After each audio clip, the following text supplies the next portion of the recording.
Good morning and welcome to today's New York City Council preliminary budget hearing from the Committee on Transportation and Infrastructure. At this point, I'd like to remind everyone to please silence their electronic devices and at no point is anyone to approach the dais. Chair, we're ready to begin. Good morning and welcome to the Committee on Transportation and Infrastructure's hearing on the fiscal 2027 preliminary budget and the fiscal 2026 preliminary mayor's management report for the MTA, DLT, TLC, and DDC. My name is Sean Abreu and I chair this committee. I would like to acknowledge fellow council members who are here with us today, Council Members Schulman and Dinowitz.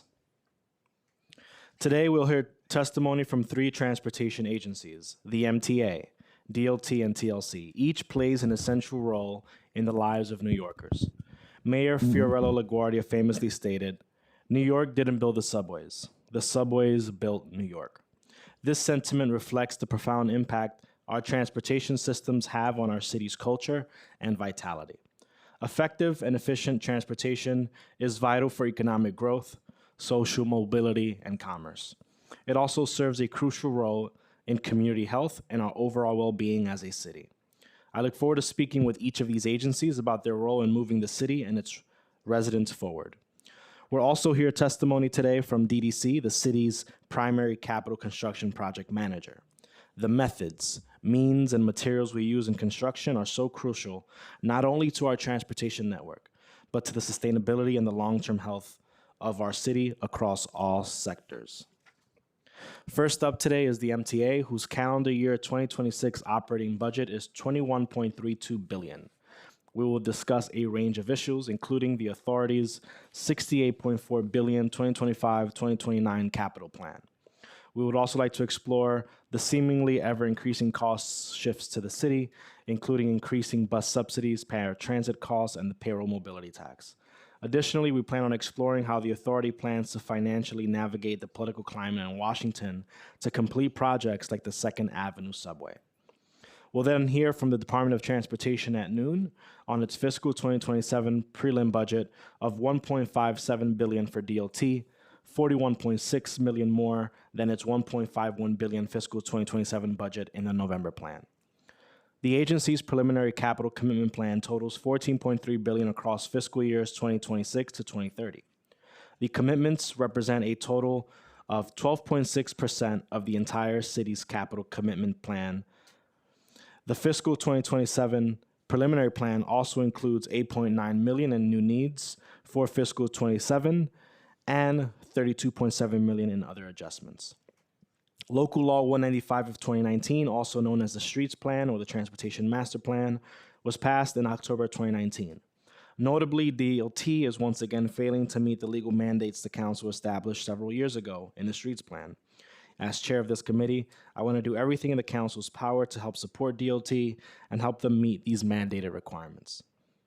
2 weeks ago, at our Streets Plan hearing, I asked DLT what specific budgetary items DLT needed in terms of funding and headcount to meet the legal mandates of the Streets Plan.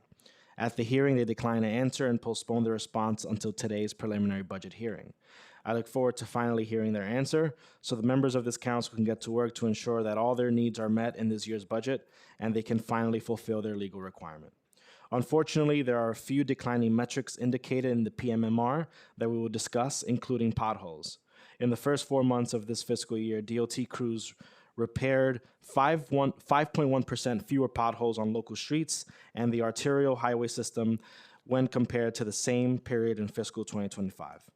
This recently had fatal ramifications. A 46-year-old man was thrown to his death after hitting a pothole while riding a motorized scooter in Ozone Park, Queens last week. Only after he was pronounced dead at Jamaica Hospital did DOT crews come by and fill the pothole. I look forward to discussing how this year's budget will ensure that DOT can meet its legal requirements and more effectively serve communities citywide. Then we will hear from the Taxi and Limousine Commission at 2 p.m. on its fiscal 2026 preliminary budget, which totals $57.9 million. We would like to explore their enforcement capacity as well as get an update on their vehicle accessibility. Over the last decade, this industry has experienced tremendous change, particularly since the introduction of app-based for-hire vehicles to the city. The council remains committed to removing barriers that prevent drivers from earning an honest living while they provide essential services to New Yorkers, and we look forward to discussing how this budget further empowers drivers to succeed. Finally, we will hear from DDC at 3 p.m.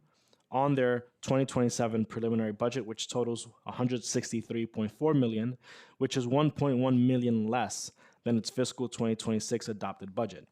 In the preliminary commitment plan, there is $23.53 billion in capital projects DDC is managing for the city agencies and entities, which is 20% of the citywide capital commitment plan. Today, I plan to ask DDC about the major capital projects the agency is leading, from borough-based jails to pedestrian ramp upgrades. But I also hope to discuss how DDC is accomplishing its projects. For example, how the agency is innovating to advance projects more quickly and efficiently, and how DDC is maximizing coordination with utility companies on joint ventures. Before we begin with testimony, I'd like to thank my committee staff and the committee for their hard work and in preparing this hearing. Jaleesa Quigley, my Deputy Chief of Staff and Legislative and Budget Director. Adrian J. Paul, sitting to my right, Principal Financial Analyst of the Committee. Dan Krupp, Assistant Director of the Council of Finance Division. Chima Obi Chair, Deputy Director of the Council's Finance Division. Mark Chen, Senior Counsel to the Committee. Theodore Miller, Counsel to the Committee. And Kevin Katowski and John Basile, Senior Policy Analysts. I would like to also recognize we've been joined by Council Members Wong. I will now ask the committee counsel to go over some procedural items and swear in the representatives from the MTA.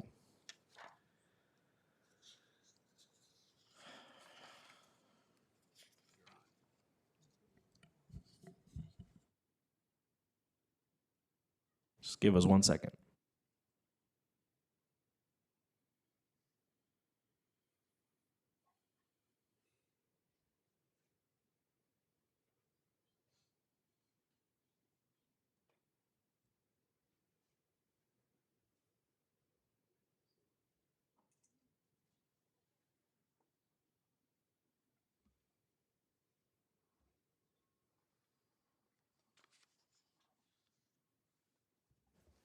Okay, thank you. Sorry for the delay. First panel will be from the MTA. Do you affirm to tell the truth, the whole truth, and nothing but the truth before this committee, and to respond honestly to council member questions? We do. You may begin. Okay. Good morning, and thank you, Mr. Chairman. We've had an opportunity to have some preliminary discussions, and it's obvious that you have hit the ground running in your new role. And I've also had an opportunity to talk briefly to Speaker Menon, and who's somebody I've known many years. So we're thrilled to be working with this new council leadership as we go forward. I also want to thank Councilmember Dinowitz, Councilmember Schulman, and Councilmember Wong for inviting us this morning. I'm Janet Lieber. I'm the MTA Chair and CEO. I'm joined by Chief Financial Officer Jay Patel, Chief Customer Officer Shanifa Riera, and Chief of Policy and External Relations John McCarthy. We're all glad to be here to share with you an update of the MTA, and glad to be first on what sounds like a very long day. Thank you for all that. Listen, the headline is the MTA is in solid shape. 2025 was arguably our best year in history for a number of reasons. The hugely successful implementation of congestion pricing, the enactment of the largest ever MTA capital plan, thank you, Governor Hochul, surging ridership and customer satisfaction, best ever subway crime stats, and record-setting construction of subway accessibility projects. It's safe to say that we have come a long, long way since COVID shut down New York 6 years ago. When I took this job in 2022, MTA was facing a $2.5 billion annual deficit on a $20 billion, less than then a $19 or $18 billion total budget. That shortfall was like 14 to 15% of our budget, you know, stuff that you guys are dealing with right now at the city level. But today, thanks to Governor Hochul rallying Albany and some very aggressive cost cutting on our part, which to date has yielded savings of $500 million annually in our operating budget. Because of all that, we have balanced the budget for the third year running. The most recent audit of this agency shows that in real terms, and I emphasize this always, we are actually spending less 3% less overall than back in 2019 before COVID, even as we have dramatically increased subway, bus, and commuter rail service. More service on 14 subway lines, a $35 million increase of bus service in Queens, and 40% more service on the Long Island Railroad, much of which is going to increase service within the city of New York. Out-year deficits at the MTA have shrunk to 0.5% or less, and Wall Street has clearly noticed since the rating agencies keep upgrading us. Still, some costs are increasing, and these are issues that you alluded to in your initial remarks, some of them. Most significantly, the cost to the MTA of running Access-a-Ride, our paratransit system. I want to be clear, the cost per trip has gone down because of the way we are managing it, but the total operating cost to the MTA has gone way, way up. And that's because paratransit ridership has exploded in the last few years as we have dramatically improved on-time performance and also switched 70% of our trips to for-hire vehicles. So it's no longer all the big blue and white vans. It's mostly in liver vehicles and black cars.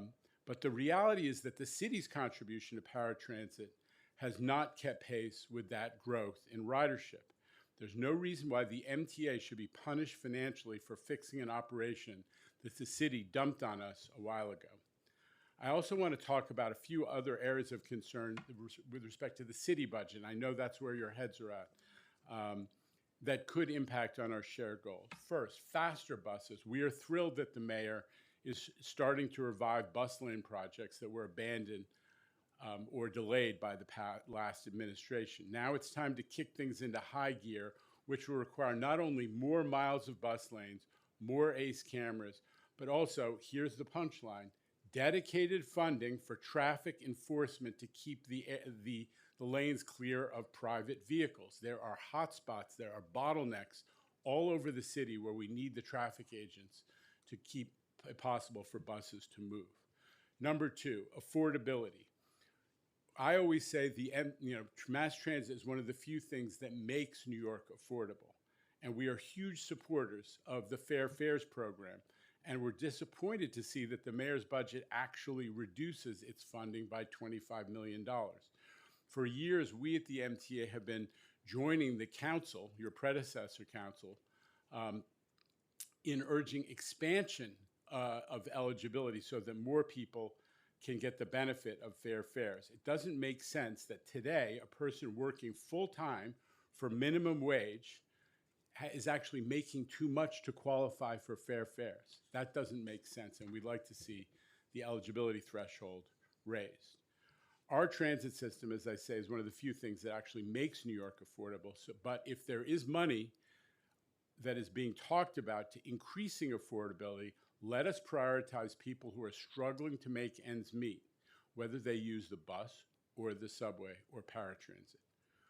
And we also need your help making sure that we are preparing for the next generation of student omni, moving from the physical passes to digital, at least for the high school kids who overwhelmingly do have access to phones. Student omni has been an unbelievable success, offering young New Yorkers a lot more flexibility in getting around, not just during the school year, but 24/7, 365. It's going to take continued close collaboration with the public school system to assure a smooth rollout of the new virtual student Omni card. And we need DOE to prioritize getting ready for this new phase, especially training their own staff. And I'm just being honest, we have real concerns. We had an understanding with DOE that they were going to be ready. We were all going to be ready for next school year, and that is starting to be a big question mark. So I'm putting that on everybody's radar. On to number three, climate resiliency, specifically stormwater management and the city's role in this. I've spoken to Speaker Menon about this. Every big storm, and they're only getting more frequent, torrential rainfall overwhelms the city's sewer capacity, causing backups that result in severe flooding and stoppages in our subway system. Our team has ideas about where the city can start expanding capacity. We don't need the 7th Avenue line to constantly being knocked out. whenever there's a storm that delivers more than 1.5 inches of rainfall in an hour. And we need some investment by the city, perhaps in the capital budget. Also, city DOT needs dedicated funding to repave the areas where the curbs have been reduced almost to nothing, and the result is that during storms, water spills over onto sidewalks and then cascades down through the grates onto subway platforms. We've all seen this on social media, and it's time to make the investments that address this very, very unfortunate condition. And finally, safety. Obviously, the NYPD's budget has a direct impact on our system and the safety of our passengers. We know that the increased police presence in the subway does not come cheap. The governor has also invested significantly in that. And it has yielded, that presence has yielded huge results. Overall subway crime has down 14% in 2025 compared to 2019 before the pandemic. And it's also, the increased safety has led to a surge in customer satisfaction. Satisfaction with safety on trains is up 6 points now to 63%, which is the highest level since we began taking surveys. We are headed in the right direction, but we cannot lose ground. Rider satisfaction with overall service reliability has increased, and we expect it to get higher as we deliver the new $68 billion 2025 to 29 MTA capital plan. 90% of that plan is focused on state of good repair work, basic stuff like new signals, power systems, rolling stock, new subway cars, plus a ton of ADA elevators. Across the entire system, we are repairing the infrastructure that past leaders and past MTAs actually left to crumble for 100 years. And we're doing it better, faster, and cheaper than ever before. MTA construction development saved over $1 billion in 2025 alone. The bond buyer, which pays close attention, as you can imagine, to what's going on at the MTA, actually just ran a story last week calling the MTA a model for government builders nationwide. But while we're prioritizing state of repair, we're not forgetting about expansion entirely.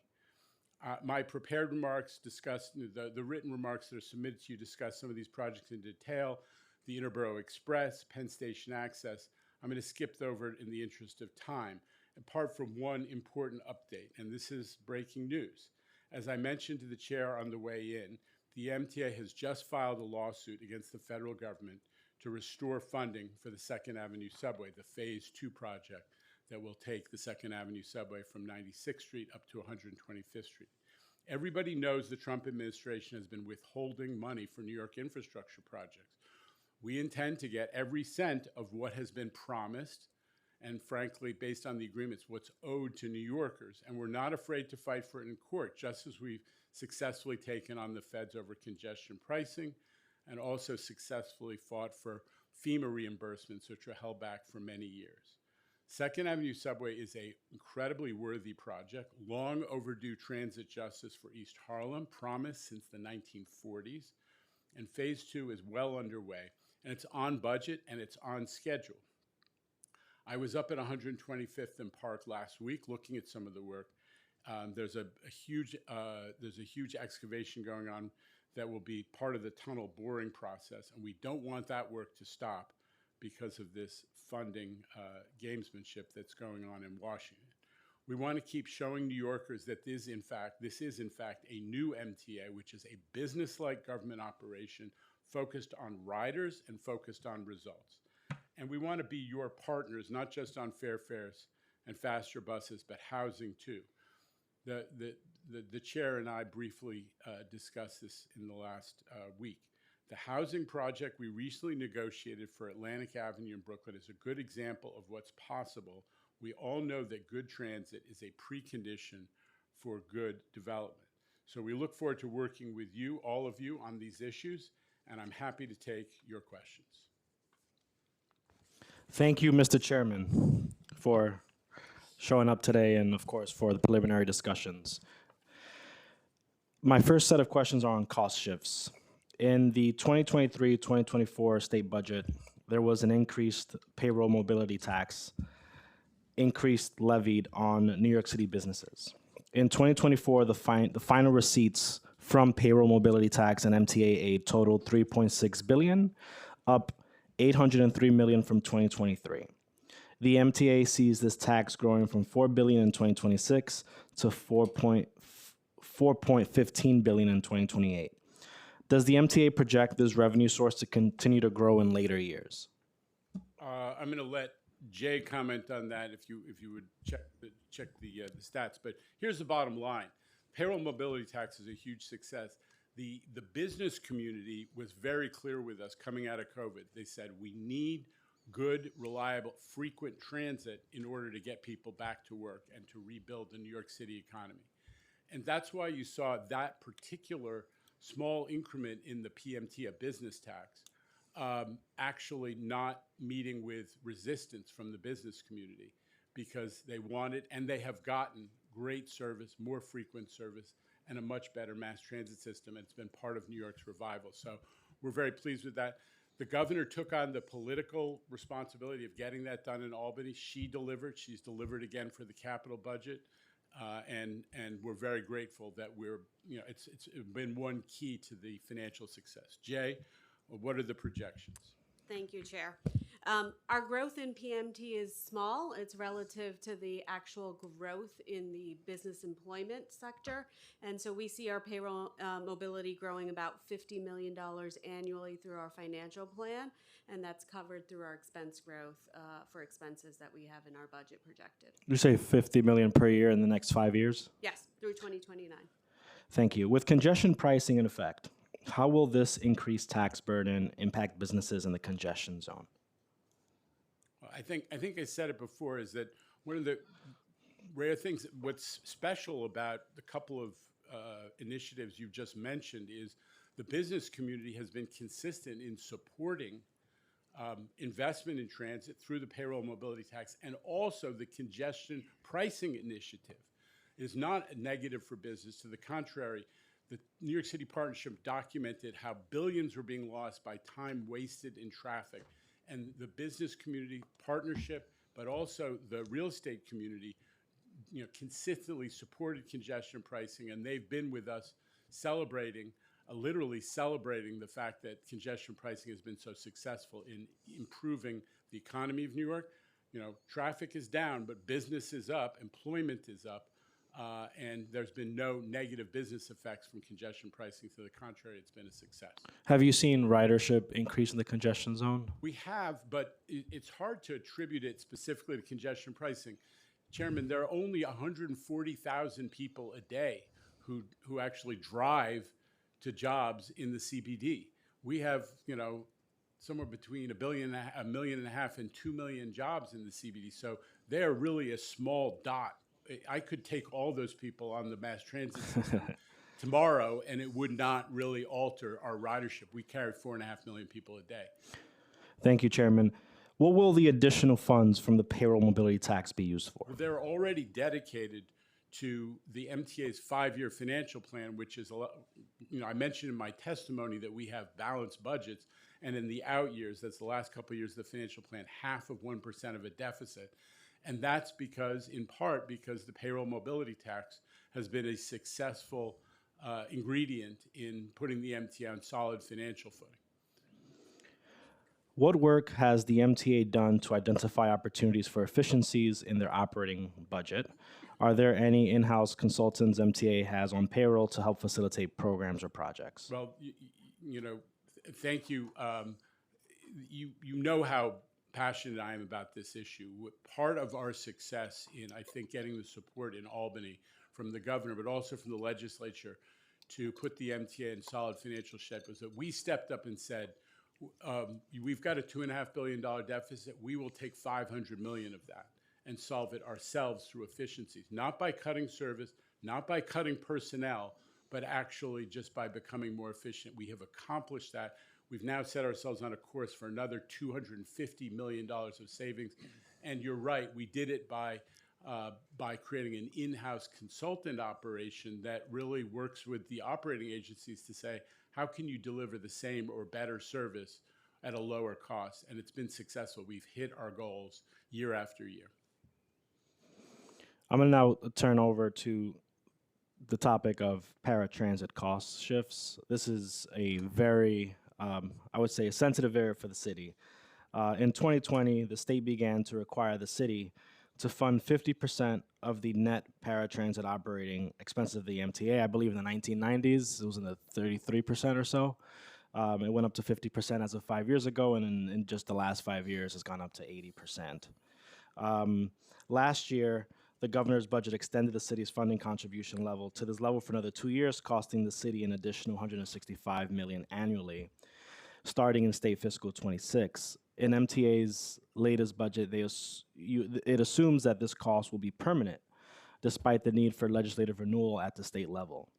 My question is, Mr. Chairman, why does the MTA increasingly pass this cost burden on to the city? Because this was a city operation that the MTA took on and has grown in cost only because we are doing, I think, a standout job of delivering better service.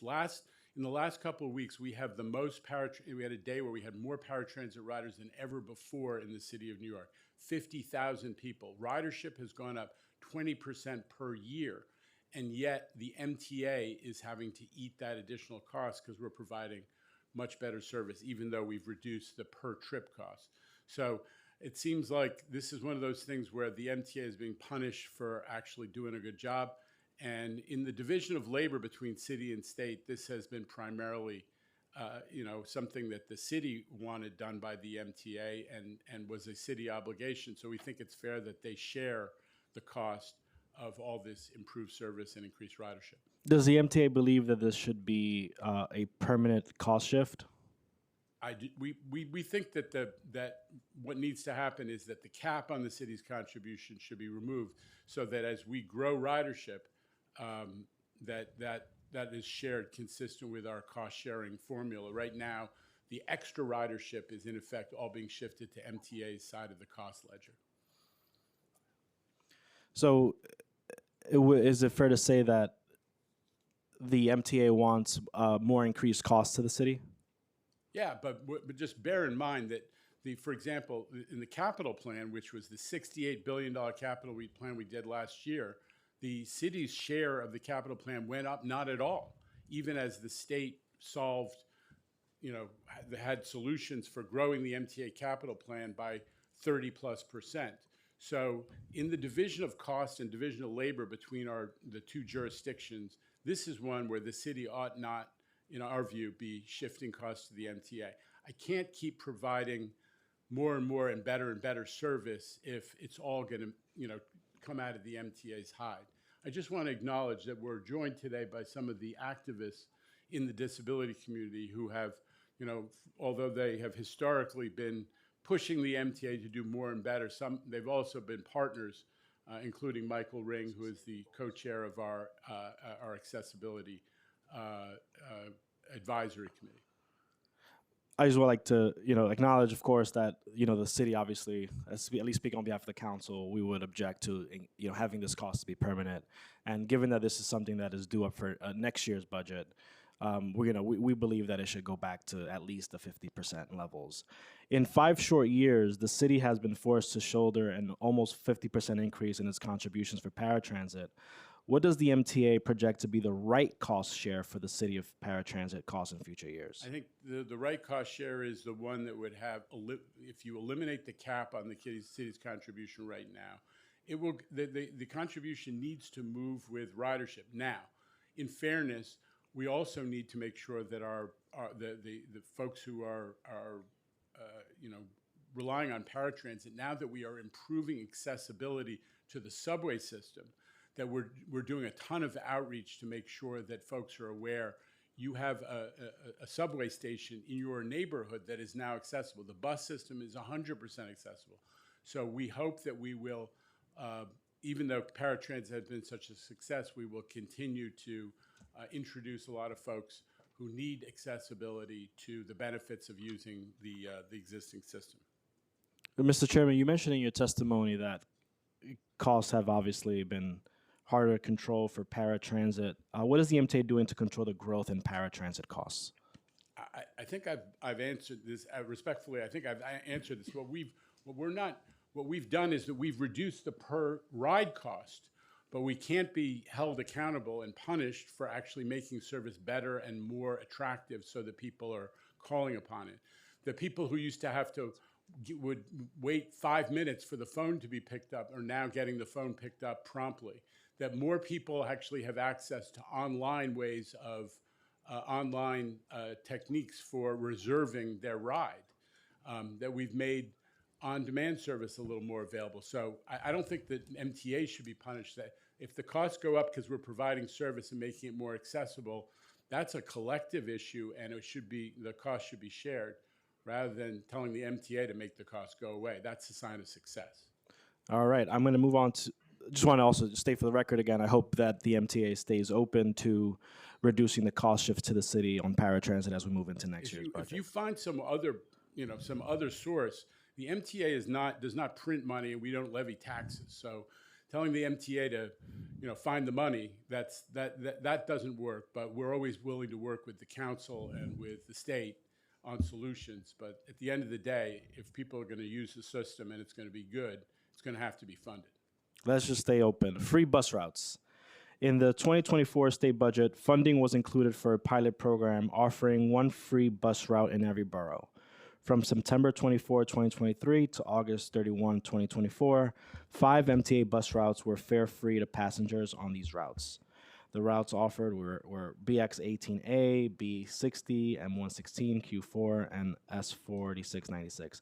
Can you update the committee on how this pilot program went? What were the results, and do you consider this program to be successful?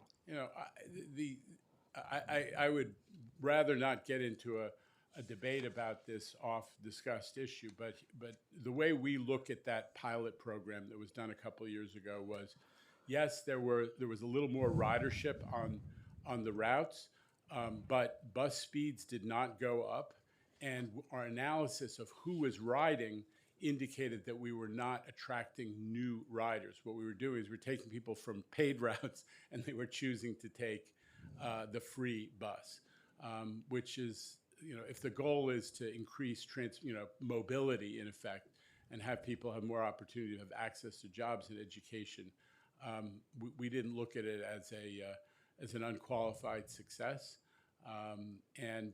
We have, and I think there are a lot of questions about, and I've raised them, and I'd rather not get into the detail right now, but we've raised the questions of this is an idea which has, I understand, great appeal, but hasn't really been studied. We have a sacred system in New York that we depend on, our mass transit system. It makes New York possible, and I have concerns that we ought to be studying any of these huge transformational ideas much more thoroughly before we consider expansion. Would you say the program was not a success? I've described the conclusions that we drew. I'm going to pass on the opportunity to headline it. All right, I guess I'll take that. I'd like to recognize we've been joined by Councilmember Lewis. How do you choose which bus routes to make free to passengers in that pilot, and do you learn anything while the program was running that can inform future decisions? Yeah, I don't have John, do you have, I don't have the criteria, but I think the legislature gave us criteria when they passed that 5-route. Five routes, one in each borough. We were looking for routes that were not along subway lines, and looking for routes that we'll learn something from. And so I think the routes that were picked were sufficient. They were done by agreement. And at the conclusion of the study, we put out a report, and it's, the facts are there for anybody to read and learn. And as the chair mentioned, I think the key thing that everybody was looking at was, will this make buses run faster? And it didn't.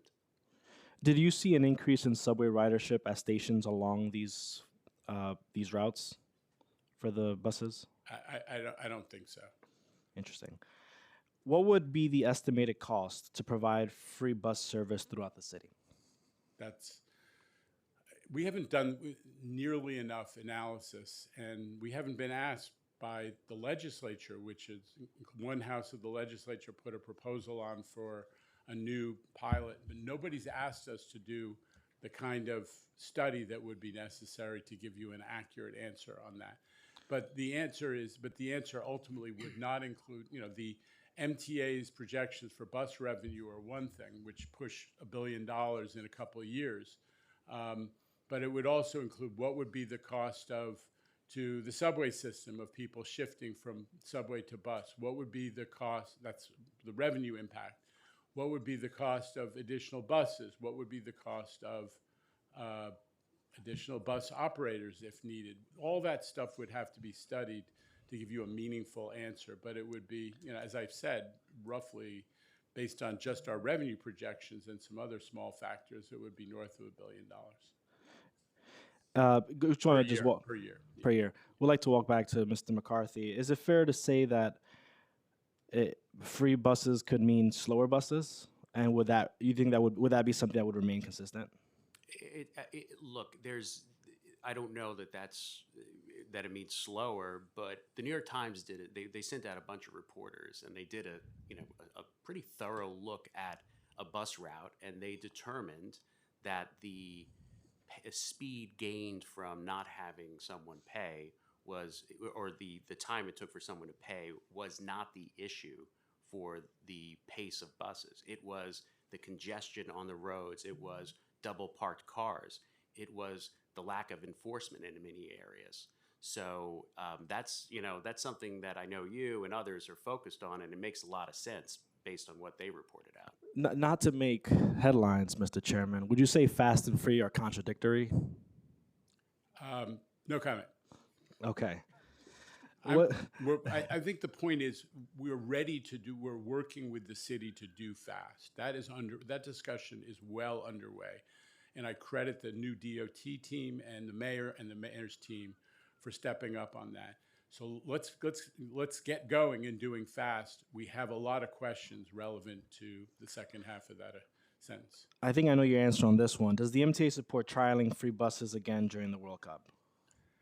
I haven't been asked that by anybody in a position. Okay. And we're not going to study things that are not on the agenda of the city and the state and other power players. Has the city or No. the state asked for you to do anything No, on this? nobody's asked me to give free buses to Okay. people who are paying $1,000 a ticket from other countries. No one's asked me that so far.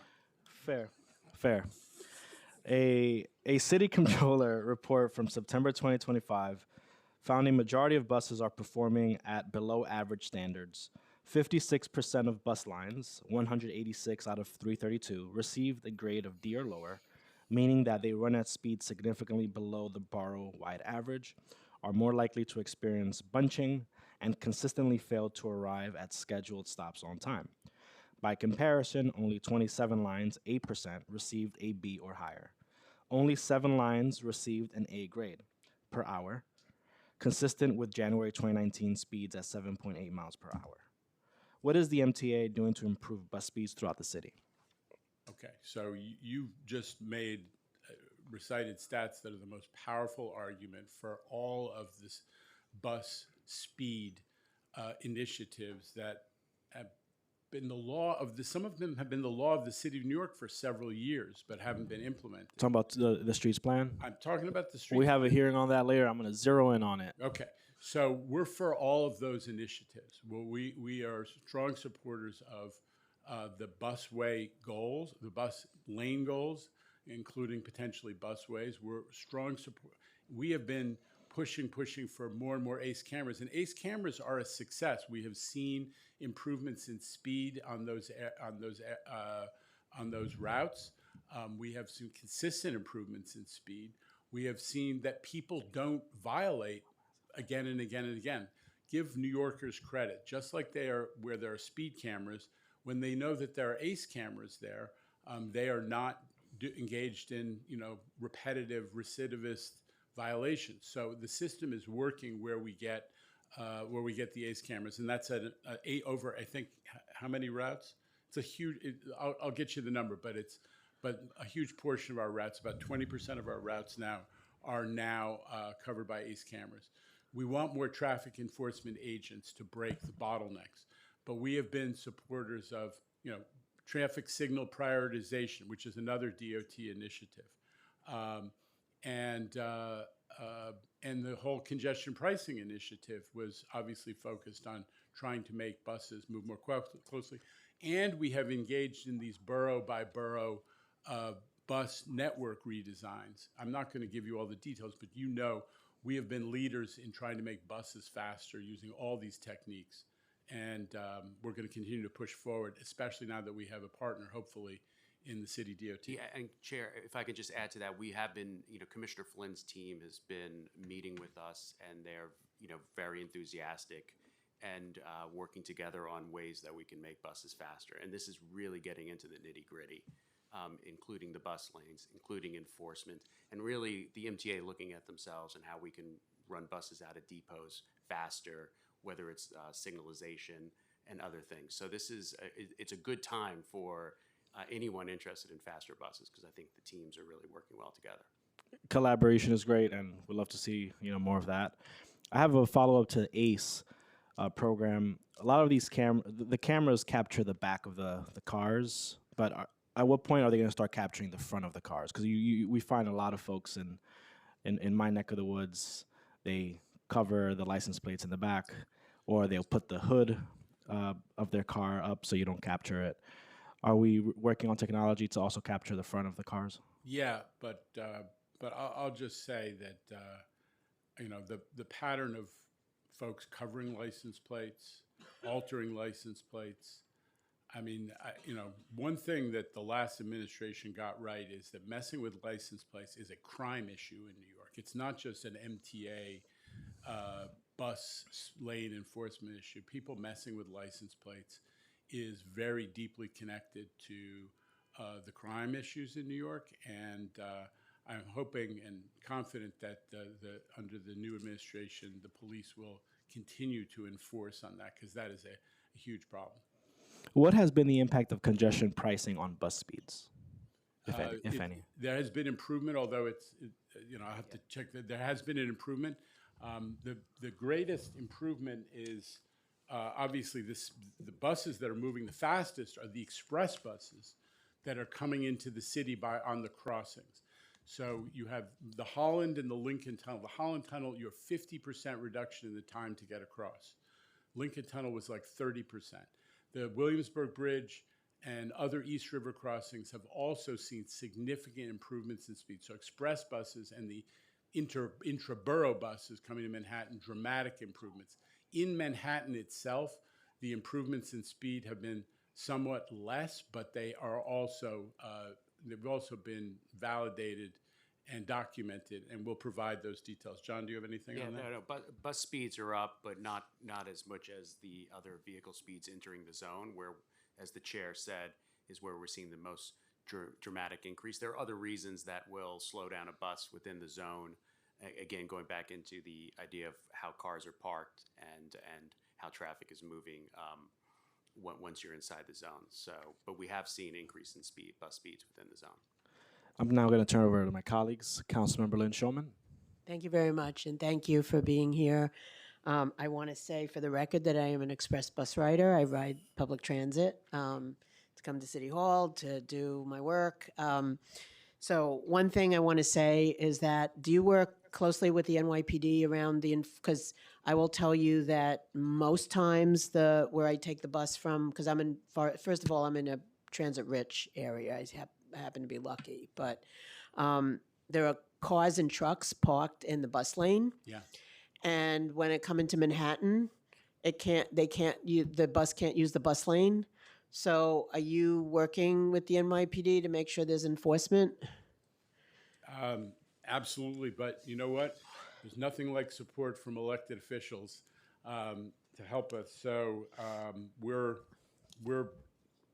we do stay in close touch with them, but the hotspot that you're talking about are real, and many of them are every day. We just walk outside here, walk down Broadway, I know. and you see how the bus lane gets blocked. So obviously the NYPD is fighting crime and doing a ton of things, but we welcome your help in bringing consistent focus to this issue, and maybe some set aside money in the city budget for those traffic enforcement agents that are necessary. It's a separate group within NYPD. Right. and having them funded for the dedicated purpose of keeping bus lanes open is one option that we could use your help on.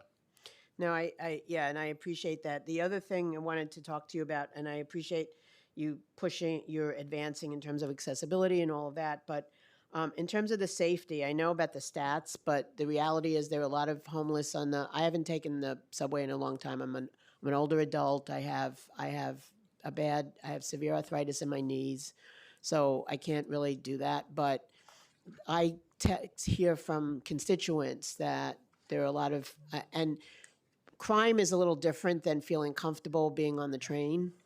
And so, there are people with mental health issues, and I understand, there are things that have to be done around that as well. But I wanted to see what your sense of doing something there. And the So- scout teams, by the way, that the governor has are great, and we could expand that. That's on the state level. Yeah, They so- work really well. So thank you for that shout out. The Scout program, just make sure everybody's aware, is we pair a clinician with several MTA police officers, not that the police officers are dealing with the homeless person, but so that the clinician feels safe to really engage with somebody who, and this is focused only on people with severe mental Right. illness, who may be candidates for involuntary commitment if they've got to come indoors for their own good or for the safety of others.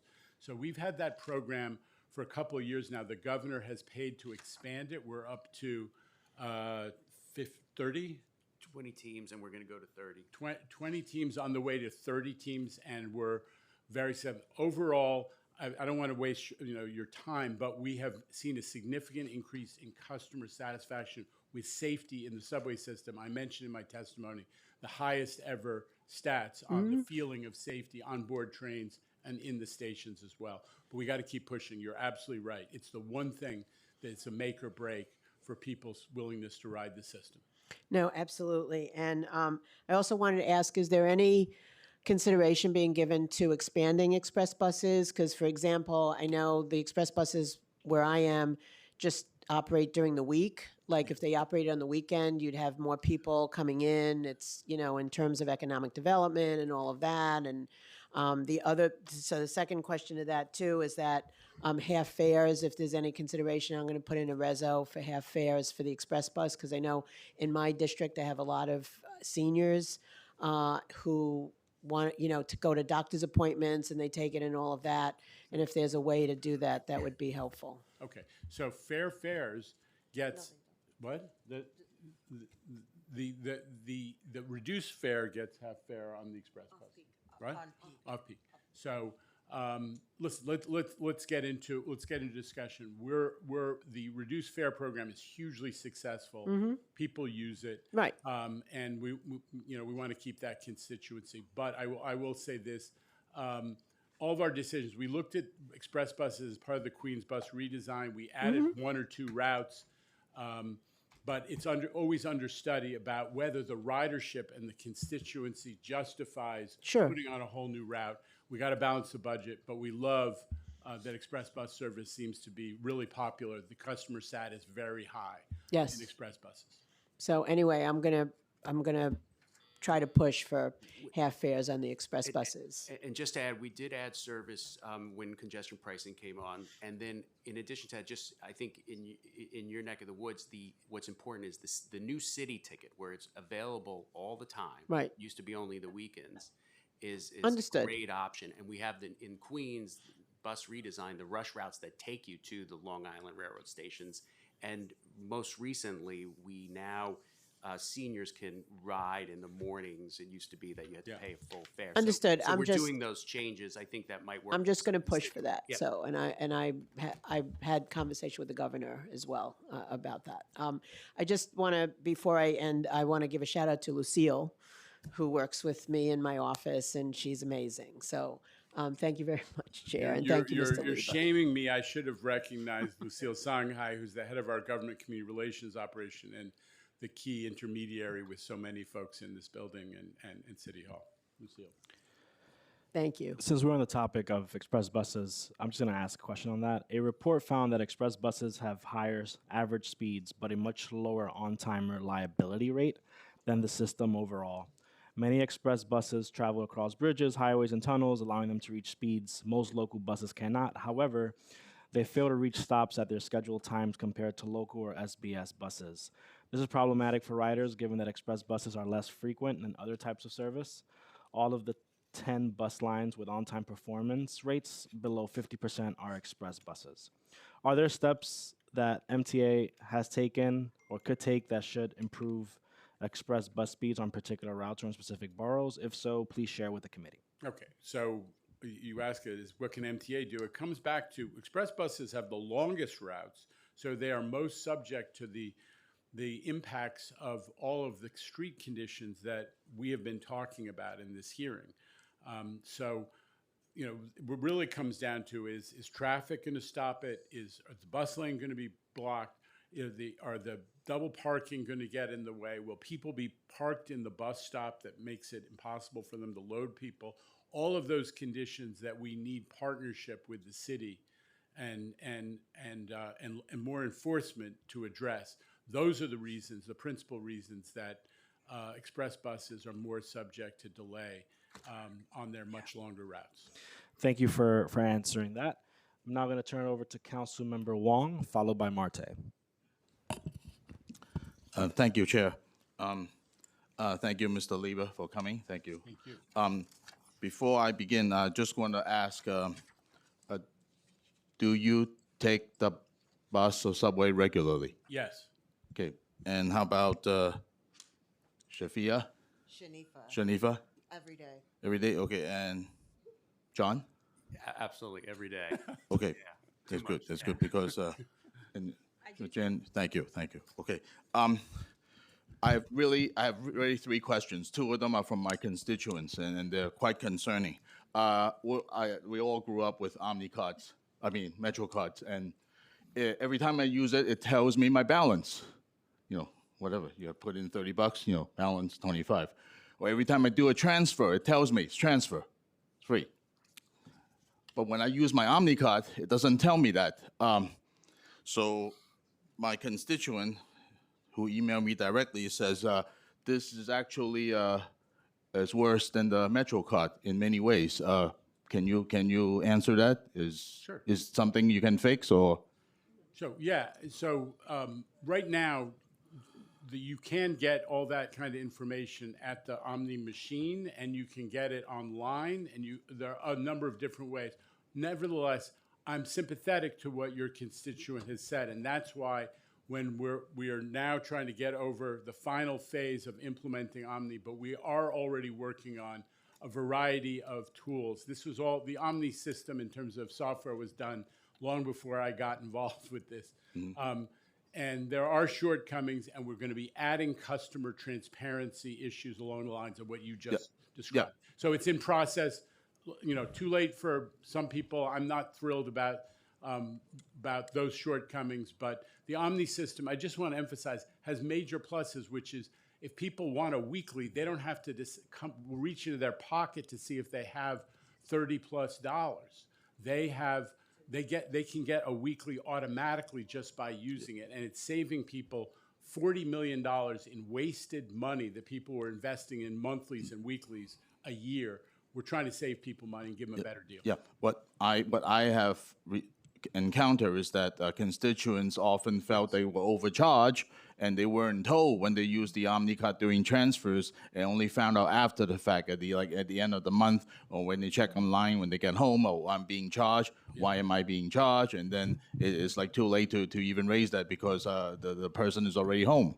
Yes, and you want to talk about the customer service we do on that? Yeah, so similar to what the chair mentioned, I mean, we have put in a lot of provisions as well as customer-facing messaging within the system. We have stood up customer service centers across the entire subway system where customers can go within their community. In the past, customers had to travel all the way downtown to Stone Street. So now we have 30 customer service centers in the boroughs that can answer these questions, as well as customers using our app. We have lots of text and email interaction, as well as, you know, good old 511. So we do have a huge customer service operation that is dedicated to this matter while we work on getting the technology for the Thank you. Yes. customer-facing components. Yes, and again, they're so used to seeing the balance for decades. Every time you use it, you see the balance, and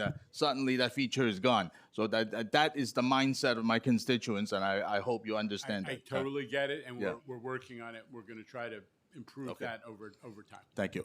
My next question, again, is congestion pricing. My constituents, a lot of them are drivers because when my district is many parts of it is not subway accessible, so they have to drive. They're telling me that congestion is now shifted north of Manhattan, to North Manhattan, to the Bronx, and in South Brooklyn. Yes, there's fewer congestion in Lower Manhattan, but the cars are still there, still coming in, they're still leaving. What do you have to say to that? Okay, so I love and respect your constituents, but the data that actually has been collected publicly shows that projections about displacement of traffic, especially to the Bronx, did not turn out to be true. And there's a lot of data on that. You can go online, and the New York Times did a detailed analysis of it. We have not seen, and we planned and we analyzed that to make sure that we were ready if that did happen, and it hasn't happened as documented to date. So respectfully, I would just say you might want to take a look at that data and share it with some of the folks who may feel otherwise. I will look. I'm sorry, Chair, may I have more time? I have one more question. There will be a second round. Okay, sure, I'll ask my second one. Thank you. Councilmember Marte, followed by Lewis. Yeah. Hey, good morning. Morning. For years, buses have had Omni readers at the rear door, but paying riders must board through the front. Of course, some riders still board through the back, as we all know, but they can't pay at the rear door because the Omni reader doesn't allow it. Can you tell us how much money we're potentially losing from folks just boarding in the back and not being able to pay in the back, so that they just stay on the bus? And is there a timeline of when that rear OmniCar reader is going to go live, so folks can have, both front and rear door boarding? Well, respectfully, I'd say most people who are getting them on the rear door are not saying, oh gosh, darn, I wish the Omni reader were working so I could pay. They get on the back door because they know they aren't going to pay there. So I mean, maybe. Okay, well let's Yeah. let's leave that one aside for the moment. But right now we do have well aware that there's been a lot of discussion over the years about rear door boarding. It's not something that we're against. What we have to do is we have to reestablish the pattern of everybody's playing by the same rules when you get on the bus. It's disrespectful to the other passengers when people don't pay, and it creates an environment where, like anything in New York, we share the public space, and if people aren't playing by the rules, it feels like you're a sucker if you play by the rules. And so we get a lot of beef from our customers who say, why are so many people getting on and not paying? This is partly a self-created problem, honestly. During COVID, we asked everybody, get on the back, don't pay. We were trying to protect the drivers. Toothpaste got out of the tube, and we have to reestablish the principle of paying. Once we have a modern, fair enforcement system where people can get on and check with a handheld validator, and that's this year we're going to have that. Once we reestablish the principle of everybody pays and expects to pay, I am willing to talk about making the back door a legal way to get on and pay. But we need to have that system in place, and that's coming. Okay, thank you. Councilmember Shulman brought up your scout team.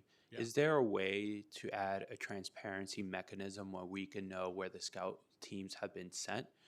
There are stations in my district, like the Bowery Street station, where we are constantly asking for additional support, but there's no follow-up, there's no transparency if folks went there, if the issues were addressed, and if they go on a routine, timeline to check up on, to see if issues are a pattern or if they're one-time issues. I'd like to get back to you on that. Honestly, we have like the HIPAA rules about, we can't tell you about an individual. Yeah, sure. But I'd like to get back to you on that. John, do you have any thoughts on this? No, we can get back to you. They're assigned by borough, so Yeah. and by time of day. So the idea is that they're spread out, so they're reaching a lot of different areas. Okay. But let's get back to you. I think there's probably some possibility that can satisfy your request. Yeah, I think for us is mostly, constituents ask, especially Sure.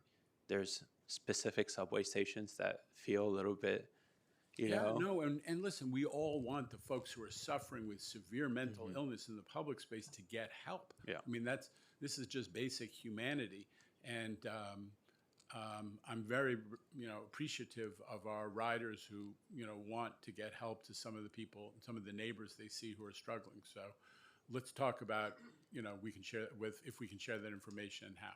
Yeah. My final question is about the Fulton Street Mall, just a few blocks away. There's been scaffolding up since 2019.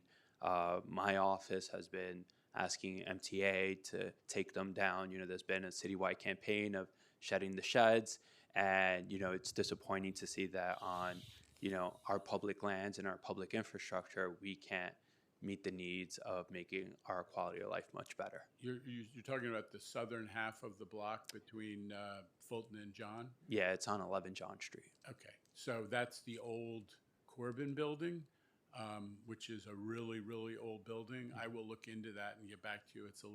I'm with you. Let's get the sheds down. So we'll look into that one and come back to you. I appreciate it. Thank you for being here. Mr. Chairman, it seems like you know every corner of Manhattan. I'm now going to turn it over to Councilmember Lewis, followed by Councilmember Brooks Powers. Thank you, Chair, and good morning. Good morning. Chair Lieber, I want to echo Councilmember Schulman's sentiments about Lucille, and I want to add Shanifa in there. They've been great and very helpful. I have two quick questions, so I'm going to state the questions, and then you all could jump in. I'm very happy to hear about the synergy between you and Commissioner Flynn from DOT. So I wanted to ask about Newkirk Plaza in my district.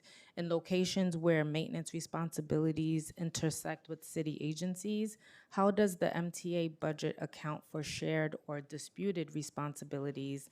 And is there any funding set aside for interagency coordination or rapid response when conditions are not addressed?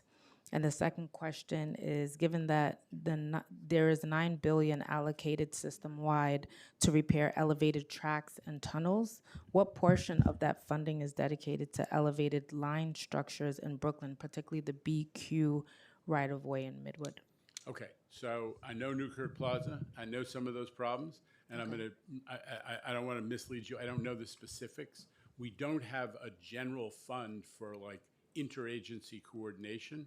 But where we have real estate responsibility, we ought to have funding to address it, and we'll come back to you with a clear answer. But I live on the Brighton line. I live a couple stops north of Newkirk, so I know what you're talking about.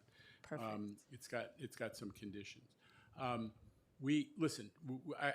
give you the break. We will come back to you with the breakout. But the capital program that the governor got enacted in Albany last year is transformational because everybody likes new shiny new objects, and historically there hasn't been enough investment in the existing system, which is 100 years old and falling apart. That the Brighton line, which you and I are talking about, was built like over 100 years ago to take people from the middle of Brooklyn down to Coney Island for vacations. Right. It really needs investment. We got the money to make those investments in the structure and those old systems. I'll give you these specific numbers, as a follow-up, but that is a huge piece of our capital program. The structures, both above-grade structures, the ones that are in the cut, like the Brighton line, Right. and also the tunnels, all of it needed investment. The power systems are like the land that time forgot, and they're blowing up all the time. We keep hearing about it. There's money for that. There is money for 2,000 new rail cars, including both 1,500 subway cars and 500 commuter rail cars. So we're getting to the stuff that has been neglected, and I'm thrilled about it. I'll give you the specific numbers in a follow-up. All right, look forward to that response. Okay. Thank you. Thank you, Chair. Thank you, Councilmember. Now we will have questions from Councilmember Brooks Powers. Thank you, Chair, and hello to the MTA team. Thank you for the testimony today. I'm going to start with adding on to the questions for the express buses. Does the MTA plan to make the expanded pilot program permanent for the QM 15, 16, and 17 express bus lines on the Rockaway Peninsula? Somebody help me here, because I don't know, I don't have an answer off. That sounds like a yes, Chair. I'll take it. What's the answer? Okay, well, Lucille tells me that we are taking a look at it, and we're going to come back to you timely. Okay, hopefully I'll be favorable. Can the MTA share data on the MWBE and local hiring rates for the Rockaway Line Resiliency and Rehabilitation Project? I can share it. I don't have it at my fingertips, but we continue to be by far the largest agency on MWBE investment, over $1 billion a year, and we're thrilled about that. That specific project, which you were very present for, which has been so successful in getting that connection to the Rockaways rebuilt on time and on budget. I don't have the numbers offhand, but we complied with our own rules on that, and I'll give you the specifics. And it'll be great if we can follow up on that, because I'm still very much engaged on that project. And I know that initially the local numbers were not reflective of the local community. So I thank the MTA team of, restarting that so that we could get the appropriate zip codes included. So I just want to make sure that we continue to monitor that progress. How does the MTA plan to allocate the $1 billion in projected annual revenues from the casino proposals?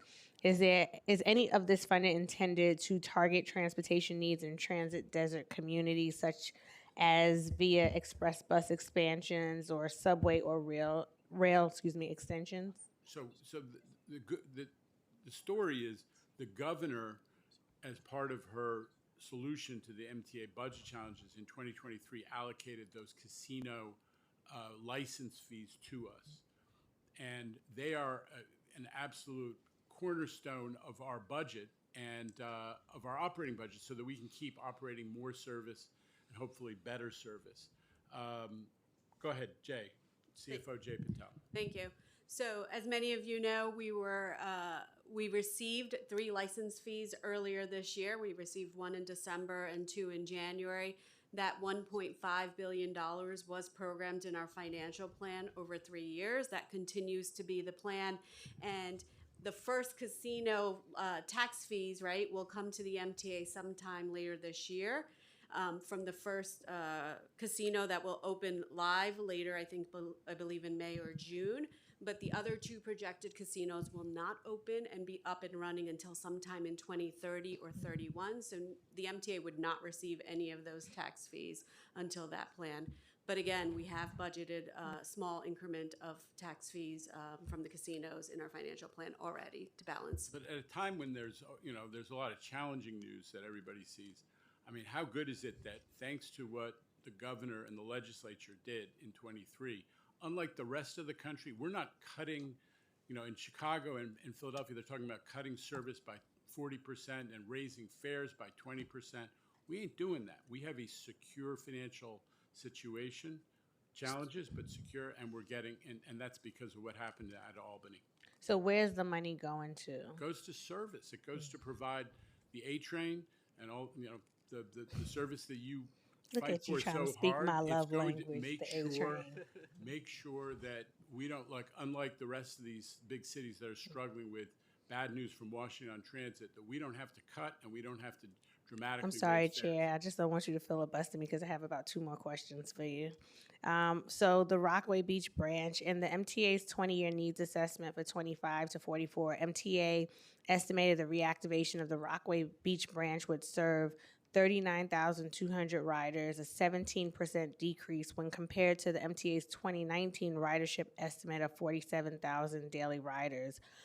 1, what did the MTA attribute that decrease to? And 2, has there been any discussion of putting the Rockaway Beach line into future capital plans? Why or why not? Well, I think you're aware of this, that we studied all the projects in that comparative valuation that led up to our capital plan. We studied all of the big new expansion projects, including the Rockaway Beach line, and compared them for how much transit benefit and time savings they would deliver, and equity benefit and many other things. And the one that came up really big winner was the IBX, and there are others which were okay, but they didn't at this point justify mega investment. We'll continue to study them as we go forward. Thank you, Chair. Mr. Chairman, next we have Councilmember Hanif. Hello, and thank you, Chair. So first, I'd just like to start off with what used to be in my district, 4th Avenue, 9th Street Station, FGR lines. It's now in Councilmember Alexa's. But we've been wanting to know about what's happening with the lighting, the vacant stores. We've been asking both MTA and DOT and have been met with, well, it's DOT's responsibility, well, it's MTA's responsibility. It'd be really wonderful to have lighting, adequate lighting, and there have been proposals to fill the vacant window shops with art at least, but would like an update on that, and if you could share the operational cost of running paratransit, and then I'll go into some elevator and accessibility questions. Yeah, I'm glad you mentioned elevators because, you know, your district has got 3 major elevator projects. And we're really proud of that. And one that's actually being built right now, and we recently completed the ADA station at 7th Avenue and Park Slope. We did a system-wide redo on the lighting, which we're very pleased with, and it's one of the reasons we get that much higher safety rate. Chair, because I don't have a lot of time, could you just specifically talk about 4th Avenue, 9th Street? I'll get back to you. Okay, You don't want to hear about what we're doing broadly on lighting? Not We'll get back to you with on the specifics. less than 4 Go for minutes it. that I Go for have. it.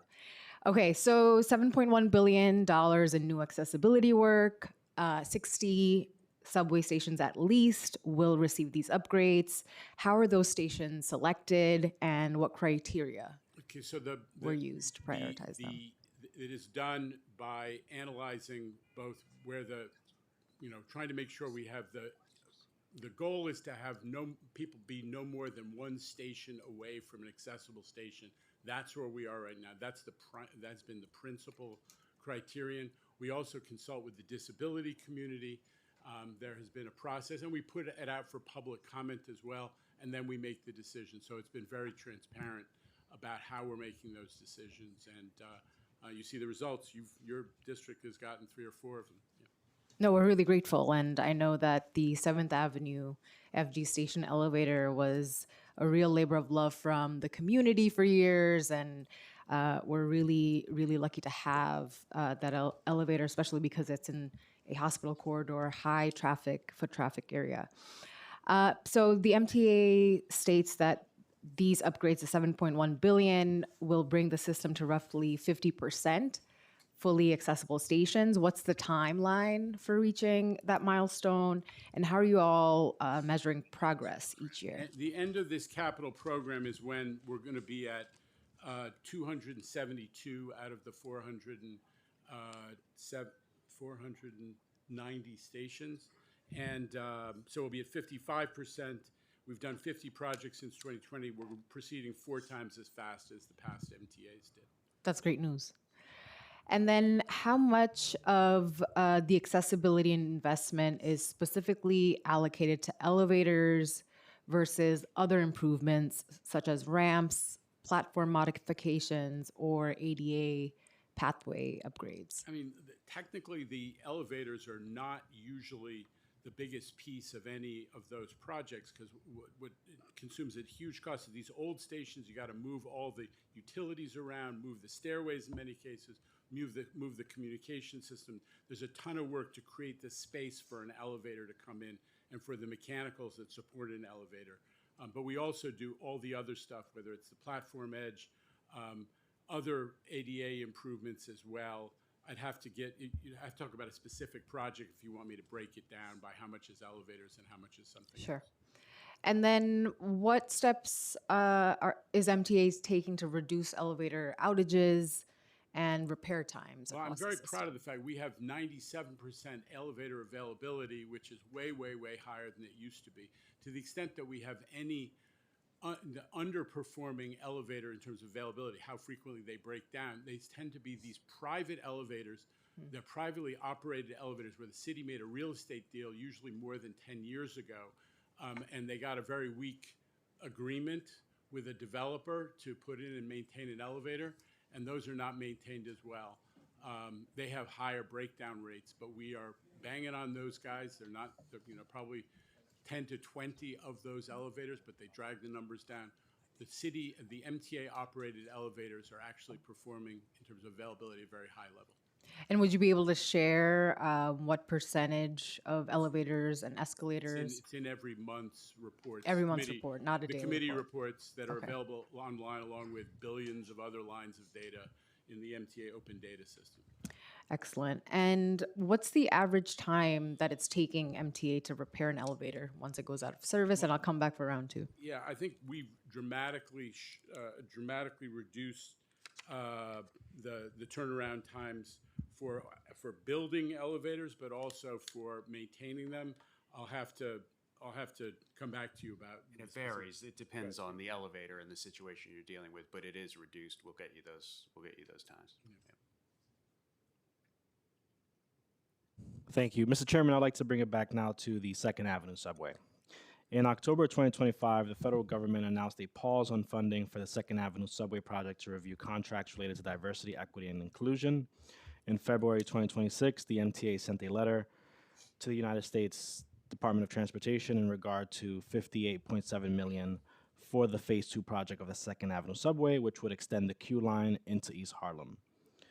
The Biden administration previously committed $3.4 billion to the Second Avenue subway project as part of the Capital Investment Grant Program, which is close to half of the entire $7 billion project. Hot off the press, there is a lawsuit. Can you speak to that? And will the lack of the funding that we have now affect project timelines? Okay, so I said in my initial testimony, this morning we sued the federal government because the Trump administration continues to withhold the Second Avenue subway funding, which they are contractually obligated to deliver. For now, it's been something like 8 months. I think it started back in August of last year or October, I'm wrong. October of this year, but there's never been any question that we were in no way violating any terms of the agreement. The grant agreement between the federal government and us obligates them to reimburse us for when we put the paper in and make requisitions, and they've refused to do it. And then when we kept putting the paper in through the portal, the online portal, they shut down the online portal. So we're just going in the what they call the Federal Court of Claims because it's an action on a contract to get them to release the money and let it keep going. As to your question of whether the project's going to be delayed, so far it hasn't. But at some point, we're on the verge of awarding a roughly $1 billion contract for excavation on Second Avenue, and we need to know that the federal money is available, and that's why we've had to take this action. Are there any contracts? Have any contracts been awarded, and how many are left to be awarded? Well, we've now awarded two major. They're small contracts, but the major contracts are the utility relocations. This is it's something we learned from the very imperfect first phase of Second Avenue subway. Is you got to move the utilities out of the way, so they're not going to get in the way of your construction when you open up the street. So we did that as the first contract. The second contract is the tunnel boring contract. And now we have another major excavation contract, which is close to being awarded, but we need to have resolution from the feds. And there's no expected timeline on when the Federal Court of Claims will resolve the dispute? They acted promptly on the Gateway dispute, so we're very hopeful that they will step in and take action. It is my hope that they act just as promptly. In the governor's executive state budget this year, she proposed extending the Q line west along 125th Street to my district, which of course we're all very excited for, with 3 new stops at Lenox Avenue, St. Nicholas Avenue, and culminating at Broadway. The governor said she will support the next phase of this project with funding for design and preliminary engineering to advance tunneling across 125th Street. Will MTA have to amend their 2025-2029 capital plan to account for this proposed extension of the 2nd Avenue subway? No, but so what the governor's now funded, or proposed to fund in her budget, is for us to do the engineering and the other technical work that will allow us to figure out how to keep the tunnel boring machine going. When it reaches what was supposed to be the terminus at Park Avenue, but around, Lenox Avenue, but it's around that Lexington Avenue complex, 125th and Lex complex, we'd like to keep it going, as you said, to your district, all the way to Broadway and 125th Street. We're doing the analysis that would say, how would you do that? How much time would it save? How much money would it save? But then there would have to be, once that work is done, a decision about whether we'll invest the big money to do that additional construction. I'm sure you'll be part of that conversation when it happens. Thank you. What is the updated timeline for the project with the additional extension? I can't tell you that offhand. It's one of the things we're going to study. How much time could we save if we kept the tunnel boring machine going, and what would that mean to the completion date of a hypothetical extension all the way to Broadway? That's one of the issues that we will answer through this year-long engineering and analysis. I just want to go back to the World Cup, your favorite topic. This summer, the New York City region will play a host to a round of group matches and the final match of the World Cup. U.S. Transportation Secretary Sean Duffy today announced on March 3rd that the FTA is investing $100.3 million into public transit systems within host cities, preparing to welcome millions of fans during the 2026 FIFA World Cup. Is MTA receiving any of this money? So they set up a formula which is based on how many games you had and some other variables. The New York region got $10 million of that, and we're sharing it with New Jersey. We're figuring it out. Listen, our goal is for everybody to be able to enjoy the city. I'm as concerned about the fan events in Queens and the Bronx and around the city as I am about people getting to the games, which will be on New Jersey Transit. So my focus is going to be make sure that we have good service, as people are moving around the city at the time of the World Cup. And we have John has been involved in it. We have a very close collaboration with City DOT talking about that planning right now. Have you received the money yet from the feds? Not too much. No, it hasn't been broken up yet between the agencies. But and when it arrives, if I know there's no use for free bus service for folks, it's for the World Cup is your position, right? What will the MTA? I haven't been asked to comment on it. Fair. What will the MTA use the resources for once you do get it from the feds, assuming you do get it? These dollars are mostly associated with security related expenses that will be associated with the World Cup. So this is policing around Penn Station, where there's going to be a very special situation as far as getting people onto New Jersey Transit through the station.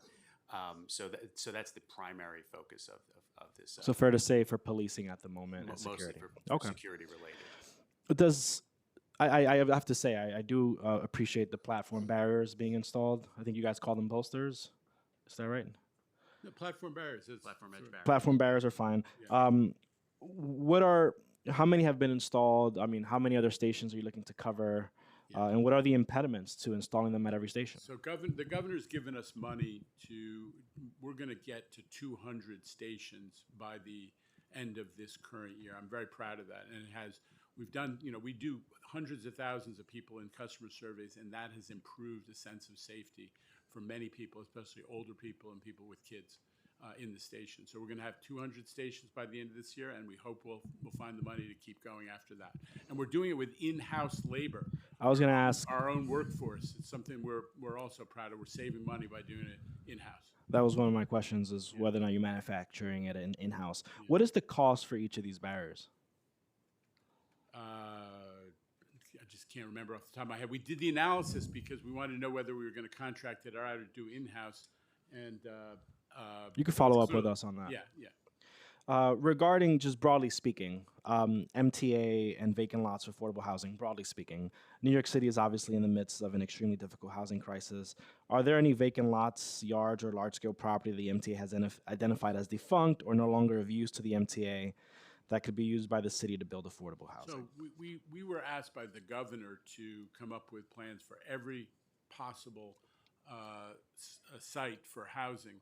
And why don't we just, rather than just taking time, share that with you, because we identified all the sites. As I said, though, we look for opportunities. We worked something out at the end of the last administration on Atlantic Avenue, where we took an MTA operating site, where we moved off of it. We split there was an upzoning. We took half of the site. We gave half to the city, and we got some clarification on our real estate rights on some. Bus facilities, one of which is in your district. So we're always working to free up space. And in the suburbs, we are taking parking lots all over the place, and with the governor's help, doing housing development on them. We agree with you.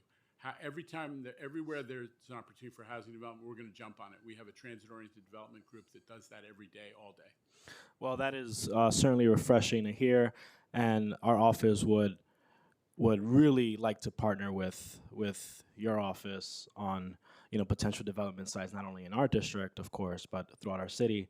And we also have the same questions for DLT. There's a DLT owned lot along 158th Street in Riverside in my district, where at any given moment you have like 7 DLT cars in this massive space where housing could be built. And so we really appreciate your determination to looking into these projects. I'm now going to turn it over to Councilmember Wong for round 2, followed by Councilmember Brooks Powers. Thank you, Chair. My first question has to do with the express buses in my district. Ever since that the redesign,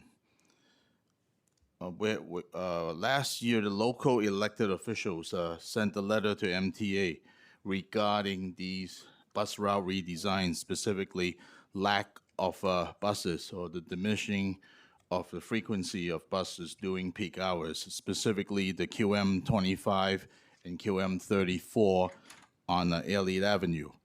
I use Elliott Avenue, and I have seen personally that people often have to wait 30 minutes or more for the next bus because the first one is packed. It's either wait on the code or to get on the bus and stand. And they pay so much for the express bus, they expect to have a seat there. So my question for you is, what's being done about that? Because this was raised several times already with the DOT and with recent meetups on the MTA regarding these bus redesigns.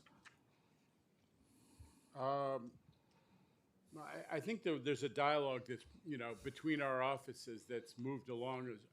Rather than me jumping in, let's continue the discussion, Okay. because we have in some cases seen that there is additional service warranted, and we're ready to work with you to add additional service. I'm not certain about whether it's the 34 or whether it's another line, but let's keep the discussion going, because we're ready to talk about how much service there is, and are there people being left on the curb? Okay, thank you. Very quickly, second question. Congestion pricing. My district pays a high proportion of the tax, and we don't see investments in our area of Queens.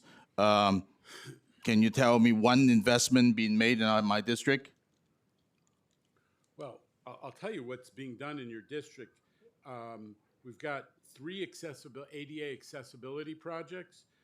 The 63rd Street Drive, Riga Park Station. There's new ADA at Forest Avenue. That's being paid for out of the capital program. We've done the accessibility project at Woodhaven Boulevard, which is going to be finished this year. If it hasn't, it's actually in the second quarter, so it's coming up pretty soon. I hope you'll join me for that celebration. We're doing a huge communications and customer service upgrades at Forest Avenue and at Fresh Pond Road.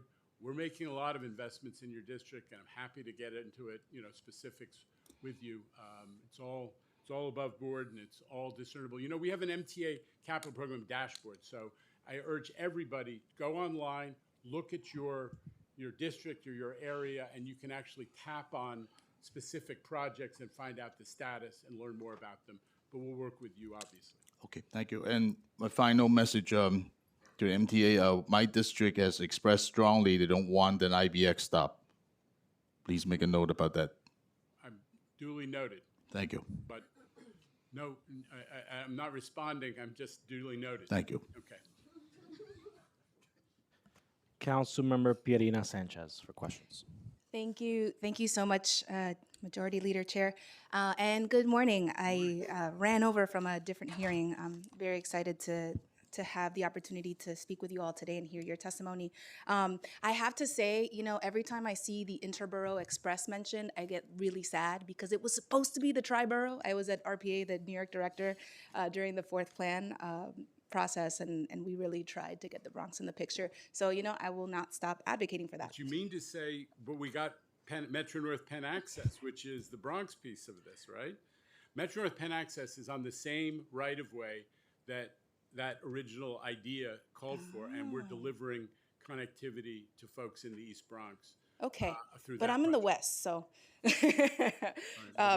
reach us in the South, and then I'll be happy. But my question, so I actually want to piggyback off of Councilmember Wong regarding the Bronx local bus network redesign. Chair, I just have my concern, my complaint, and your staff is probably sick of hearing me and my team complain about this, that, you know, I understand that the redesign, you know, is delivering improvements and improving balancing of buses, but there seems to have been no consideration, or not as much consideration, of the beautiful topography that we have in the West Bronx. We have really high hills. We have really, you know, our street network is not a grid, you know, because we have these cliffs. Literally, Undercliff Avenue is cut off of Bronx, the BX18 bus service that we've complained about a lot, and Assemblymember Days at the state level has also been talking about this issue. And then we have in my, you know, in the core of my area, the BX40 and 41 bus stops are not next to the train stations. Some of the stops that were removed were right near the transit stops. So I'm just raising that here. It feels like my concerns and our concerns have fallen on deaf ears. We just get stonewalled whenever we bring up these concerns, and it's an accessibility issues. Our seniors, our folks who are on wheelchairs, they can't get to these buses, and then there's part of the community that just feels cut off by the way that the redesign was done. So that's a comment.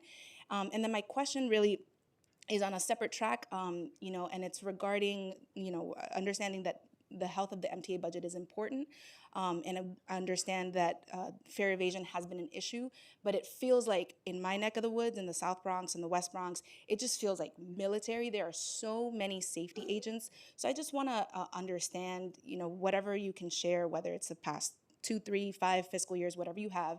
Do you have estimates on how much revenue the MTA had been losing to fare evasion by year? And then when did the security program begin, and how much has the MTA been spending on it? Are you seeing a return on investment? Or what return on investment are you Listen, seeing? you know, the value of what we're doing is trying, as I said before, and I don't blame the riders, but there's confusion. There was confusion coming out of COVID because we had a period of time when people were saying, get on the back of the bus, don't get on the front, don't pay. And people got accustomed to that. And we're just trying to like reestablish that everybody's in this together. We are very proud of the affordability of the system, but it's not going to be there if all of a sudden everybody says it's optional. So there is, you know, you call it fare evasion enforcement, militarization. I don't see anything like that. I am in your district a fair amount. I have been there with the Eagle teams who actually get on buses and ask people to, you know, show them their proof of payment. In some cases, what? Unarmed. Unarmed. They're unarmed. They're not militarized in any way.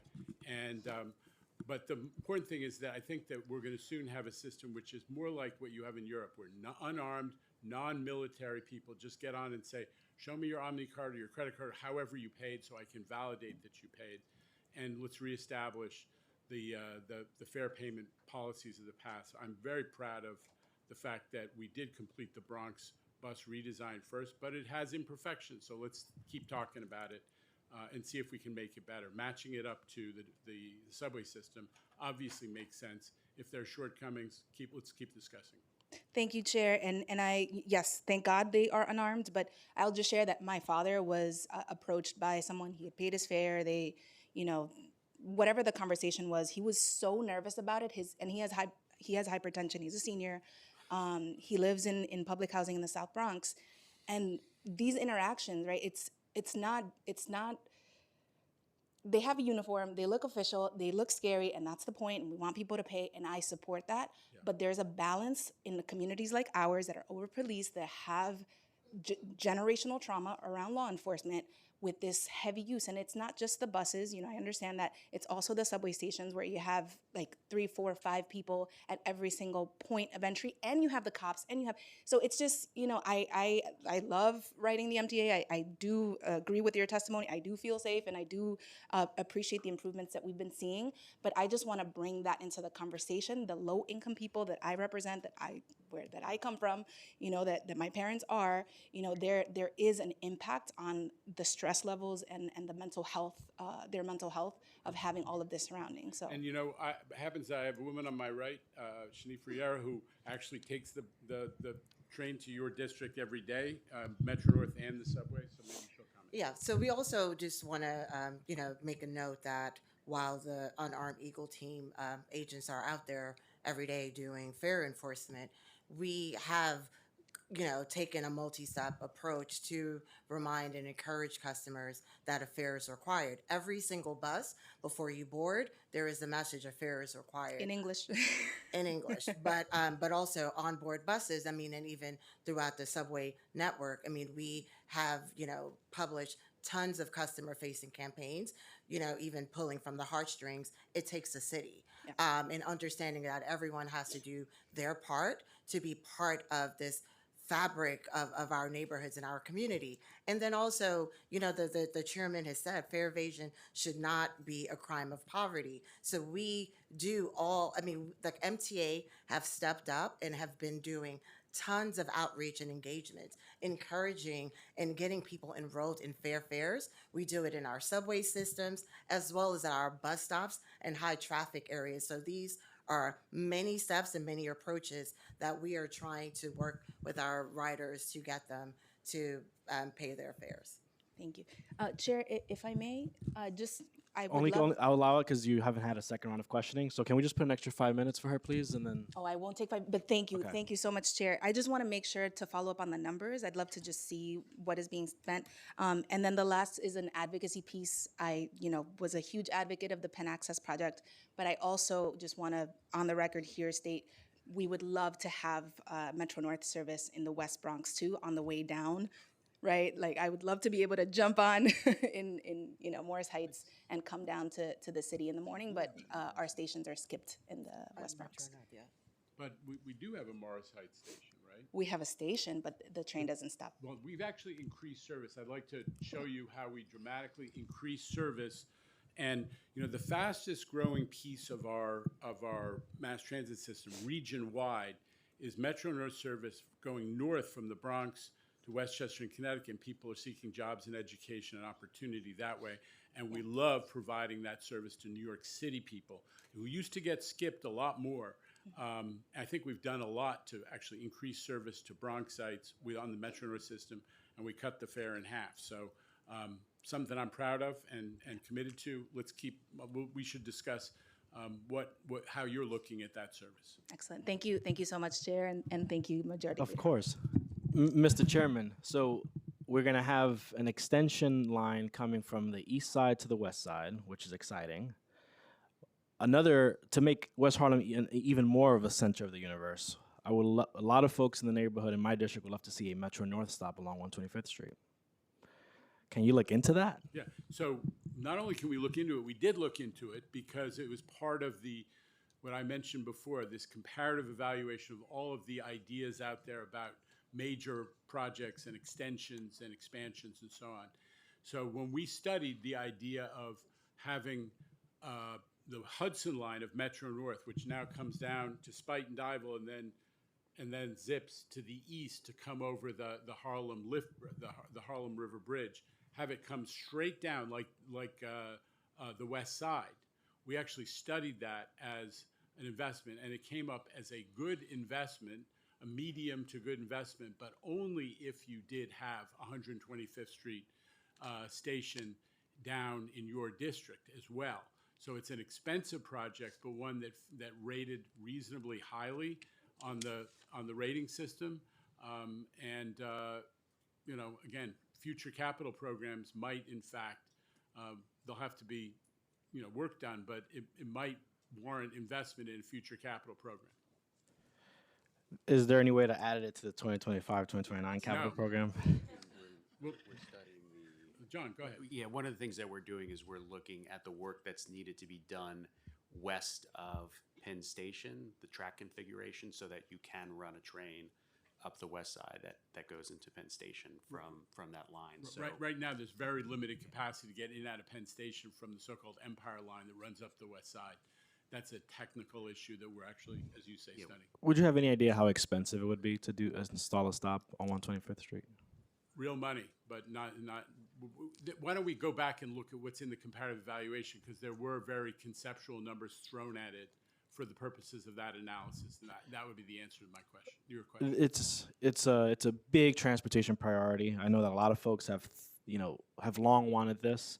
I understand the limitations that your agency is facing at the moment, or the authority. But if we can just keep conversations on that, that would be great. And you'll have to bring Columbia to the table, because they would be the biggest beneficiaries of all. Columbia University was struggled to get in touch with their conscience as a result of your work. We're close to being able to announce that Columbia is going to pay for accessibility at the 125th and Broadway station, and they would need to be part of a solution for a Metro North stop there, big time. Well, of course, we hope that an agreement is reached eventually on that, and I'm sure you have more to report on that when the time is right. Yep. Regarding subway surfing is the act of riding on top or outside of a moving train. In recent years, this dangerous trend has increased, potentially due to the rise in social media posts involving subway surfing. In 2023, at least 5 people were killed in subway surfing incidents, as compared to 5 total fatalities between 2018 and 2022.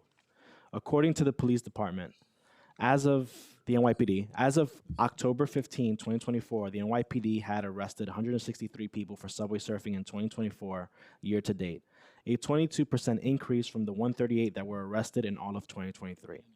The NYPD contends that the increase in arrest is due to the increase in enforcement and not indicative of an increased number of subway surfers. However, in 2025, 5 people died as a result of subway surfing. What infrastructure enhancements does the MTA plan on building in order to prevent youth from subway surfing? Okay, so let's just start off by acknowledging that subway surfing is a tragedy, and it is not. This is not fun. This is not hijinks. This is life or death, and we cannot have. We're going to try to. We have been working to try to discourage this. You have probably seen we have announcements constantly in the system to educate kids. We've initiated an animated advertising campaign. We have leaned on all the social media companies to suppress this, to use their algorithms, which they're pretty good at using to get business or to find new sources of revenue. But they seem to be, not all of them, but some of them seem to be unable to suppress subway surfing videos.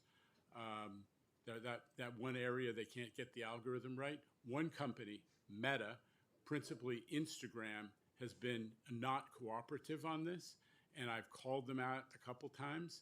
I have reached out to people through the very effective NYC Tech Group to say we are going to have to do something about you if you don't get with the program, because you can't have kids looking at these things and getting killed. So We've been very aggressive about that. We did all kinds of things. We teamed up with New York City Public School students to do announcement campaigns and so on and so on. You're aware of all that. In addition, I bless the NYPD. Whatever you think of drones, the way they are using drones to identify subway surfers on some of these outdoor lines, which are where it principally happens, has been effective. And I really appreciate what they've done. They have deployed officers. And it's true that there have been more arrests, but the arrests are not, no one's being incarcerated. Basically, these kids get taken off the train and they get taken home. And we ask the parents, could you please, we beg the parents, could you please intervene, whether it's a parent or a teacher or a caregiver or a coach, folks need to take responsibility for preventing kids. So there's a lot of stuff that we have done and we're going to continue doing. One thing on top of all this is it took a while, but we have developed and by the way, subway surfing was down in 25 versus 24. So I'm by no means declaring victory, but the number of cases actually has gone down by about 10%. This is by no means cause for celebration, but we are pushing in the right direction. We are also on one of the lines that seems to be the worst in this area, which is the number 7. We are actually doing what we call bolsters. They're a physical intervention. It's really hard to come up with a way to do this that doesn't prevent the car from being maintained in normal course. But the folks at Transit have tested out and piloted a bolster, and they're now deploying it onto the number 7 trains so that line in particular will hopefully have kids climbing up from between cars will be prevented to a greater extent. What else, Shanifa, am I missing? So as part of the bolster expansion, are most of the 7 train stations are going to be covered? The ones that are above ground especially? It's not the stations, it's really the physical train itself that prevents kids from climbing up between cars. And they had to test out a lot of different techniques because, again, you have to maintain access to the top of the car for maintenance purposes. But they do have a strategy that they are moving forward with aggressively, and you'll start to see more and more of those. And my last question on this topic is, has the MTA reviewed case studies from other municipalities with metro systems to study how subway surfing is successfully prevented? If so, what ideas have been implemented? I mean, I would have to say we are the case study. I talked to lots of counterparts and colleagues across various transit agencies. I mean, and this is, a phenomenon that is wide sweeping, but they are looking to us. And we, as the chairman said, who spoke about the measures that we're taking, another thing that we're doing is we have the partnership with DOE students who have lent their voices to this campaign and the audio announcements, but also when we are invited in to assemblies or gatherings, we do go out and participate in doing a lot of anti-subway surfing campaigns, as well as bringing on celebrities and prominent New Yorkers to lend their voice to the cause as well.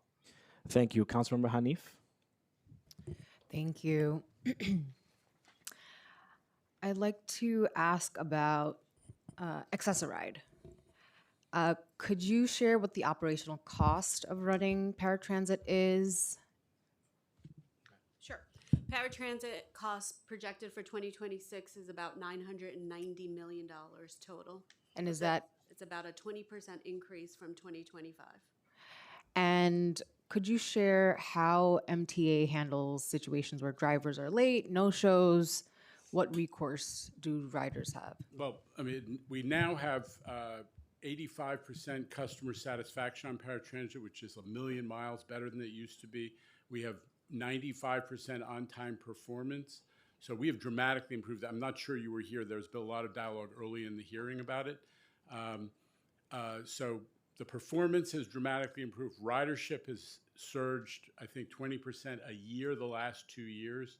And it's not a secret. That's part of the reason it's costing a fortune. We have driven down the per ride cost by using more black cars and for-hire vehicles, and giving better service. But the overall numbers are surging so much that the overall cost of the program is dramatically increased. And is that budget coming from city and state and federal? How is that funding allocated? So the funding for the program is between city and MTA. We have a cost share on the program, a historical cost share and a cost share that's currently at 50% with a $165 million cap. And with federal ADA mandates, is there any funding associated? There's no operating funding There's- coming from the federal government of any kind. Got it. And then what capital investments are planned for the Access-a-Ride fleet replacement or expansion over the next 5 years? Sure. So normal replacement for our vehicles that are part of our fleet, right? The primary carrier vehicles are MTA-owned vehicles. They get replaced on a normal basis. I believe it is every 7 years. That is already programmed into the paratransit budget for cost replacements. Coming to the NaviLens program that helps visually impaired users to be more independent in unknown spaces via QR codes positioned within stations, especially where it's not possible to use GPS or other computer vision methods. Could you share how many NaviLens are deployed in the New York City subway? I don't know that offhand, but I'll tell you, what we've done is an incredibly innovative pilot with, if you hit a QR code, you can get access to a ASL translator. And we've gotten incredibly positive feedback on this from the portion of the disability community that relies on that. You know, we're going to expand that, but we're using NaviLens and other techniques to provide accessibility benefits to folks who aren't only mobility impaired. Sure. No, and I think that's fantastic. Yeah, and it is affixed in every subway station as well as bus. Oh, great.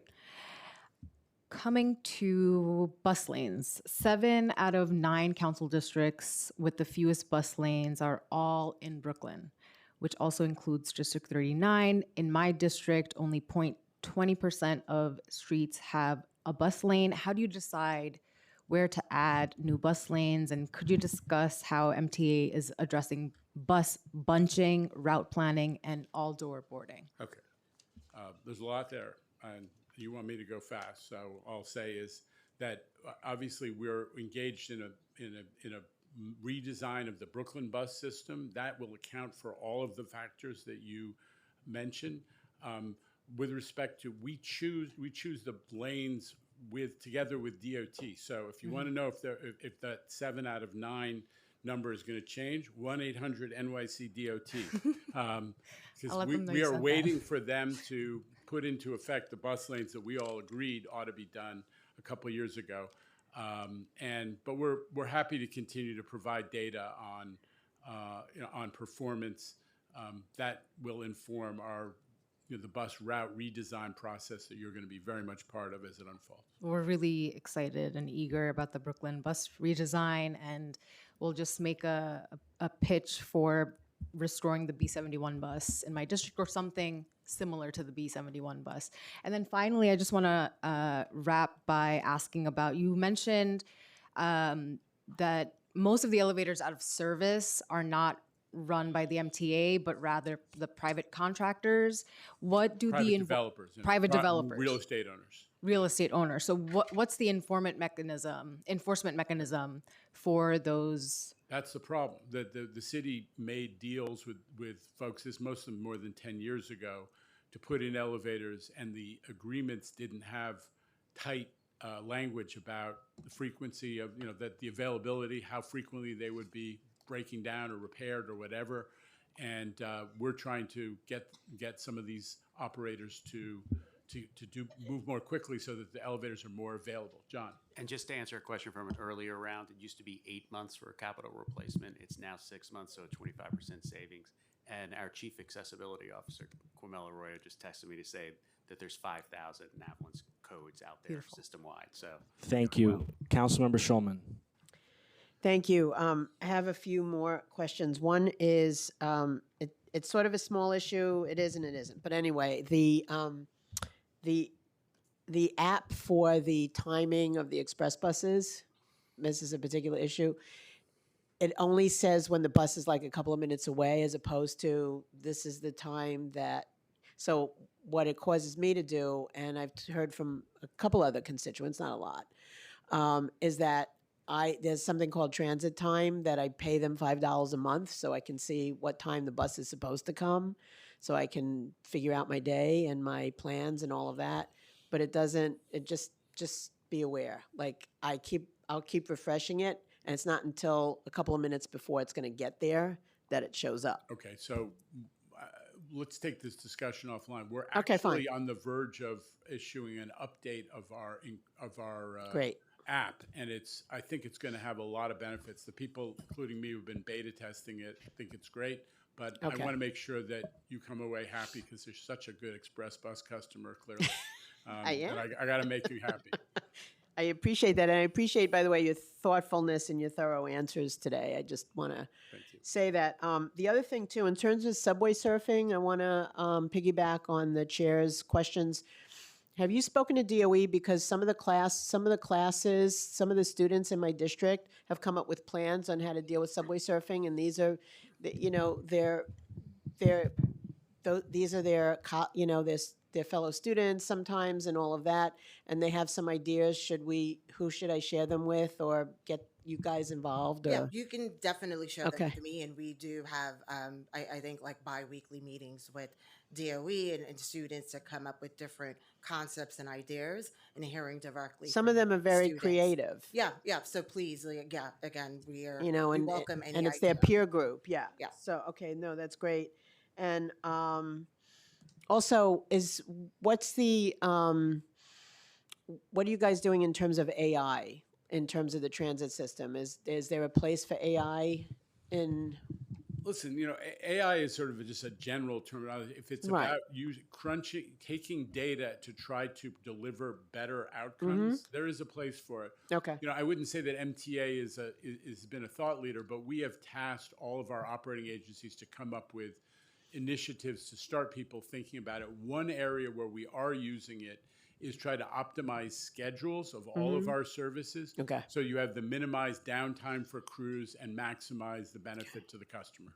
And my last question is about some of the news about buses being out of service or being put into service that aren't up to par, and I just want to get a response from you on that. Yeah, listen, here's the bottom line. We're never going to put a bus into service that is defective or broken. Right. That's nonsense. We have disagreements with our friends in the union about how quickly certain kinds of maintenance activities should be performed, and we're trying to get buses on the road so that people in your district and Councilmember Wong's district and everybody else's district aren't standing there because one bus didn't run. Correct. Right. So sometimes our friends in the union make public statements that suggest dangers that are not present in my view.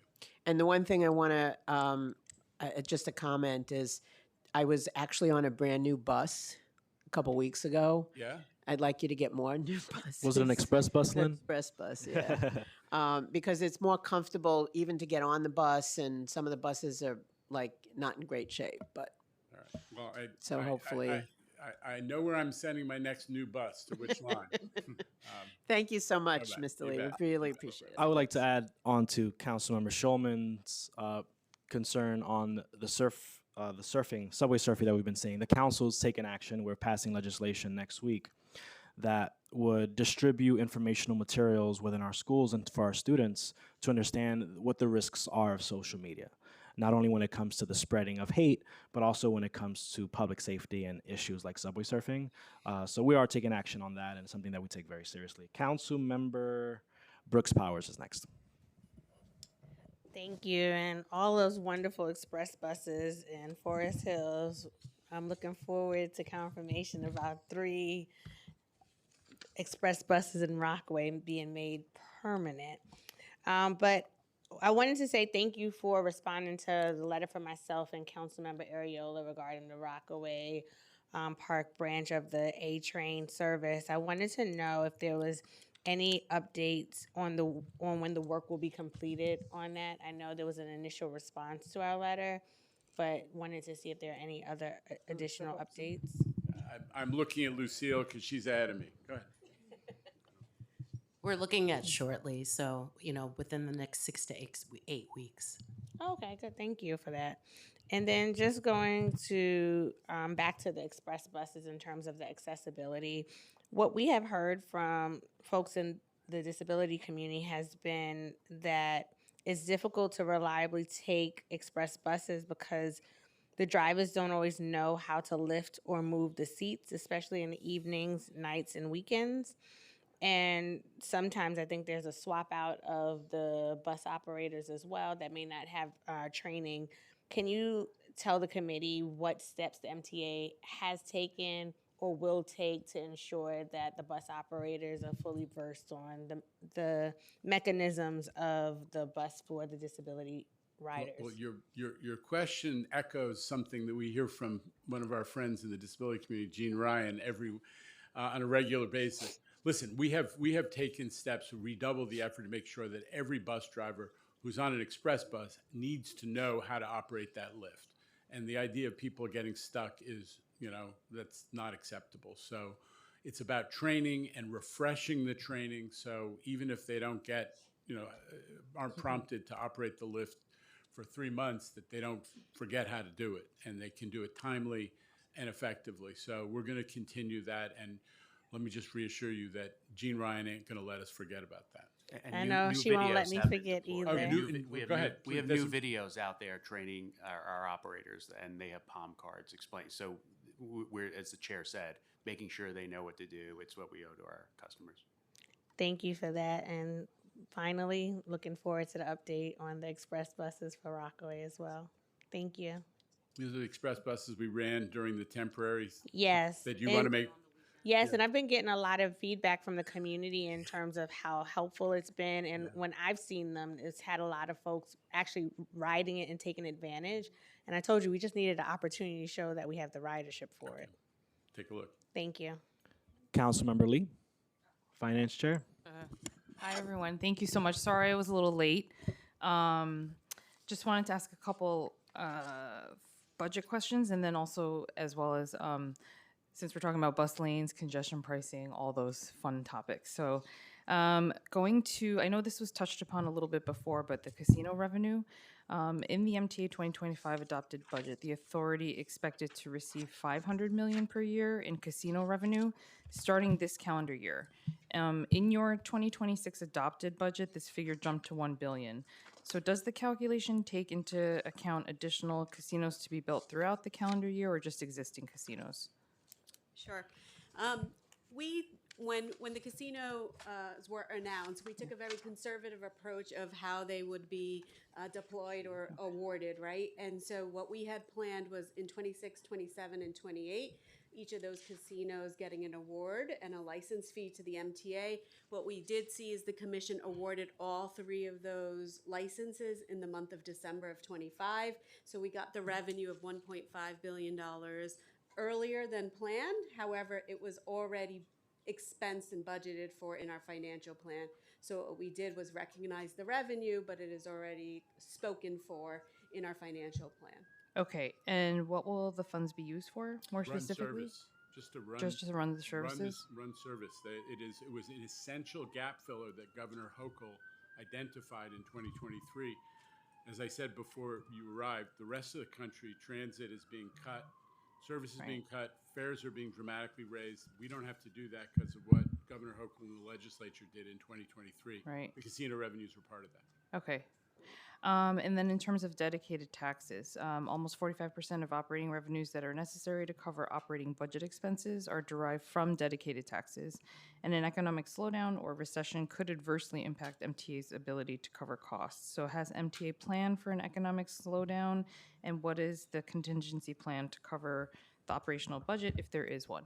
Well, the bottom line is that we work closely with the State Division of the Budget, who takes, is an appropriately conservative or moderate approach to their projections, and that's the basis on which we project our revenue sources. Anything else? No, agree.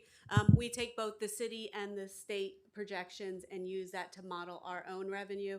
I think both agencies and entities take a conservative approach. We have planned for the same, and if we see any uptick, we recognize the revenue as it is appropriated. Okay, good to know. so as, so if, oh, okay, so you guys are working closely with them, which is good to know. One quick question about, I know this, that the question was asked earlier, but just wanted to follow up in terms of the list of elevators that are being operated by private developers, if you have a list of Yeah, that. give you that list again. It's like somewhere between 10 and 20. Just talk about, so one of them that we lean on a lot that I'm not happy about is the Barclays Center, which is new and it's a high-profile Brooklyn location, and it shouldn't be going out of service as much as it does, but we are on those people like the proverbial cheap suit because they have not been doing well enough. Perfect. And then just really quickly on the bus lanes, because I'm in Eastern Queens, where I think my district is one of the only two that has no subways or But you Long got- Island you got Railroads. that Long Island Railroad in Bayside, right? No, that's not me. So I have no Long Island Railroad and I have no subways. So we are, it's right to the north and south of me, but I'm like smack in the middle of that area. So we rely very heavily on buses as well as cars. And I think when the bus lanes on Hillside were input, I'm sure you've heard feedback on this, but just wondering, is it 1 year? Like, how long do you guys monitor that? Because it has caused so much traffic and we understand the need, especially on a thoroughfare like Hillside Avenue. But if we can switch it from 24/7 to certain hours during the day, because it has, we keep getting so many calls into our office about the traffic that gets built up because now there's only one lane for cars. So that is something that I know that myself, Natasha Williams, as well as Jim Gennaro, we all have parts of that on Hillside Avenue, and that's something that all of our offices have been hearing. We should talk about it. It's definitely a New York City DOT issue as well. And I just remind all of us that the vehicles that go in the bus lane carry 20, 30, 40, 50 people and, individual automobiles. So I respect the fact that traffic is impacted, but if you can make things faster for the 40 people who are on the bus, that is making a difference. Well, and just to make a point on that note, faster hopefully doesn't mean that I know we went through the whole redesign, but hopefully it doesn't mean sacrificing on stops, because for our elderly and the students, that's really important. All right, may I just the privilege of answering the question. It is really complicated to find the Goldilocks solution, the perfect mean. We have in New York, our bus system has so much more frequent stops than the rest of the world, and it's one of the reasons our bus system is a little slow. Everybody wants us to have faster service, so we're trying to balance having fewer stops, but having them in the right places and not, hurting communities. It is a constant issue of balance. It's like a jigsaw. Yeah. No, which I appreciate. And I'll ask, if possible, another question for the next round, I guess. Chair. Chair, you can ask them now. Okay, just one last on congestion pricing, because that is an area that impacts Eastern Queens tremendously, because not only in the sense of getting the benefits of congestion pricing, because we have to pay the prices, but also I have a very large percentage of the drivers who live in my district as well, and I know that the $9 was sort of exempt from the drivers, a lot of the drivers, but correct me if I'm wrong on that, or at least the fee was a lot less. But I know before COVID, there was workings on the state level to try to get some of those resources to go to the outer boroughs, and I'm just wondering, I know that obviously the main source is in the subway transit system, but if some of those resources could also come out to the outer boroughs, I just wanted to follow up. Why don't we just give an IOU to give you the specifics of what projects in your district are going to benefit, but broadly speaking, it's going to ADA accessibility, the basics of making sure that the system doesn't fall apart. It's going to enable us to run more service on subway and commuter rail and new trains and buses. But we'll give you specifics on your district and how it's benefiting from congestion pricing. And honestly, I would. No one ever wants to get into the details of it because it's controversial, but with the speeds being picked up on the Williamsburg and the Midtown Tunnel so dramatically, there are a lot of folks coming out of Queens, I'm not talking specifics, who are seeing real time savings. Their time is worth money. That's why drivers in polls are much more supportive of congestion pricing than they used to be. I understand they're probably not coming to talk to you, but yes, in the polling. I mean, as a driver myself, I sort of have a different narrative, but that's, I mean, not just me, but the folks in our district, but we can talk about that offline. All right. Thank you. Are you done, Finance Chair? Thank you. All right. Now, my last two questions, and I'm giving 2 minutes each for the last third round. Councilmember Wong, followed by Hanif. Yes, hi, thank you, Chair. I'm counting the number of bus shelters in my district that's been abandoned or the stops has been removed, but the shelters are still there. What is being done has been 7, 8 months? Yeah, you have to talk to New York City DOT. They oversee the bus shelter system through a franchisee. That's not the MTA. I see, okay, thank you. Back to the express buses. What sort of operational improvements are being done to improve reliability? Yes, the bus network was a significant change. I don't see any improvements. I only see bus stops being removed and there are fewer buses coming. What is being done to improve the services?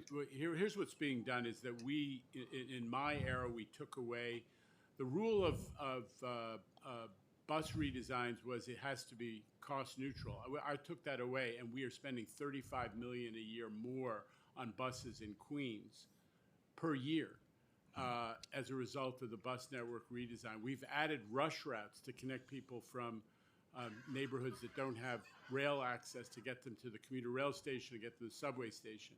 And we've seen overall an improvement in speeds.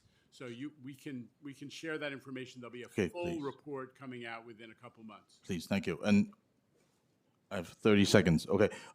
What's being done to improve the traffic signal timing on bus routes?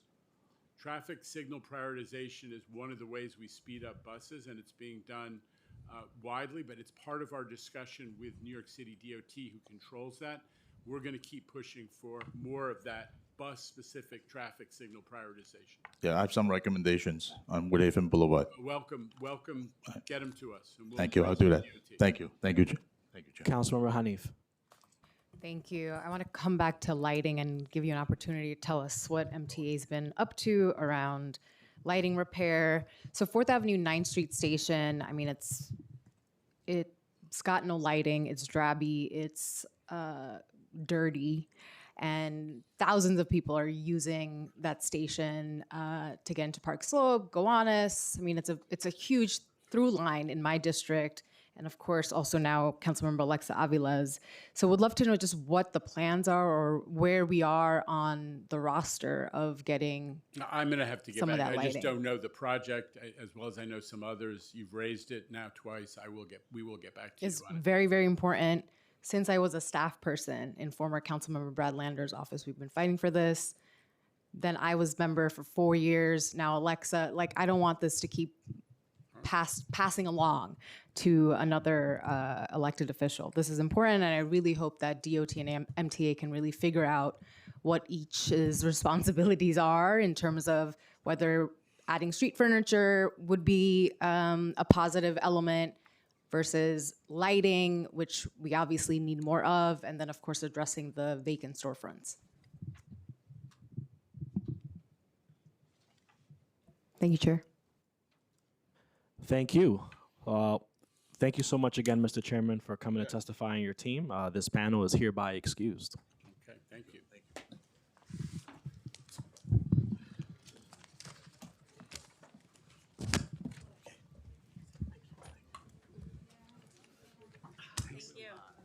Do you have any time for the parade? No. Same here.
Just a quick PSA.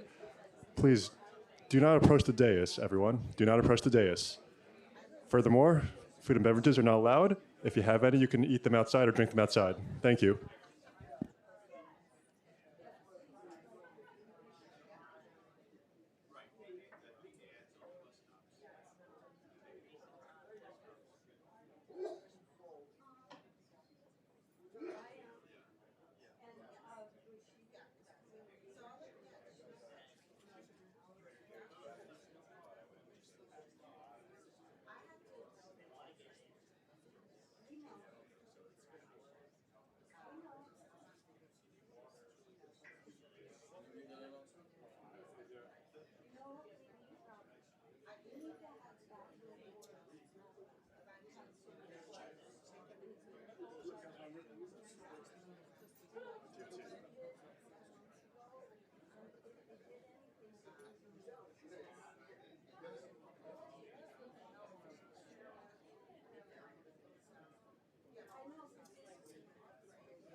one. I'm currently hearing one.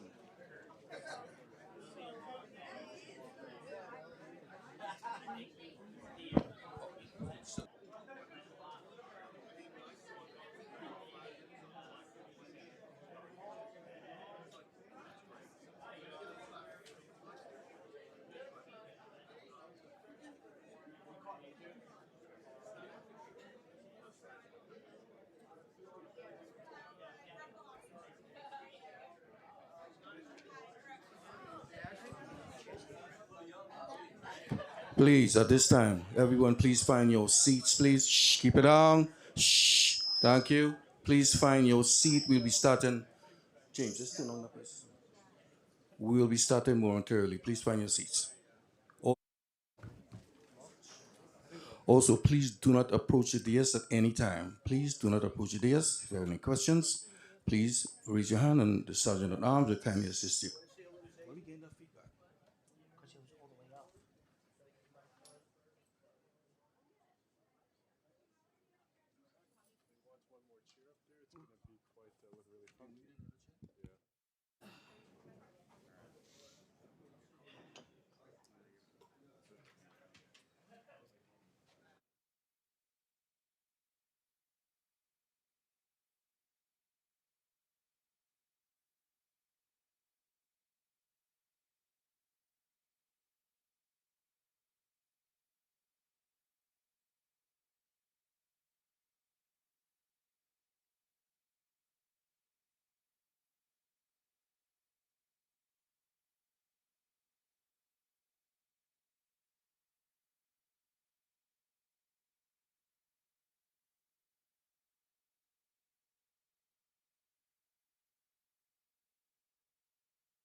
All right, since I already provided my opening earlier this morning, I will turn it over to committee counsel to administer the oath.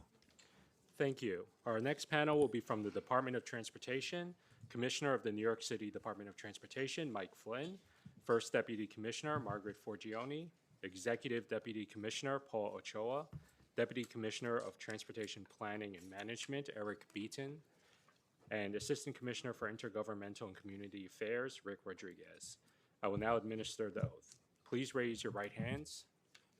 Do you affirm to tell the truth, the whole truth, and nothing but the truth before this committee and to respond honestly to council member questions? Yes, I do. Thank you. You may begin when ready.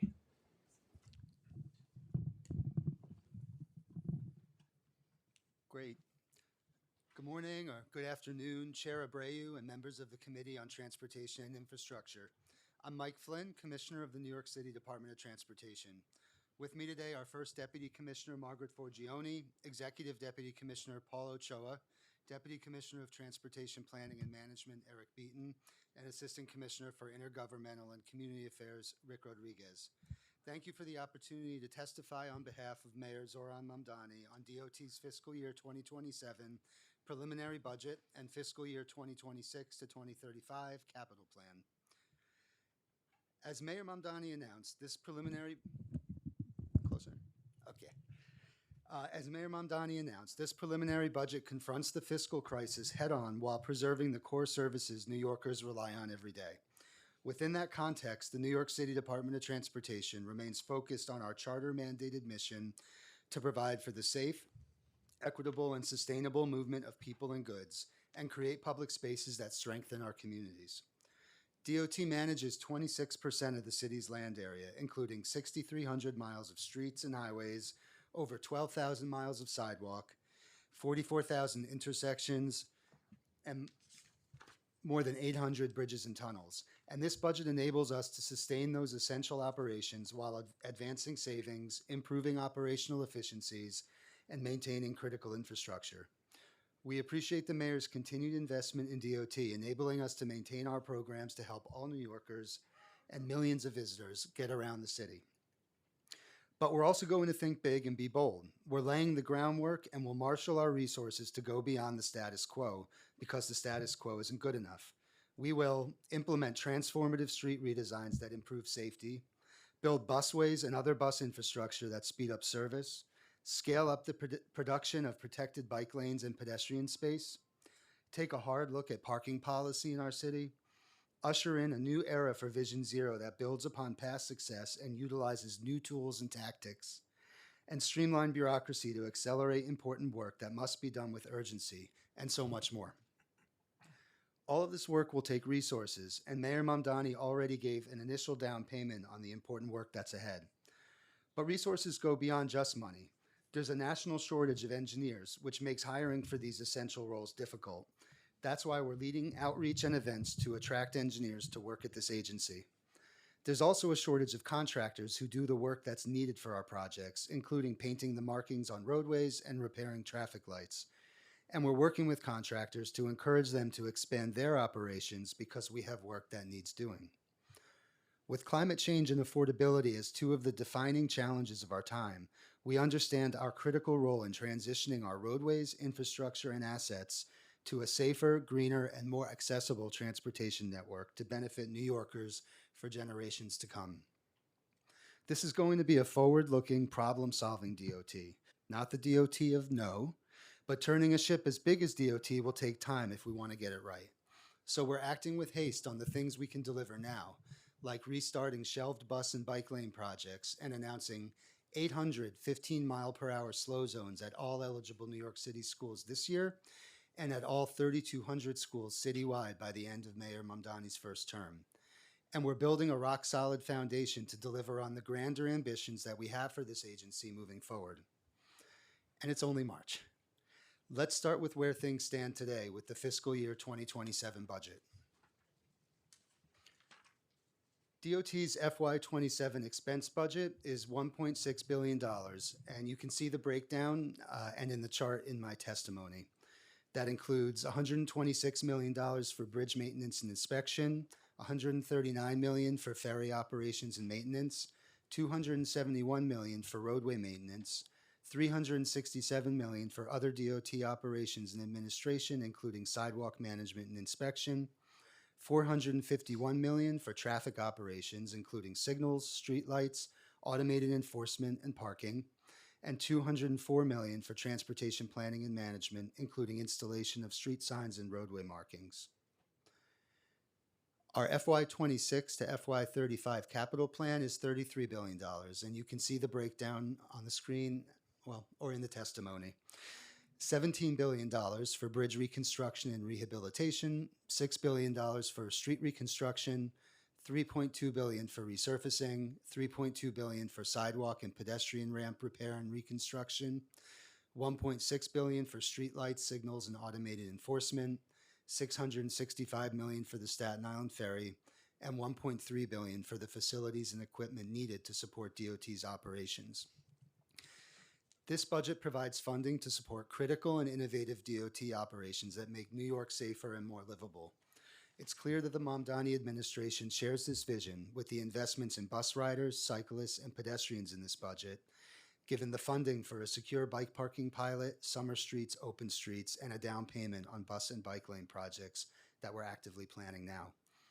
These investments strengthen our vision to create a transportation system that provides equitable mobility for all residents and visitors. On faster and more reliable bus service, we're thrilled with the mayor's proven commitment to make it easier and faster to travel around the city with his announcement of the revitalization of 4 previously halted street redesign projects across the Bronx and Brooklyn. These projects will build upon our creative and collaborative work with the MTA to improve the bus rider experience citywide, ensuring that New Yorkers have fast and reliable bus service. The addition of $5 million per year starting in FY27 as a down payment for bus and bike lane projects is not just a line in the budget. It's a clear commitment to faster and safer mobility methods that move New Yorkers efficiently and equitably. This investment makes a bold statement about our priorities by accelerating projects that will decrease commute times, protect vulnerable road users, and support our climate goals, all while strengthening the reliability of the city's transportation network. This is how we deliver safer, greener, faster streets, and we're just getting started. On strengthening bike infrastructure, with more than 600,000 cycling trips taken in the city each day, we know we need to think holistically to meet rapidly growing cycling trends, so we're working with our vendor on launching a secure bike parking and charging program. As many New Yorkers lack in-home bike storage space or cannot carry heavier e-bikes or cargo bikes upstairs, providing safe and secure bike parking options at transit stations and major destinations will reduce barriers to bike ownership and encourage transit ridership and last-mile trips by bicycle. The addition of secure, covered, long-term parking options in residential neighborhoods will enable people without storage options at home to start biking, which is essential to our goal of promoting mode shift. In addition, the use of electric mobility devices has dramatically increased, with nearly 6% of New York adults reporting that they ride an electric mobility device once a week or more. When used safely, these new modes of transportation offer affordable, sustainable, and convenient options for a range of New Yorkers, from families to delivery workers. Delivery cyclists have a particular need for secure bike parking, particularly with e-bike battery charging, given the high rate of bike theft and safety challenges of indoor battery charging. Secure bike parking is a new opportunity for DOT to meet the moment during this time of rapid change on our streets, resulting in an intervention that supports evolving mobility trends and makes our streets safer. While overseeing one of the most complex urban transportation networks in the world, we remain proud of our creative work to reimagine the use of public space. To continue making a vibrant and people-centered city, this budget includes an additional $2 million baseline investment starting in FY27 in summer streets and open streets that transform asphalt into opportunity. This funding expands car-free corridors, energizes commercial districts, supports small businesses, and gives families safe, joyful spaces to gather and move. It's about reclaiming our streets for people and delivering more welcoming streets for kids learning to bike, seniors taking a morning stroll, and communities hosting arts, culture, environmental, fitness, and educational programming right outside their doors. Summer streets and open streets are powerful demonstrations of what our shared public spaces can be at their best. This investment keeps that momentum alive and solidifies our commitment to a more open, active, and vibrant city for all New Yorkers. Regarding rezoning commitments, as part of this budget, DOT will implement the projects outlined in the downtown Jamaica and Long Island City rezonings. Over $190 million of new funding was added to DOT's budget to carry out a variety of projects in Long Island City and downtown Jamaica, including Archer Avenue sidewalk and bus layover improvements, Merrick Boulevard median and busway improvements, and 44th Drive pedestrian improvements. Thanks to the Council's partnership, we're able to not only build housing, but build all the other elements needed in these dense neighborhoods. Finally, DOT continues to make significant progress in expanding contracting opportunities for minority and women-owned business enterprises, or MWBEs. In fiscal year 2026, we're on track to achieve record-breaking results, with $375 million already committed towards MWBE participation, representing 32% of our contracted spending as a department. This milestone reflects more than a numeric achievement. It demonstrates our intentional effort to ensure that economic opportunity reaches the diverse businesses that strengthen our communities. By expanding access to contracting opportunities, DOT is helping to build a more inclusive and resilient business ecosystem while advancing our broader vision of fairness, opportunity, and shared prosperity. In conclusion, we're thankful for the opportunity to testify before the Council today and for your continued partnership. We're grateful to the Mamdani administration for investing in DOT, strengthening the steadfast work of the 6,000 people at DOT who keep this city moving. We now welcome any questions. Thank you so much, Commissioner, for your time and for bringing your team to testify today. Local Law 195 of 2019, also known as the Streets Plan or the Transportation Master Plan, mandates expansion of the city's biking, bus, and pedestrian safety infrastructure. DOT's most recent report, released last week, states that the agency only built 20.8 miles of protected bus lanes in 2025, once again short of the 30 miles required annually. DOT was also required to install transit signal priority TSP at 1,000 intersections, but completed only 769. The report noted that DOT has installed roughly 18.2 miles of protected bike lanes in 2025, an improvement, but still woefully behind the 50-mile benchmark required by the legislation. At our last hearing on the Streets Plan, I requested you to come here today to prepare with a breakdown in funding needed to attain these requirements on a yearly basis. Do you have the breakdown, that is the calculation, in funding that DOT needs in order to accomplish the Streets Plan, and how much additional funding is required? Thank you, Chair. Well, I want to start by saying that, we recognize that the Streets Plan mandates are legally binding, and we'll do everything in our power to deliver as many projects as we can. And we really value the collaboration that we have with the council in achieving that mission. While we don't have specific numbers that we can share today, as we're still developing the plan for this year, I do really want to reinforce that commitment, and we're happy to talk more about some of the investments we have planned. Just want to be clear that delivering as many projects as possible does not mean a satisfaction of the benchmarks required by the Streets Plan. At the last, 2 weeks ago, I requested for the administration to come prepared with a breakdown of what would be needed to accomplish the Streets Plan. So is it fair to say that you do not have that calculation today? Councilmember, thank you for the question. We did clarify at the last hearing that this hearing would be about the preliminary budget that was already released.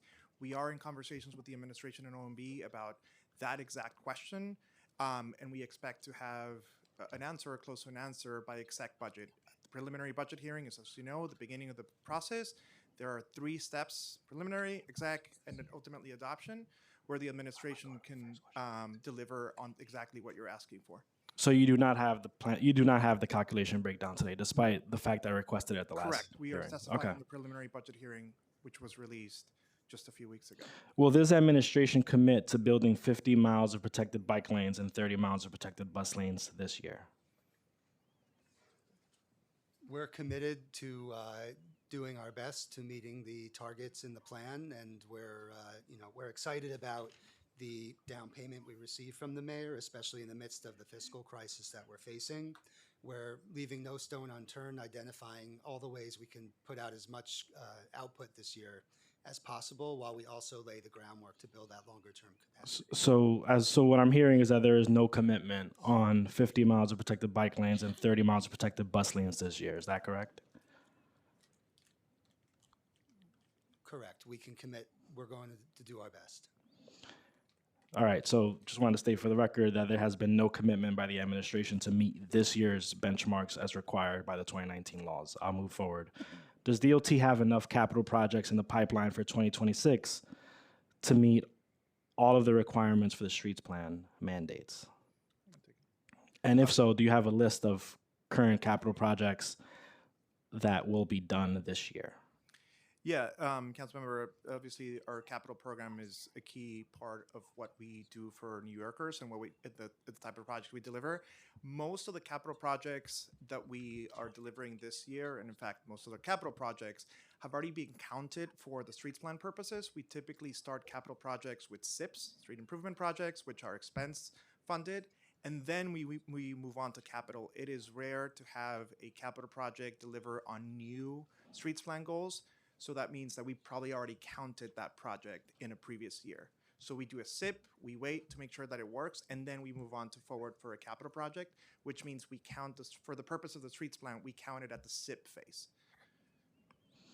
Do you anticipate that in 2027 you'll be able to meet with the current preliminary preliminary budget funding that you'll be able to meet 50 miles of bus lanes next year and 30 miles of bike lanes next year?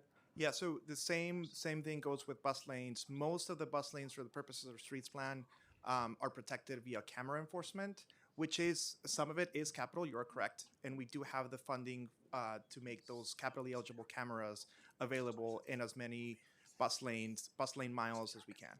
So you are committing, and I want to reverse that, 50 miles of bike lanes and 30 miles of bus lanes. You're committing that you're able to, you will be able to meet those targets in 27. We're going to be able to meet the capital portion of those fundings, but as I mentioned, most of that. This seems like a technicality. I'm just, are you going to be able to meet the 50 and the 30 numbers next year? I think the commissioner already answered that question. I was speaking to the capital portion of the streets plan goals.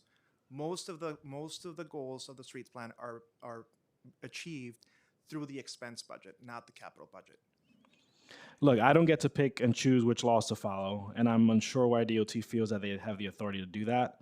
They are legally required mandates of the department, not a suggestion. I know that at the last hearing, DOT mentioned that you're focused on outcome-based targets. And so I guess my question is DOT asserting that if the city met the requirements of the streets plan, it doesn't believe there would be vastly improved bus speeds, safer crossings, and a larger protected bike lane network in the city? No, definitely that's not the position. I think what we really want to underscore is that both are important. We're interested in the quantity of changes we can make out there on the street, and we're equally interested in what the impact of those changes are to make sure that the investments we're making are having the greatest possible benefit to New Yorkers as they can. One thing I want to mention is, especially thinking about this year, in addition to the discussions we've had around, resources for this year and building the capacity for future years, there's also, it's not only about the resources, it's also about the process of implementing these projects. And we really believe it's important to engage with communities as part of these projects. And we're a little bit behind the 8 ball from the previous administration for the outreach not having started on some of these projects. So there's also kind of a time aspect to this that has to do with the time it takes to have those conversations with communities. So do you believe that the streets plan would accomplish the outcome-based targets that your administration is seeking to satisfy? I think I think as a general rule, if we're going out and building bike lanes and bus lanes, we've seen that it has that benefit. But there's a lot, where you put the bike lane or where you put the bus lane and the specifics of how you design it can make a big difference in terms of the impact. So if we believe that satisfying the streets plan would lead to outcome-based goals, why not build the streets plan? Well, like I mentioned earlier, we are working as hard as we can, and I got to say I'm very proud of our team because they really are working tirelessly to maximize how much we can get done. In 2018, the Department of Transportation's Better Buses Plan established performance targets of increasing bus speeds by 25% citywide from approximately 8 to 10 miles per hour. That target has since been abandoned, and the lack of progress is evident. Will your administration commit to increasing average local bus speeds to a minimum of 10 miles per hour? We're currently in the process of developing a strategy for increasing bus speeds dramatically around the city. And those are the kinds of specifics that we're excited to share in the coming weeks. Are you able to commit to increasing bus speeds by 25% citywide? As I mentioned, we're in the process of developing those commitments and the specifics of how we can meet those commitments. We want to make sure that we set ambitious goals that we can follow through on, and we're going to have more to share. So it sounds, look, from what I'm gathering is there's no commitment to satisfy the streets plan. There's no commitment to an outcome-based solution a previous administration had set. So what are you willing to commit to today? Well, I want to be very clear that we're very committed to the goals of the streets plan and to doing our best to meet the targets of the streets plan. We support the goals of the streets plan. We think it's been a transformative piece of legislation. It's given us a lot more tools to expand the work we do and to approach it more creatively. And we're fully committed to ramping that up this year and in the coming years. In your future streets plans updates, can DOT break down the total operational and capital expenses for their streets plans projects? Yes, council member, we can commit to that. I don't see a problem.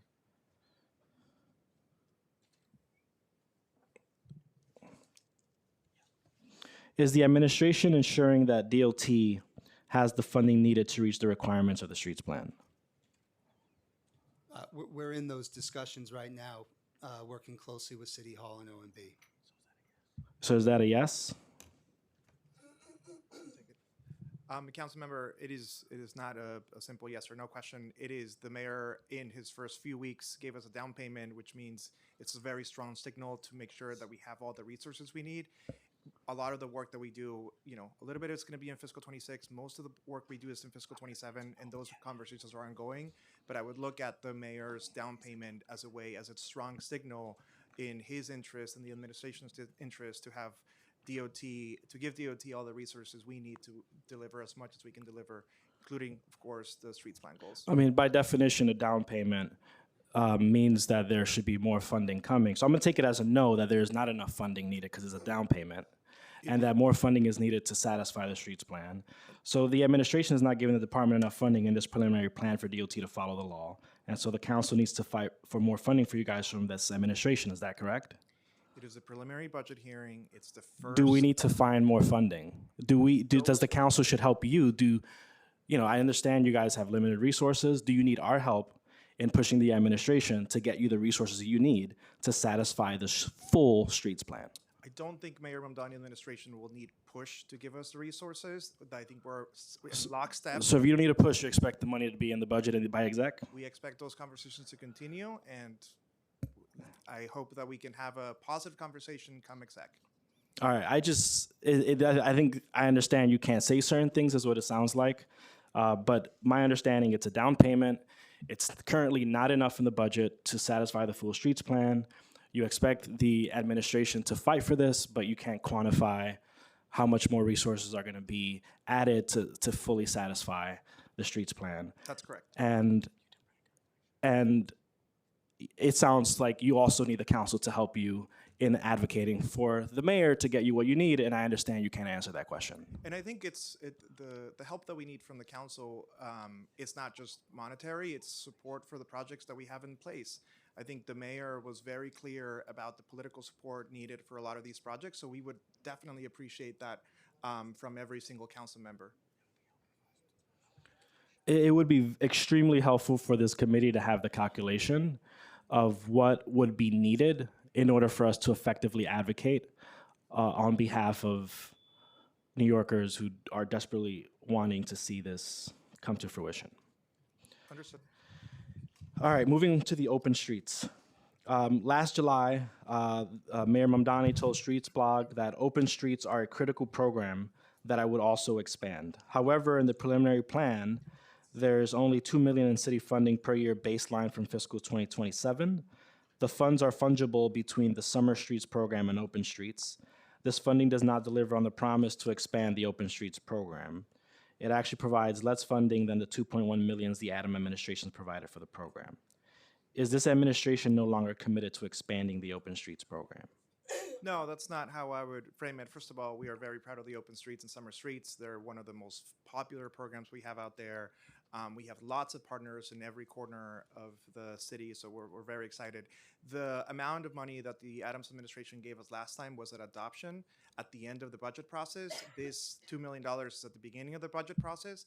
And I would also, it's worth mentioning that the Open Streets and Summer Streets spending is usually cut between 2 fiscal years. So we think we are in a great footing for us to do as much as we did last year, if not more, for Open Streets and Summer Streets. So is the administration saying, are you saying that you will continue to commit $2.1 million of funding program from the commissioner's office on top of this baseline funding? So the administration will commit to a total of $4.1 million, is that correct? No, that's not what I'm saying. I'm saying that the Adams administration gave us a one-shot $2 million at adoption. this $2 million, 2.1 maybe, this $2 million that we were given a prelim is enough to get us going. And if we need more funding, we're going to talk to OMB and City Hall to make sure that they give us the proper amount of funding. I would say, though, it is summer streets and open streets. It's got through 2 fiscal years, so it's always hard to say exactly how much money we're going to be spending. A lot depends on the number of partners that we have. A lot depends on the the programming that the partners are suggesting we do.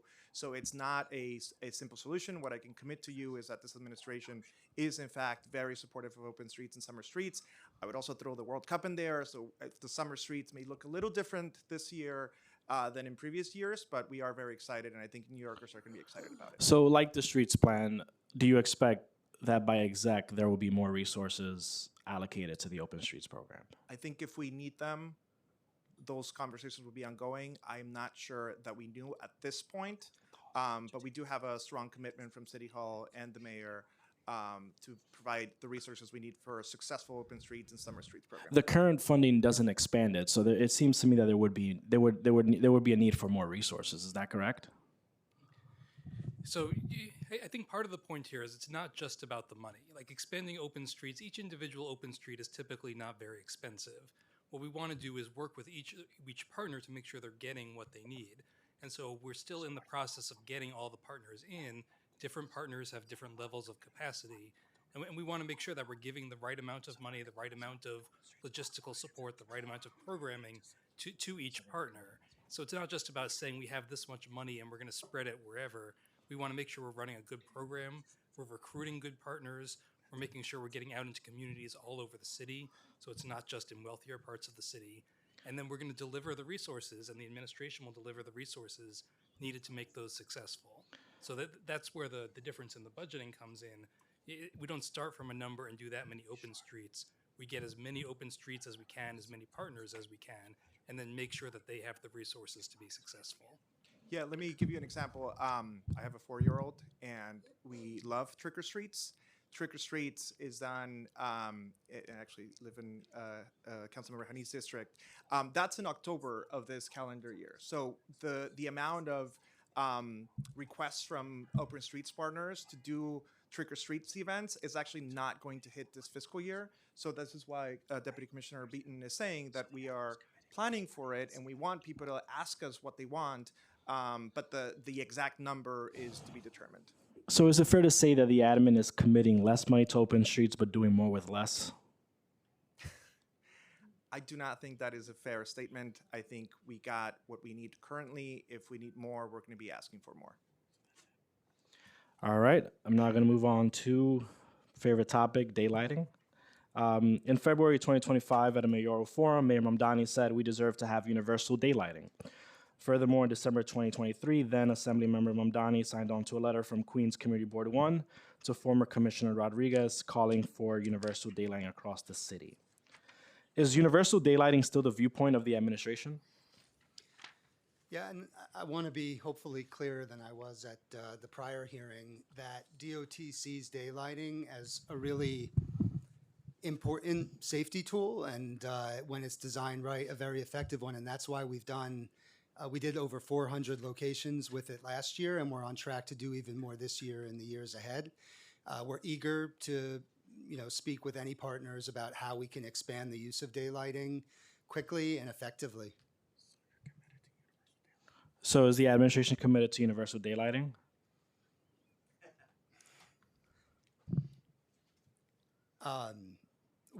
We are working to daylighting is already a key part of our toolkit, and we're working to expand its use. And we want to do that in a data-driven way that uses our resources most effectively. It sounds to me like a no, that the administration is not committed to universal daylighting. And if that's the case, is it safe to assume the mayor has changed his view since the campaign about universal daylighting? I think we would like to see daylighting across the city. Well, what type of daylighting? Well, we want to make sure it's done right, and that honestly, it depends on the particulars of every location. We're always using data to try to target our improvements where we can address safety the best. We live in a world of finite resources, but absolutely we're supportive of the concept of daylighting across the city. We just want to make sure that we can design it appropriately in each location so that it has the intended benefit. Does DOT have any dedicated funding this fiscal year or next fiscal year for any hardened daylighting projects? Since I understand that DOT is big proponents of hardened daylighting, at least. Yes, council member, we do have dedicated funding for about 400 to 500 locations. Four to 500? 400 to 500 locations. Each location's a little different. That was funding that was added during the last administration. During we heard council loud and clear. We like daylighting. We support daylighting, and we actually have dedicated crews to do this work. I would just there is sort of two sides to the daylighting operations. There's the planning operation, which Deputy Commissioner Beaton oversees, but then there's also a roadway component to hardened daylighting. So we have a dedicated crew in our roadway division that moves the blocks and drops off the blocks as the repaving season starts. So we have both components currently funded in the budget. So that appears to be from last administration. Does this current administration have any new commitments for hardened daylighting? Well, we did get it last year, but we got it, I believe, towards adoption of last year. So, as you know, I can't find any. Just put that out. You can't find in terms of for this year's capital project. It's not on the capital budget. It's on the expense budget. From this administration, I haven't found any listings of new capital for hardened daylighting. Right. The actual daylighting blocks are not capitally eligible, is my understanding. So we pay with them with the expense budget. Is furniture not capitally eligible? How long do you have? I have a lot of time. So essentially, each asset needs to be $50,000 or more to be capitally eligible, unless there is a corridor or a systems component. So, for example, if we do a single street light in a given street, that is not capitally eligible. But if we do multiple street lights as a system, they are capitally eligible. So the blocks themselves are not capitally eligible.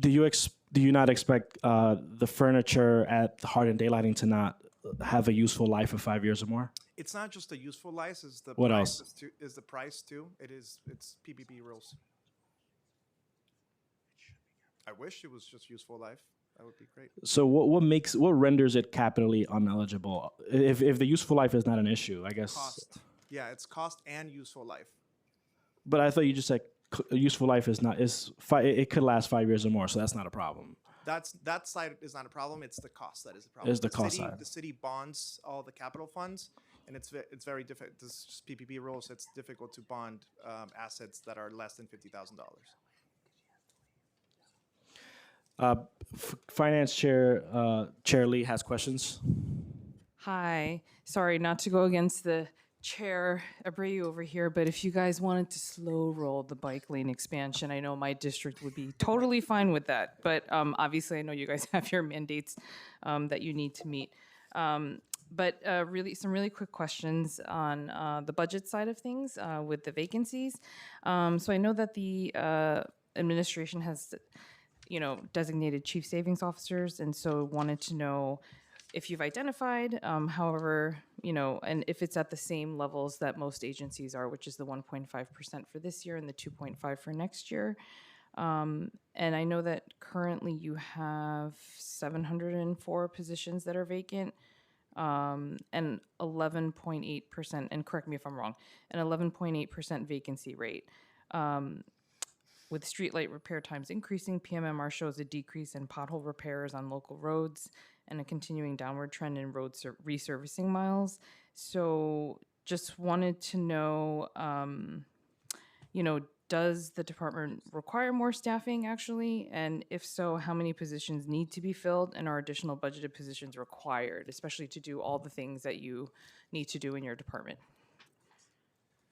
Thank you, Chair. So good to see you. We have about 800 vacancies currently. Oh, okay. The vacancy reduction is for DOT is 135. The reason it's not 50% of 800 is because a lot of our positions are grant funded, and the grant funded positions, meaning they're paid by the federal government or Right. state government, are not included in the mayor's calculations for vacancy reduction. And so our target is 135, and yes, we're expecting to meet it. We do have the same target as every other agency. We're doing our part. We have a 1.5% target this fiscal year and 2.5% in future fiscal years.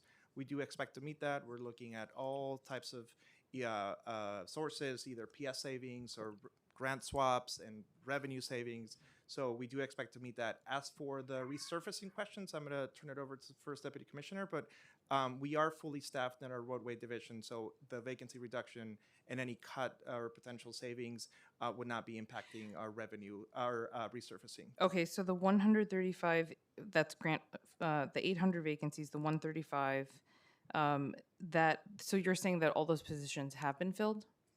No. So Okay. If you were to just to take our entire vacancy reduction and do a 50% vacancy cut, Right. it would be around Right, because the 400. okay.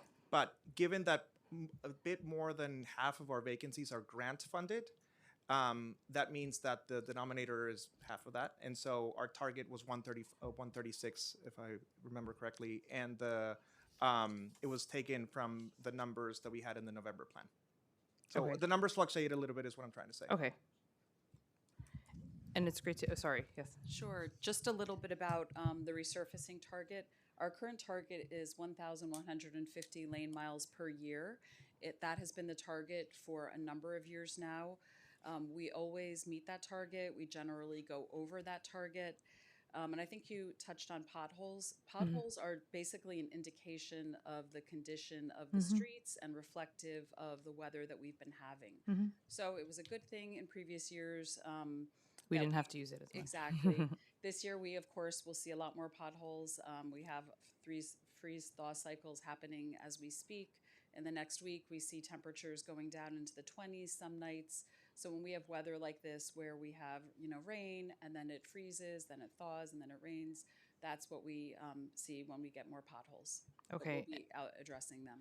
And I guess especially this season, knowing that there is more of a need with resurfacing miles, streets master plan, and all of the pothole repairs, do you think that you'll be able to fully staff up? And how do you plan to address any needs in the future?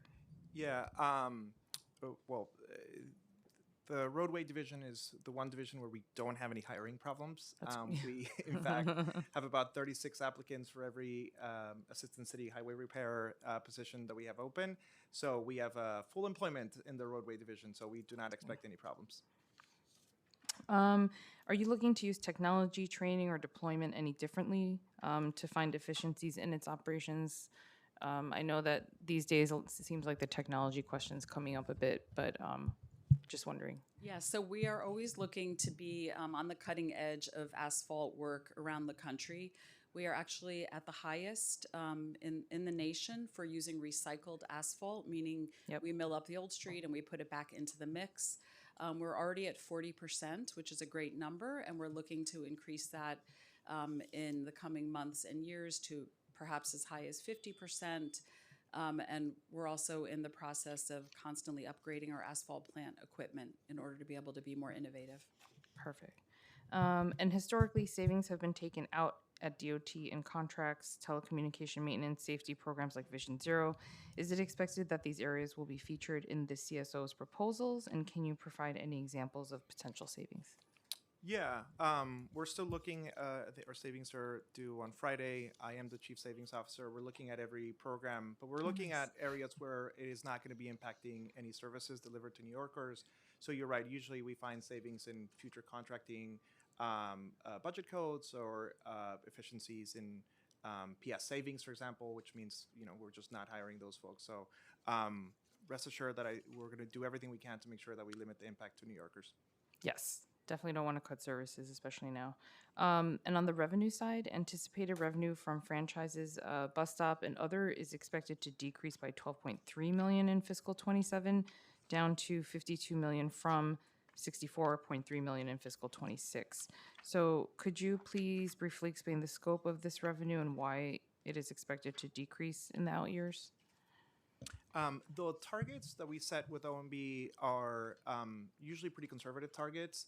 If you're talking about the JCDecaux revenue, that may be due to a deal we made with them where they essentially bring down the revenue but install more bus shelters across the city. That was done last fiscal year. We're in communication with OMB to see if they're going to do it again this fiscal year. But overall, we don't expect our revenue to significantly decrease on any given program. In fact, most of the revenue is coming in a little higher. Okay. Okay, higher. Okay, and parking meter revenue. Parking meters are the department's largest revenue source at 257.7 million. And New York City has more than 12,000 miles of curb encompassing over 3 million street parking spaces. But just 80,000 of these are metered, or fewer than 2.5%. So increasing metered street parking on commercial corridors, I just want to emphasize commercial corridors, could raise significant additional revenue for the city. The Center for an Urban Future has written that if the city were to meter just a quarter of existing free spaces, it could generate at least 1.21 billion in additional revenue. So do you support increased metering on commercial corridors, and have you done your own analysis on parking meter revenue? I'll start by saying that, as I mentioned in my testimony, we are taking a hard look at our parking policy across the board. We know curb space is some of the most in-demand real estate in the city. But that said, pricing is just one of several tools that we can use. Things like loading zones for deliveries or pickup and drop off of passengers, micro distribution hubs for freight. So we're really looking across the board all the time. You know, that said, we know it's really frustrating for folks to have to circle looking for a spot, especially in commercial districts. It's actually not good for business either, right? If Right. customers have a hard time. And in addition, it's not great from a safety and pollution standpoint and all those other things. So, you know, I think we're always assessing our metering and where we have it. And, you know, as land uses change, should our metering change? Okay, and do you see any anticipated issues or potential problems with doing it in, you know, additional commercial corridors, and what would that be? And I can say that for districts like mine, they're pretty much wanting to keep things like the residential parking because we don't have a lot of transit in the district, and they do rely heavily on cars. It's very residential. So in terms of the commercial corridors, though, if there's any anticipated issues you foresee? Sorry to clarify, issues in terms of just being able to expand it? Yeah. No, I don't think there's issues in those kinds of expansions in commercial areas. Yeah. Okay, and as always, we'd just like to emphasize that you engage, obviously, the community boards and the local folks in the area as well, especially the businesses. No, I mean, I can just clarify. In the past, when we've raised our parking meter rates, we haven't seen a huge pushback or issues, and we do notify the community boards, I believe, at least 30 days before we do that. I would also, I think it's also worth mentioning that we have different zones for the city. It is not one size fits all. We charge depending on the area and the demand, so we don't expect any issues if we decide to go this route. Okay, and I would emphasize, instead of just notifying them 30 days before, if you could include them in the process for the feedback, that'd be great too. Because then I feel like there's less pushback if you get their buy-in early. So thank you. That's it, Chair. Thank you. Going back to questions. The preliminary plan baselines $5 million starting in fiscal 2027 for new bus and bike lanes. What cost will the new $5 million per year in proposed funding cover? I can start it, and then Deputy Mayor, I just give you promotion. Deputy Commissioner Beaton can fill in. But we expect a lot of that to be, so there's about 20 headcount that we're going to be adding. Most of those would be planners and engineers to do a lot of the work behind the scenes. And then there's also TPS for increase in markings. A lot of that work that we do for bus lanes and bike lanes requires markings. And there may be some concrete work as well. Is DOT hiring for these new positions now so that the roles can be filled early in fiscal 27? Yeah. We were just discussing that. Technically, they don't hit until fiscal 27, but it does take a while to bring in folks. So we have those postings open now. All right. I'm now going to turn it over to questions on lane miles cost. We have the 12th snowiest winter on record here in New York City. So needless to say, our roads will be in need of a lot of maintenance and resurfacing work. However, according to the PMMR, the average cost to resurface a single lane mile costs DOT $221,693. a substantial 15% increase in just 2 years. In response to rising costs, DOT has stated that the cost of petroleum and the fluctuating cost of oil play a role in the cost of resurfacing lane miles. With global tensions causing a recent spike in oil, how will this play a role in DOT's resurfacing operations? And does DOT have a plan in place to keep costs down? And what is specifically planned to do? Thank you, Chair. So the increase in costs that you cite were due to a number of factors. Yes, you mentioned petroleum prices, which have up to this present time fluctuated. We also have prevailing wage and salary increases in the mix, and then overall increase in some of the inputs that go into asphalt, gravel, stone, and things of that nature. We are committed to doing 1150 lane miles, and we do expect the price of petroleum, therefore affecting our costs, to fluctuate, probably increase for reasons that we're all aware of in the coming months. But we are committed to figuring out those costs and committing to our lane mile target. Is there a plan in place to keep costs down? There are certain things beyond our control. We're constantly evaluating what's happening, and we're watching it very carefully. Anything that we can possibly do, we would do. On the topic of lane miles, DOT has continued to resurface less and less roads every single year. 1,200 in fiscal 2023, 1176 in fiscal 2024, and only 1167 in fiscal 2025. In the first 4 months of this fiscal year, DOT is already a few miles behind what was done last year. This is an essential service and function that DOT is supposed to be doing. What is causing the negative trend on lane resurfacing? Okay, I wouldn't call it a negative trend. As I mentioned, our lane mile target is 1150. We will always meet our lane mile target. It's not a perfectly precise science as to which streets are closed up or completed exactly at the end of the fiscal year, so sometimes we're over. We always try to be over, and sometimes it's by 20 miles, sometimes it's by 40 miles. Sometimes we also use that time to catch up on other jobs. We'll do large, like, wear and tear jobs, we'll catch up on speed humps, and we'll do other work that the agency needs to do once that we have met our lane mile target. In 2015, Mayor de Blasio announced an increase, $242 million, to repave 1,200 lane miles across the 5 boroughs through 2016, and 1,300 lane miles to be repaved by June 2017. Wouldn't you consider this a negative trend? You know, we talk a lot about that. We actually think 1150 is the right amount to balance and keeping our roads in a state of good repair. It is I would consider that to be a negative number compared to the 2017 numbers, personally. Will this administration be less ambitious than the previous administration in completing lane miles? I wouldn't, no, it would not. It won't. So would that mean that you're committing to the 1,300 lane miles? No, we're not committing to 1,300 lane miles, but we intend to keep our streets in a state of good repair. And Chair, there was in the de Blasio administration when those baseline funding were there. A lot of that were to catch up to the Bloomberg years, where the agency was not getting the proper amount of funding.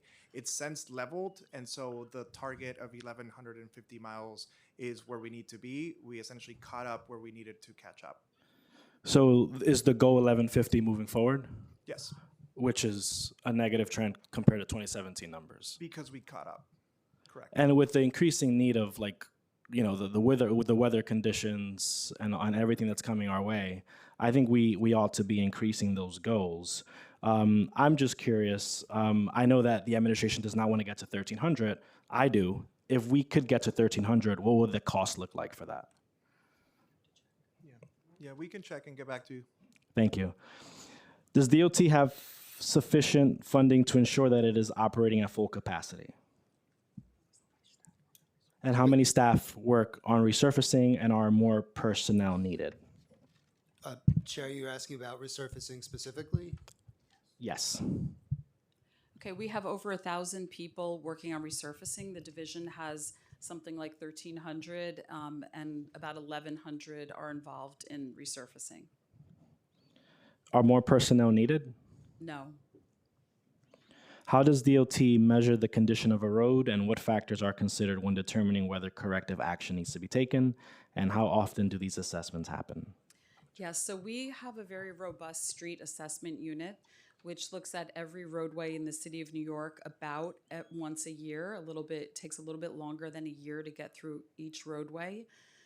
We have a system where we look at cracking, potholes, push-ups, humps, every sort of asphalt condition that you can think of, and a lot that you probably have never even thought of, and we evaluate the condition of that road.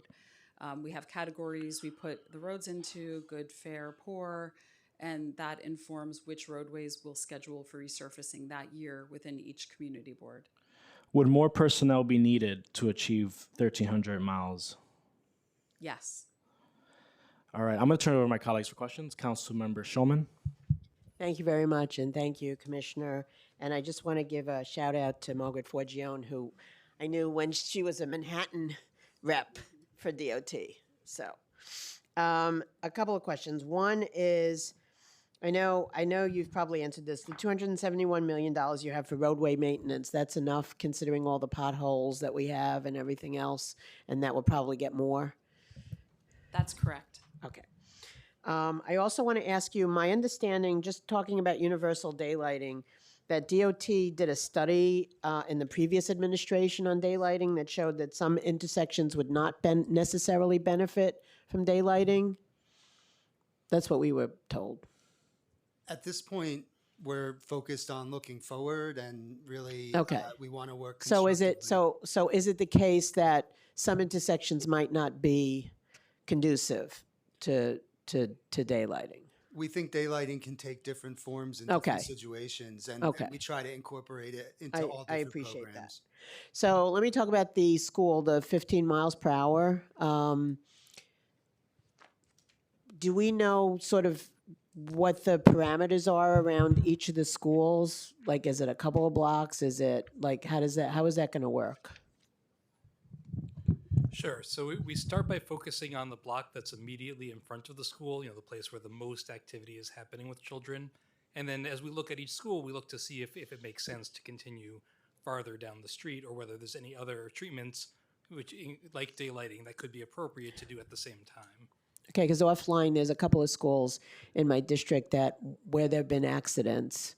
And there's a lot of complaints about people speeding through around where the schools are. So offline, I'll talk to you, and I know I'm having a meeting with you guys soon anyway. So, and then enforcement. So let me talk about that, because there are, I think it's a good idea, number one. But the other is that there are people who speed, who get tons of tickets, and they feel it's the cost of doing business. So how do we deal with those individuals? That's right. What we've seen is that there's a kind of troubling trend of folks who, we found our automated enforcement programs are very, very effective, but there is that segment, right, that no matter how many violations they get, or maybe they have a defaced license plate, or things like that, that challenges the program, right? Challenges the goals of the program. So it's definitely something that's on our radar. And Councilmember, one of the things that was in the governor's budget, it was a proposal for a city-led ISA program, or super speeders program. We've been in conversations with both houses as well as the governor's office. We're in support of that legislation. So that's we've done a resolution, I believe, on that. That's so terrific, and we'll definitely be looking to your support as we're hitting the stretch towards the finalization of the budget. And if you can also let us know if there's legislation that would help in that regard from our end, please let us know. Absolutely. Okay, that's all the questions that I have for you. That was easy, right? So thank you, Chair. Councilmember Lewis. Thank you, Chair. I have a couple of questions, so if I could be added for the second round. But my first one is on outdoor dining. Now that outdoor dining is moving toward a year-round program, there are many concerns with DOT's ability to successfully execute this program. So I wanted to know, does the preliminary plan address the needs and concerns for our business community regarding backlog and a complicated application process? And does DOT require additional funds to hire more staff to process applications? Thank you, council members. So DOT is very committed to the success of outdoor dining. This has become a beloved program within the city, and we're looking forward to, should it become year-round, making sure that is successful. Right now, we have over 3,000 applications and restaurants in the program. We do have enough staff to continue, should we get an influx of further applications, to process everybody that's already working with us, as well as any increased applicants. Okay, and how much PS funding is currently budgeted in fiscals 2026 and 2027 and beyond for inspection and enforcement for staffing costs? It's about $1.3 million, I think, if I remember correctly. We have about 10 plan reviewers, and That's for 26 and 27? we have for 26. We're in conversations to make sure that we have the proper funding in 27 and beyond. And I can talk a little bit about the enforcement. We have 10 people dedicated to enforcement of dining out. In fiscal 25, there were about 3,400 violations issued for this program. Okay. And I think I have one more question I could quickly ask. DOT's capital commitment plan totals $14.3 billion across FYs 26 to FY 30. Is any portion of this funding allocated towards structural analysis, plaza reconstruction, or pedestrian improvements, particularly at Newkirk Plaza? And if not, what is preventing the project from being included? Councilmember, let me check on Newkirk to see if it's in the 5-year window. But a lot of that funding is, in fact, street reconstruction. So it usually has PED expansions. The plaza actually has a lump sum that we use for capital funding. Let me just check back on Newkirk. I just don't know if it's in the pipeline or not, but I can give you a timeline if it is. And one more quick question on Newkirk. Given that Newkirk Plaza involves overlapping jurisdiction between DOT and the MTA, does DOT have any dedicated budget or capital coordination mechanism to advance projects that are stalled due to interagency responsibility disputes? Yeah, so it's obviously a very complicated location with the I'm MTA aware. structure, but what we are committed to maintaining it and making sure that's taken care of. We do that through our maintenance contract that takes care of plazas all over the city. So we have been incorporating that into it, which is separate from the capital question that we'll get back to you on. But we are committed to taking care of the space and making sure it stays clean and safe. I look forward for feedback because they've been waiting for years for this support and haven't received it. So I hope we could get it done this year. Thank you, Chair. You don't have any other questions? You have more time. Not right now, thank you. Okay. Councilmember Wong. Thank you, Chair. I have a picture here, if you can see it, but this is not a crater on Mars or on the moon. This is a crater in my district, Queens Boulevard and Grand Avenue. It's been there since the last ice storm, and I lost track of the 301 cause because I made at least 2 myself. It's still not fixed. Here's my question. Potholes are one of the most common complaints my office receives. Some neighborhoods see quick responses, while others deal with the same roadway hazards for months. The crater I show you, about 100 feet away, everything else was fixed except this one. So here's my question. Why does it take so long for certain potholes to be repaired in some parts of the city? And what is DOT doing to improve repair times? Please talk Okay, about it. thank you. Very important question. We do need to make sure our roads are in safe and smooth condition. Typically, it takes us about 2 days to repair a pothole. Obviously now, in a time like this, it might take a little bit longer. It sounds to me, and I'd like to connect with you on your condition, sounds to me like that condition could be something larger, a sinkhole or something of that nature. So sometimes we find that underground there's something washing away the roadway, and that sort of issue takes longer to address because we can't just throw asphalt on top of that condition. It will continue to sink. So instead we work with maybe utilities, maybe with DEP, in order to assess exactly what's happening there to get a proper fix. So if you get me that location, I will be sure to get back to you. Yeah, with all the it's again, details. it's been there since the last ice storm, Grand Avenue and Queens Boulevard, my district. My second question is about milling and paving, repaving. My constituents frequently report roads being milled, and then it takes 2 months for the repaving to happen, or some other extended periods of time, leaving rough and dangerous driving conditions. Why is the lag time between milling and final repaving increased in recent years? It wasn't like this 10 years ago, 10 years ago. And do you have the average time between milling and paving? Thank you. Okay, thank you. So there's a very important reason why we have a lag between milling and paving. That's an opportunity for all of the utilities, other city agencies, even homeowners with any kind of plumbing issues to come out and while the street is what we call open, make those repairs, get in subsurface in order to fix any issues, and then we can come back and have a perfect street and we can pave it all at one time. The alternative is having people make cuts at different times and cut into a freshly paved street, which is not something that we want. The vast majority of our roadways are paved 2 weeks after being milled. Sometimes you'll find a longer time period if those repairs do need to take longer, or sometimes we have more streets that we're attending to and we have weather and we don't get back as quickly as we would like to. Okay, thank you. And I have some time. Last question. Streetlights.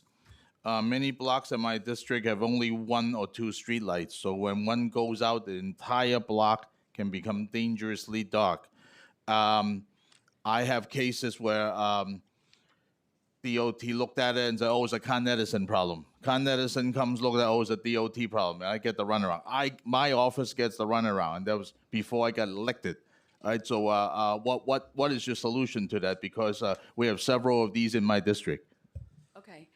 So when it's a pretty simple matter of changing the bulb in a streetlight, that gets done pretty quickly. The more tricky situation is when we have a problem. Sometimes we have no current, meaning there is no electricity coming to that light. Or there could be something more problematic at the base of the streetlight, which might mean we need to swap out the streetlight and bring in a new one.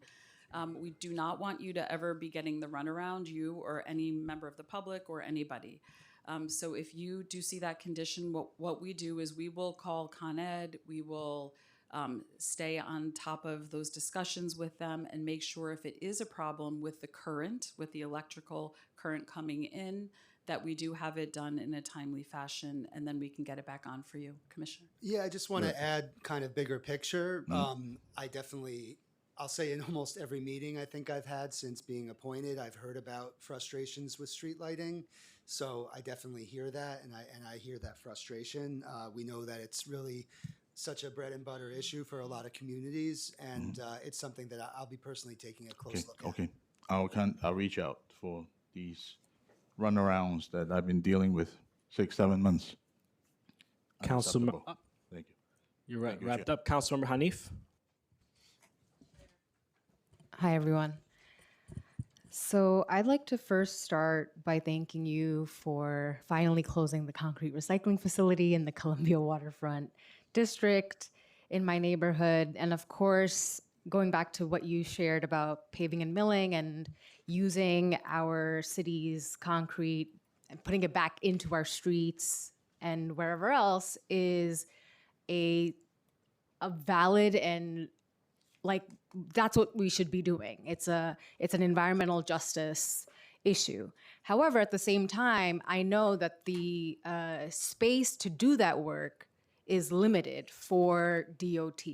Now, with the concrete recycling facility shut down for that specific work, what are you all thinking in terms of the future of ensuring that this really dusty and health risk projects are not happening in residential communities? Yeah, thanks, council member. We always want to be good neighbors. We do have a lot of facilities across the city. You're talking about the concrete recycling operation. We were, I'll just give a little history. We moved there on a temporary basis due to the South Brooklyn Marine Terminal wind turbine project. We did find a permanent home in an industrial area. So we expect to resume the concrete recycling operation very soon. And just to clarify, the concrete recycling is all of the work that we do in our sidewalk work.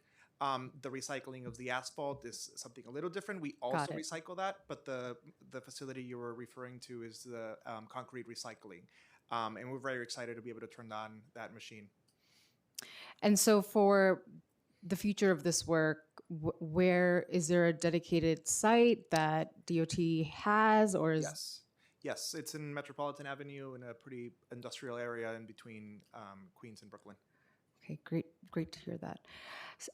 Want to talk about delivery workers and specifically the e-bike trade-in program. How many delivery workers does DOT expect the 1.4 million e-bike trade-in allocation to serve, and what is the estimated cost per participant? We'll talk about the cost, and then I can turn it over to the commissioner about the policy. The cost that you see in the preliminary budget was something that we already spent last fiscal year. Okay. And so this is just a repayment from that amount. But we were very excited about the program. I think it helped over 400 delivery workers to get brand new e-bikes, but it also provided a lot of training for delivery workers, not just the ones that got the e-bikes, but more delivery workers. So I can turn it over to the commissioner if he wants to add anything else. Sure. I'll just say, on the general topic of e-bikes safety and delivery worker safety, I think as the mayor said, we're taking kind of a worker forward approach. It's a tough job. We're working closely with our sister agencies like DCWP to promote safe operation. We had created our sustainable delivery unit last year, and they've really been deeply engaged in this issue. We're looking at potential legislation. But I think we're doing quite a bit of education as well to the workers and to Absolutely, which is greatly appreciated, and I've been able to partner with the DOT to do some work in my district, and really grateful. Now, coming to bike storage and parking, in my district, the Kensington community is where large swaths of delivery workers live, and they serve the 5th Avenue and 7th Avenue corridors, restaurant corridors, local commercial corridor. And in all of those areas, there is insufficient placement for their bikes. Now, that creates a risk for these workers to get fines or to just be situated in an unsafe space. So I'd like to know what the plan is to make sure that they have safe parking space, and that even if I don't think anyone should be putting their e-bikes in their homes. The city must have a plan for this. I'd like to know what is the cost, or what funding are you all allocating towards this specific important urgent need? Thank you, Council Member. Yeah, we completely agree. When you hear about the challenges that cyclists face, having a secure, safe place to park it is towards the top of the list, right? And that's why we're really excited that we finally got the funding in the January budget to launch a secure bike parking program. That's going to allow us to install and maintain 500 locations over the next 5 years. And that's actually on top of the over 2,000 standard bike racks we do every year. So I think you're going to see a real sea change in how we're providing safe bike parking. But we'd love to work with the council to identify other ways that we can increase bike parking. Thank you, Council Member. One, now turn over to the topic of potholes. Maintaining the quality of the city's roads, thoroughfares, and highways during the winter season are integral to motorists, cyclists, and public transportation riders. Despite this, in the first 4 months of this fiscal year, DOT crews repaired 5.1% fewer potholes on local streets and the arterial highway system when compared to the same period in fiscal 2025. Additionally, the PMMR also shows in fiscal 2024, DOT repaired a total of 154,898 potholes on local streets and arterials, which reflected a 12.4% decrease from fiscal 23. This reflects another downward trend that DOT is falling behind on. More recently, this failure has turned deadly. A 46-year-old man was thrown to his death after hitting a pothole while reading while riding a motorized scooter in Ozone Park, Queens last week.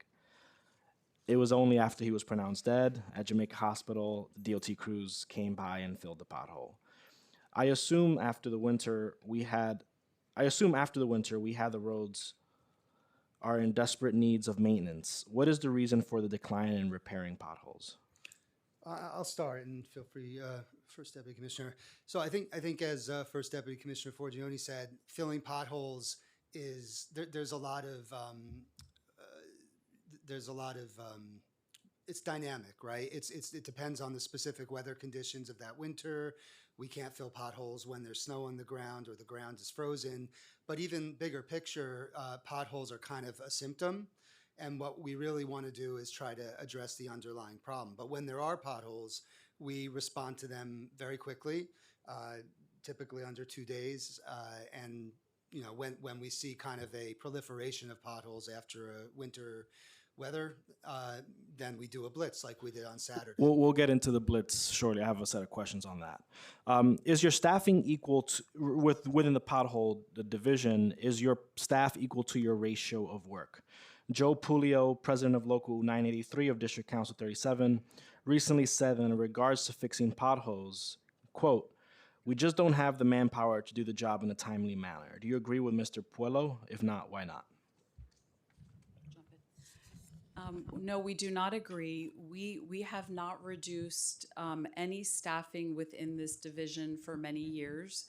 We have adequate staffing to address these conditions.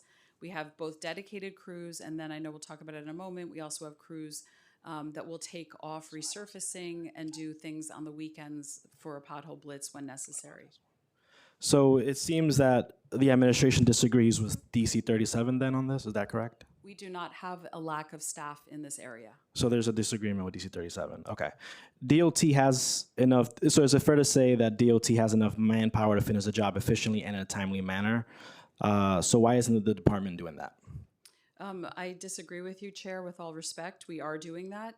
Last weekend, we had almost 90 crews out. We had all of our equipment that we have in order to perform pothole repair. We took out about 7,000 potholes. We dramatically reduced the number that are out there.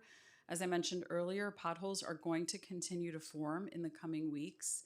It's just the nature of the weather in that time of year, and we're well poised to take care of those as well.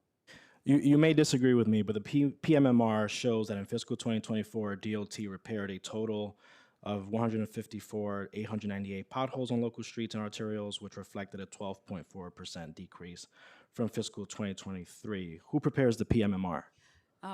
Chair, at times when there are fewer potholes, we do fix fewer potholes. So those numbers are more reflective of what's happening in the street. It's not reflective of the work assignments. Again, you may disagree with me, but also there's a 5.1% fewer potholes on local streets. That's correct. Compared to the same period in Correct. fiscal 25. That, because there were fewer potholes out there. Yeah. It's not what people are saying. The city cannot afford to wait until warmer weather in April or May to routinely fill potholes. What can DOT do in the future to make sure that they are filling potholes in a timely manner during snowy winters? And are you considering any solutions to this? What solutions have you been considering to fix this? Yeah, just as a reminder, we had an unusually bad winter. What we are now seeing out there is not indicative of many winters that we've had to date. So yes, it is a very difficult pothole season. We are out there and we will continue to be out there. We will be addressing all of these conditions in a timely manner.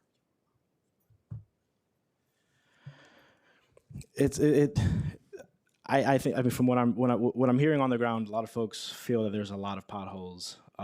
And a lot of it is, yes, attributed to weather conditions, which we should be expecting to happen on a more reoccurring basis. So I think our budget needs to reflect also climate change. On Friday, March 13th, the mayor announced that the city would be launching a pothole repair blitz that would send out more than 80 DOT teams that would be spread across the 5 boroughs to fill thousands of potholes in one single day. More than 11,300 pothole reports have been made by New Yorkers this year to date, which make a 33% jump in reports from the same time in 2025, according to 311 data. Does DOT require additional funding to perform this basic function of the agency? No, council member, we use the same staff. If we do require overtime, that is something that we spend and we make sure that OMB knows about it, but we do not require more funding. And I would just like to state for the record that of all the divisions in the agency, RRM has a negative vacancy rate, which just means that they're actually borrowing headcount from other divisions. That's how fully staffed they are.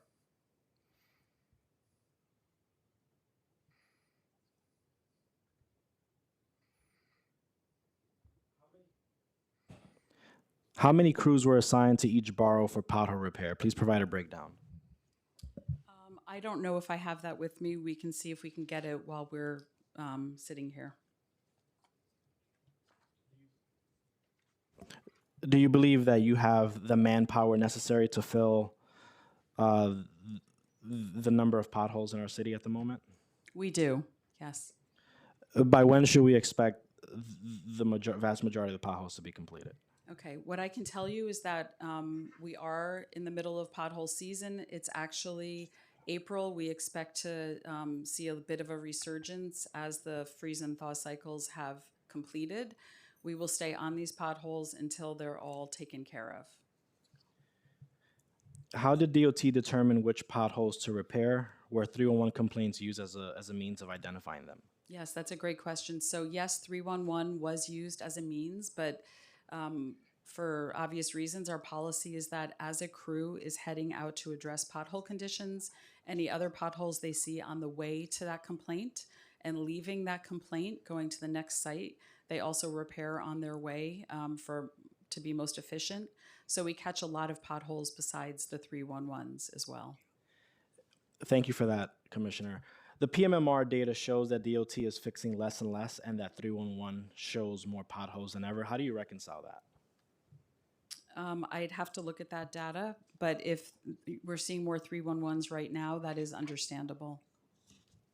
I'm not going to turn over to Sammy's Law. I have to say I'm very delighted to hear yesterday's announcement by the administration on Sammy's Law. Mayor Mamdani will reduce speed limits on streets in front of 800 public school buildings by the end of the year, bringing the citywide total to 1,300 15-mile-per-hour school streets. How did DOT choose these 800 locations for the initial round of reduced speed limits, and what was the selection criteria? Thank you for the question, Chair. So just to break it down, there's around 500 existing school slow zones that already have a 15-mile-per-hour speed limit. Then on top of that, so those are already taken care of, right? Then there's 700 that have a 20-mile-per-hour speed limit, and we can rapidly update those since the signage is already out there. And then this year we're going to do 100 new ones, basically, in addition to that, which we're currently planning out. Can you speak to the rationale on why the administration decided to roll out these speed limit reductions over the course of 3 years and not sooner?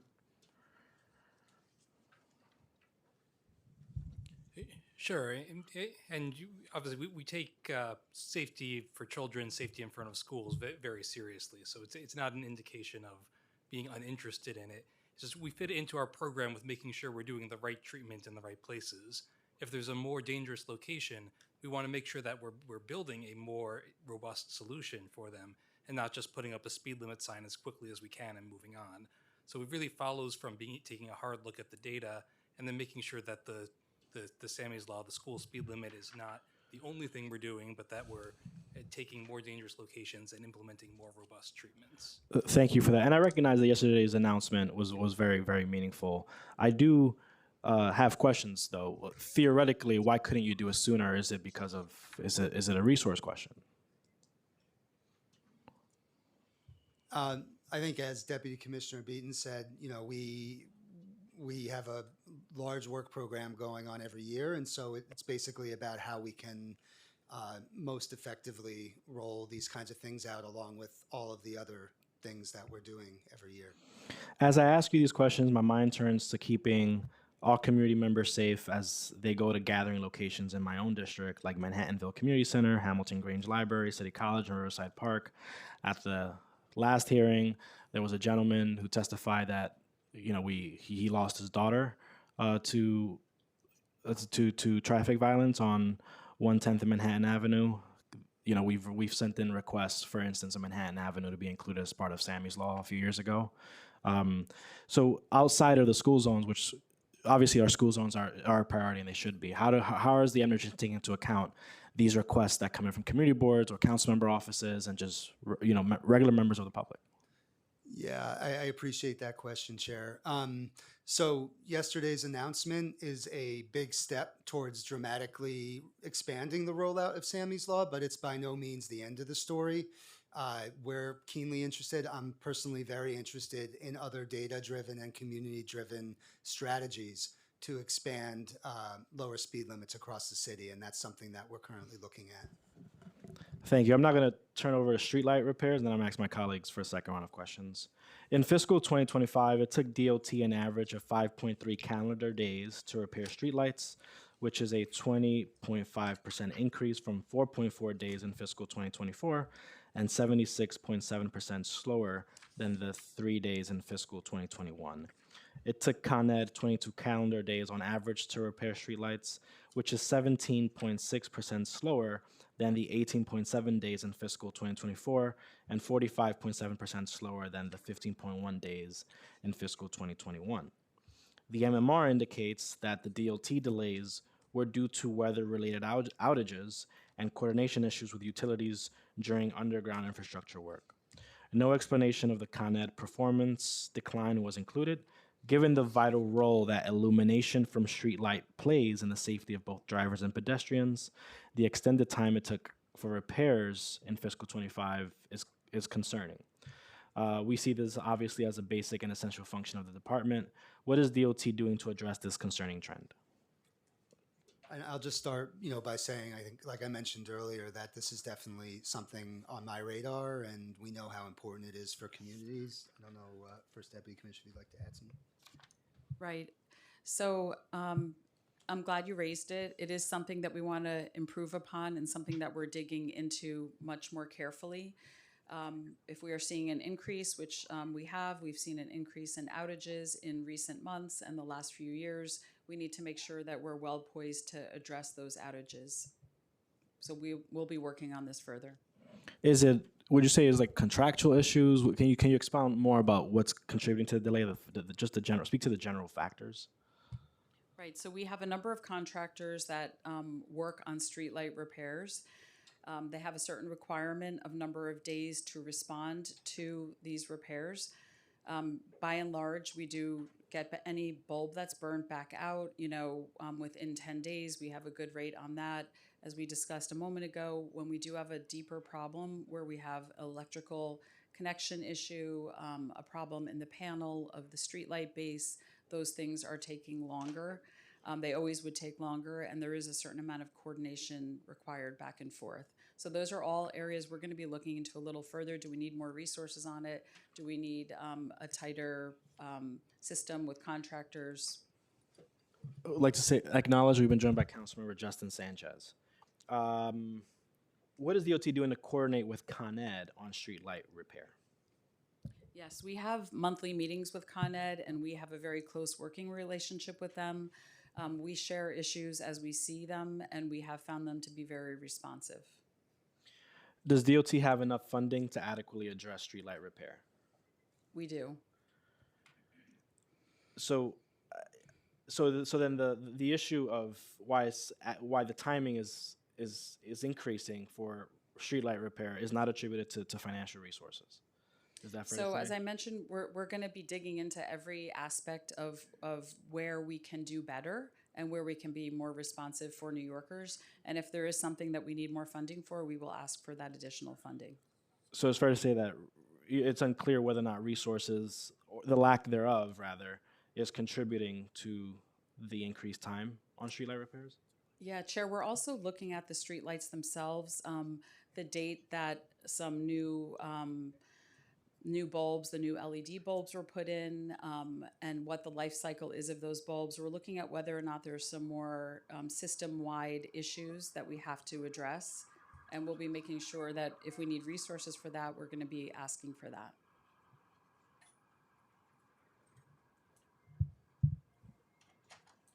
we would like to get answers on the funding questions. Obviously, this is, you know, a budget hearing, so having the breakdown on what is necessary, you know, and to the extent that resources is not an issue, I mean, and we can find savings there, that's great. But if resources are an issue and is contributing to the decline in repair time speeds, we ought to know that as soon as possible. I'll turn it over to Councilmember Farah Lewis for questions. Thank you, Chair. Earlier in your testimony, you mentioned there was 36 positions available for roadway repair. So just have a couple of questions around that. DOT's roadway repair, maintenance, and inspection program shows over 151 million in OTPS spending in FY27. How much of this funding is used to remediate failed street restorations performed by contractors, and does the agency track those costs separately? Councilmember, let me just clarify the 36 number. I just said that Chair Lee was asking about the vacancies, and for every vacant posting, we have about 36 applicants, so we do not have a vacancy rate. So just wanted to clarify that we do not have any vacancies. Okay. Yeah, and I can turn it over to First Deputy Commissioner to answer the other question. Okay. Yes, we don't allocate any resources to repairing failed street cuts by contractors or utilities. Instead, we have a unit called Highway Inspection Quality Assurance, and they inspect and issue violations to any of those entities who have not correctly backfilled and topped off and repaired a street, and then they need to come back and do it themselves. Got it. And Councilmember, this goes to Councilmember Wong's question. This is precisely why we leave the streets open for as long as we can, because we want that work to be done while the street is milled and not afterwards. So it's really, that is the reason why we want utilities to come in after milling and not after paving, because we hate those curb cuts. All right. What budgetary mechanisms does DOT use to enforce compliance and recover costs from contractors responsible for defective road work? Is that back to the response you gave me on issuing violations? Yes, that's right. All right. So during the recent winter weather, we have seen an extreme uptick in traffic and street lighting outages. Does DOT have its own budget and manpower to address these outages on a more timely manner than simply waiting for Con Ed? Okay, we have, during the recent weather, when we had a lot of water sitting for long periods of time, we had salt as well seeping into the roadway. We did see a few more traffic signal outages. We have contractors who have a time requirement, a very strict time requirement to get out and repair any signal issues, which they generally comply with very well. All of those were addressed, and we do have funding for those contracts. Okay, they were severely delayed, but we could talk about that another time. In corridors experiencing heavy development activities such as Farragut Road, New York Avenue, Brooklyn Avenue, and Foster Avenue, how is DOT prioritizing inspection resources and funding to prevent repeated patch failures? And is there a dedicated allocation to increase enforcement in high impact areas?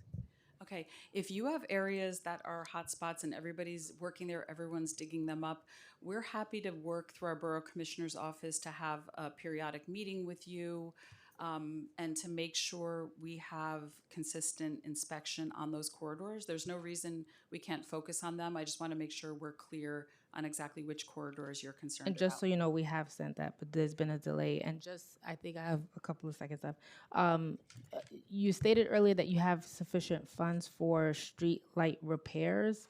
Is that only for FY26 or is that including FY27? Yeah, that funding continues. Okay. Thank you, Chair. Councilmember Nurse.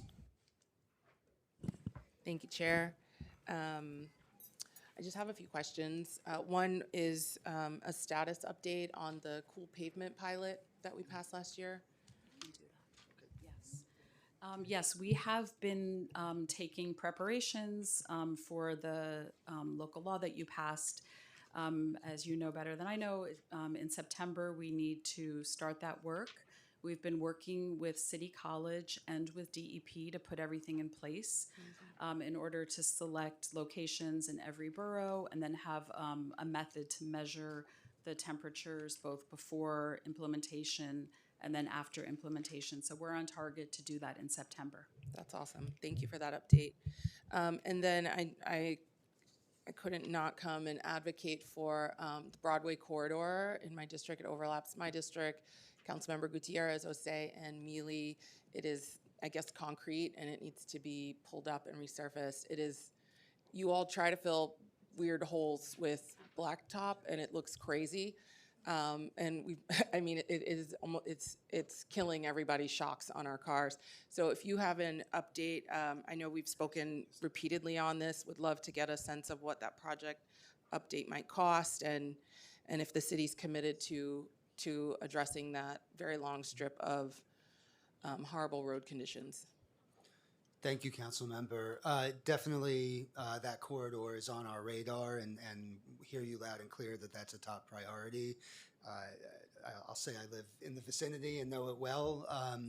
So you know, we're happy to take a close look at that as we develop the capital program and talk with OMB and City Hall about that. Yeah, would really appreciate it being prioritized, because it's been on your radar for a long time. And hopefully this is the year we can get it done. I mean, that's what we got to do here. So really appreciate it, and thank you, Chair. Councilmember Wong, followed by Hanif. Thank you, Chair. A question about DOT, conditions of DOT infrastructure, and particularly overpasses and trash along medians and highways. I'll start with the overpasses because we get a lot of railroads cutting through my district, CSX, Conrail, you know, so we have a lot of these overpasses, and those bridges need to be maintained, like in severe weathers, and they have to be clean, including weeds and debris. My question is, what is the maintenance schedule for DOT regarding these medians, overpasses, and other DOT properties? How often do you clean them? Okay, so we have, we always have more work out there in cleaning these locations than we can get to on a constant basis. So we do have them on a rotation. We also supplement the work that our in-house forces do with a bunch of different workforces that we work with. For example, right now we're working with the Doe Fund and several others in order to get them out at those locations. So those are the types of additional workforce that we would like to put on them. And if you let me know of any specific locations that you think need a little bit more attention, we'll do our best to get out there. In my district, the most serious issues are graffitis and overpasses. So how often do you address that? Because we get weekly calls regarding. We do have some bridge painters that handle graffiti. If you get me those locations, we'll get them done as well. Okay, thank you. City bikes. When I brought this up in the last hearing, I had a question. I don't think I got a very clear answer. Is there flexibility within the city bike or lift contract to place stations based on actual demand rather than a fixed grid? Because I can tell you which stations are just not used at all, and then the residents in the neighborhood wants it moved, and while you go to the other side of my district, the racks are always empty, and they want more racks. So is there something we could do to fix that? Right. So I understand exactly what you're saying. Our philosophy and our feeling, working closely with our bike share provider, is that it's very important to have a presence of a station within a certain distance.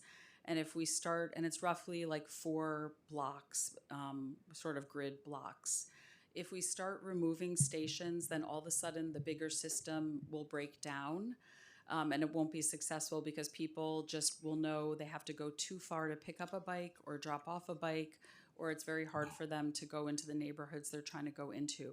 So we would not want to remove any stations. However, what we would want to do in locations that you said there's so much of a demand is 2 things.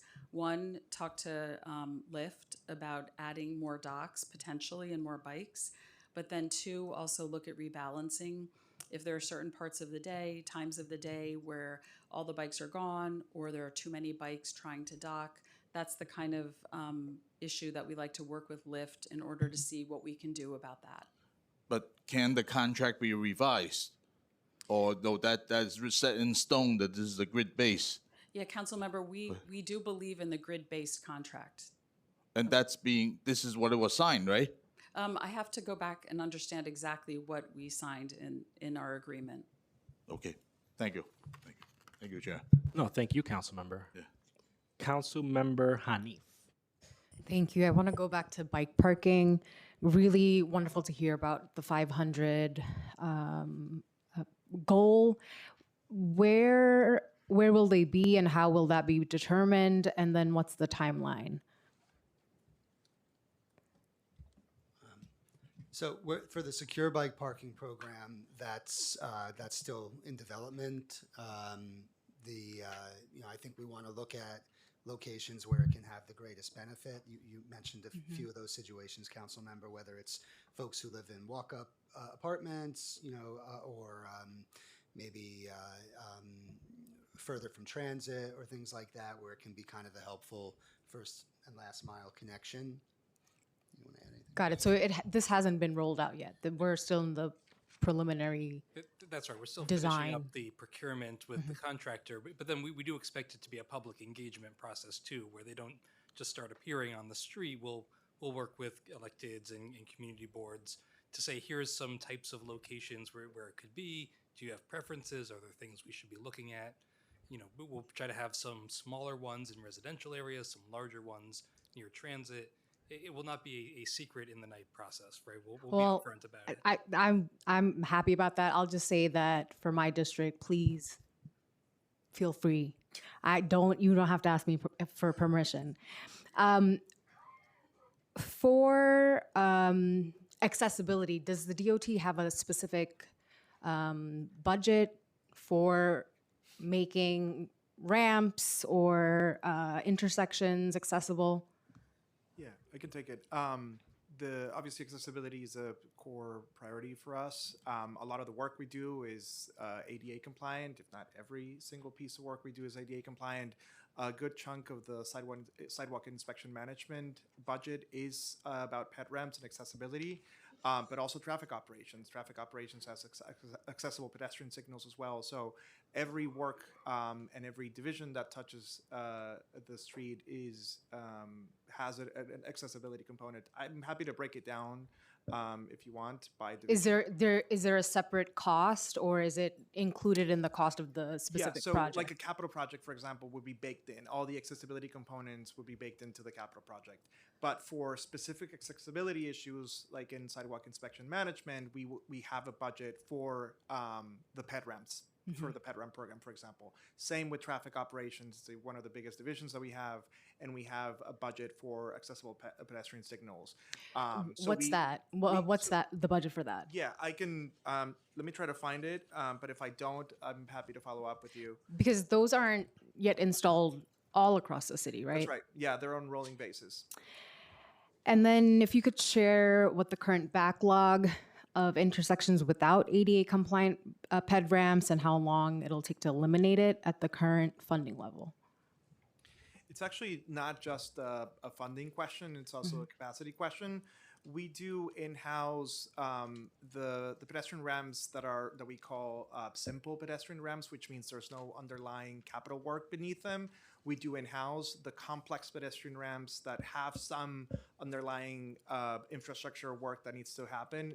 They're done by DDC, and so it's a partnership between DOT and DDC to make sure that we get to every single corner or intersection in the city.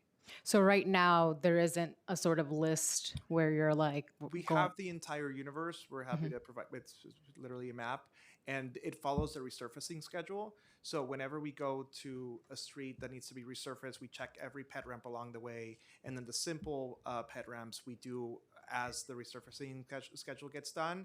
The complex one, we let DDC do. Got it. And if you could also share the funding level for that would be great too. And how does DOT coordinate ramp installation with other street redesigns, such as bus lanes, bike lanes, and other road safety measures? Sure. So as Paul mentioned, we have a program where we specifically do pedestrian ramps following resurfacing, but also when we're out doing other work, we make those accessibility upgrades at the same time. So if we're building an extended corner for pedestrian safety, it gets updated ramps, and not just at the corner that we're doing, we do all the ramps at that intersection. If we're moving a light pole as part of a bike lane project, the entire intersection gets the APSs, and that's both, that's efficient work, right? We're at a location, we want to do the work, and it also makes sure that when we're bringing these intersections up to what we consider our standard, that it is for everyone, that it's not just for cyclists, it's for people who use the intersection however they use it. Thank you, Councilmember. I'm going to ask questions on behalf of Councilmember Krishnan, who was here earlier but had to step out. Other cities have been implementing low traffic neighborhoods. What are DOT's plans to doing so here? I think it's a really interesting idea, and it's something that we're certainly taking a look at in the context of, we're always thinking about how we can level up what we're working on. Great. And on behalf of Sylvina Brooks Powers, Councilmember Brooks Powers, I have questions. She says, my office has asked for a briefing regarding the New York City truck route redesign for several months now in partnership with our community stakeholders. Given that our district has one of the highest rates of illegal truck activity given our proximity to JFK Airport, it is absolutely critical that our community is engaged on the significant changes to the city's truck route network. Can you commit to setting up this briefing in the next 2 weeks? Yeah, we're very happy that we put out the report last year. We've got a lot of feedback from the council member and others, and yes, we're happy to have a meeting. Furthermore, this is still along her line of questioning. Furthermore, our community has been vocal about the need to include overnight truck parking locations in Southeast Queens as part of Local Law 96 of 2025. Can the agency provide an update on what locations in Southeast Queens have been identified for overnight parking per this law? So we've had a number of walkthroughs with the council member, and we're working on the specific locations. We think that the 3 pilots that we've had in Flatlands, in Maspeth, and in the South Bronx have all been working well. They appear to be used more or less appropriately. And so we are looking for more locations in and around other IBZs in the city as per the law. So it's underway, and we'll have more to report. Great. Can DOT provide an update regarding, this is still along her line of questioning, can DOT provide an update regarding the street lighting along Rockaway Beach Boulevard from Beach 62nd to Beach 73rd Street? These street lights remain out and cause a major public safety hazard to local residents. We can get that to her today or tomorrow. I don't have it with me right now. That would be greatly appreciated. Thank you, Commissioner. All right, back to my round of questioning. It's on bus speeds and on-time performance. A city controller report from September 2025 found that a majority of buses are performing at below average standards. 56% of bus lines, 186 out of 332, received a grade of D or lower, meaning that they run at speed significantly below the borough-wide average, are more likely to experience bunching, and consistently fail to arrive at scheduled stops on time. By comparison, only 27 lines, 8%, received a grade B or higher. Only 7 lines received an A grade, which was consistent with January 2019 speeds at 7.8 miles per hour. What is DOT doing to improve bus speeds throughout the city? Well, we're leaving no stone unturned, and there's multiple causes of bus delay. It could be at busy stops, folks queuing to get on the bus. It can be due to waiting at traffic signals. It could be due to traffic congestion, and there's really a whole range of things we can do to speed them up. And actually, we're working very closely with our partners at the MTA right now to do a comprehensive look at how we can significantly increase bus speeds. I would also add, I think the Satisfying the Streets plan would be very helpful with that. Where will DOT prioritize new bus lanes? Which routes, and how will DOT determine which routes require new protected bus lanes? Sure, and a number of the lanes for this year have been announced, including restarting projects like Madison Avenue and Fordham Road that had been put on hold last year, which obviously is not helpful to bus speeds. But it's something we work in very close partnership with the MTA.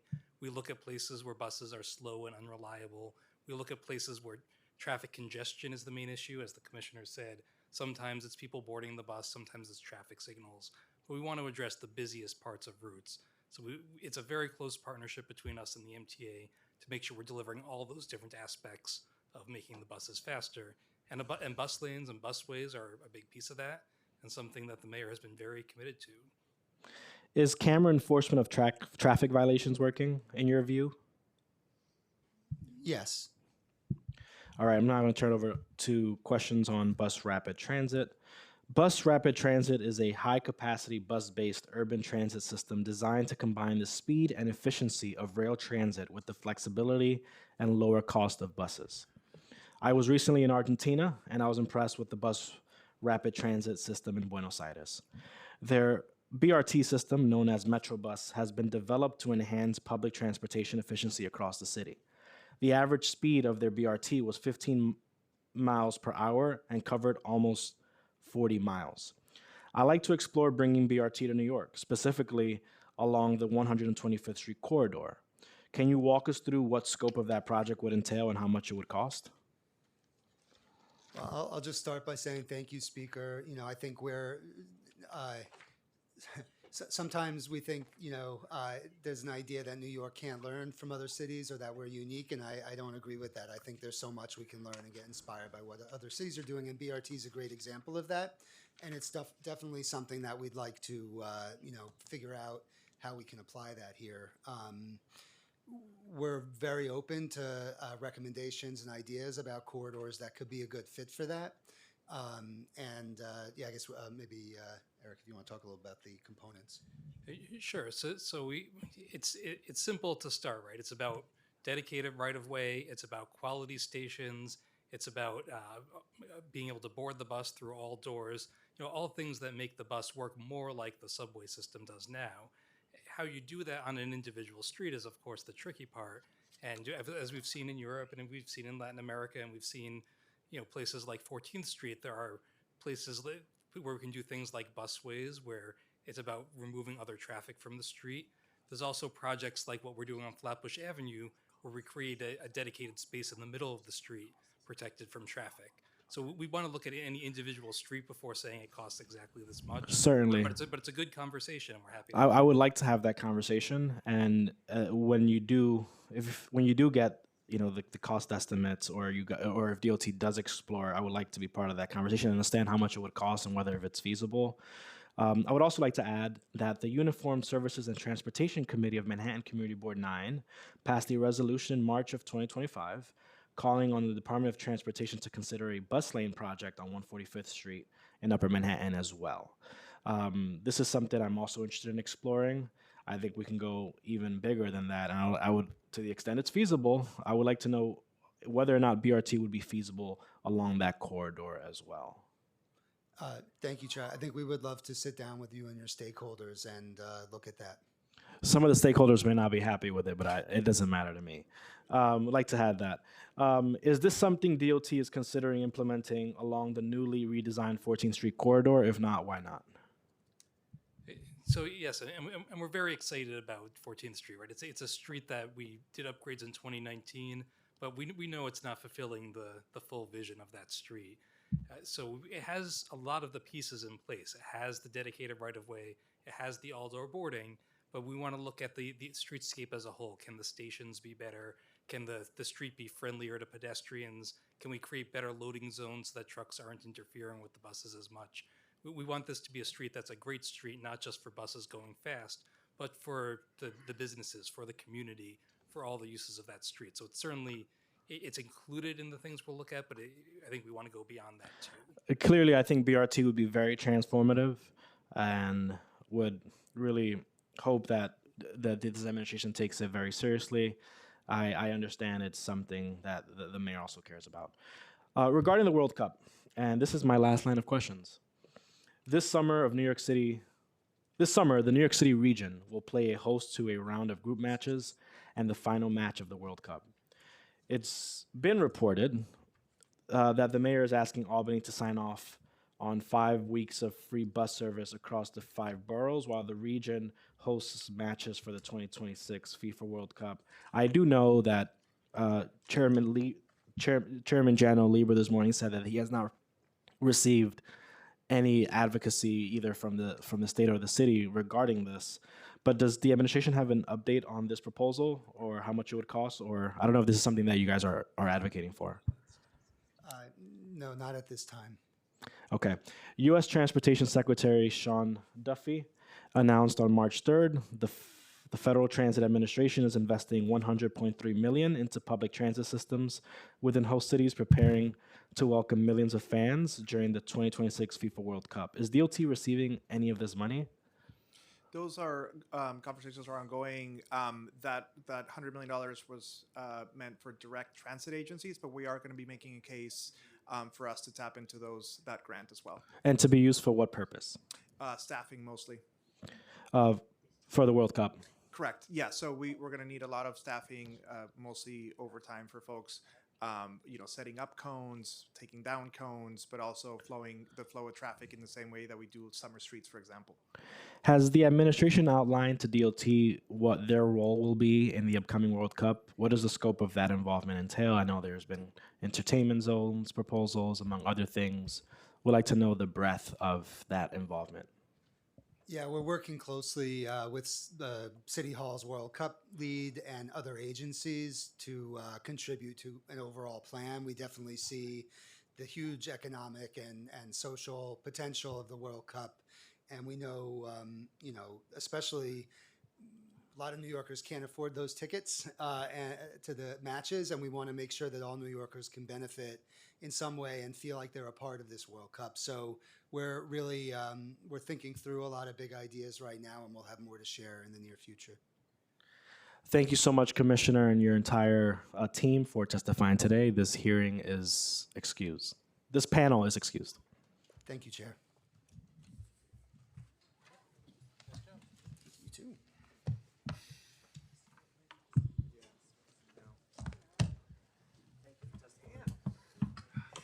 Jesus.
Folks, please find your seats. We're going to start momentarily.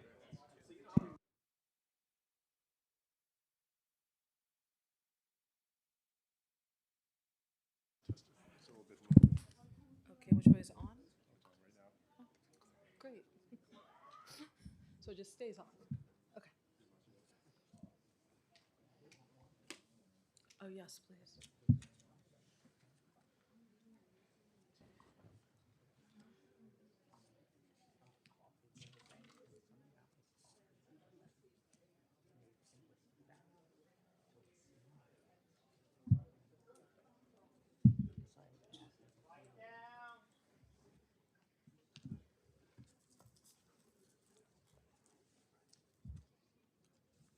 All right, we are back.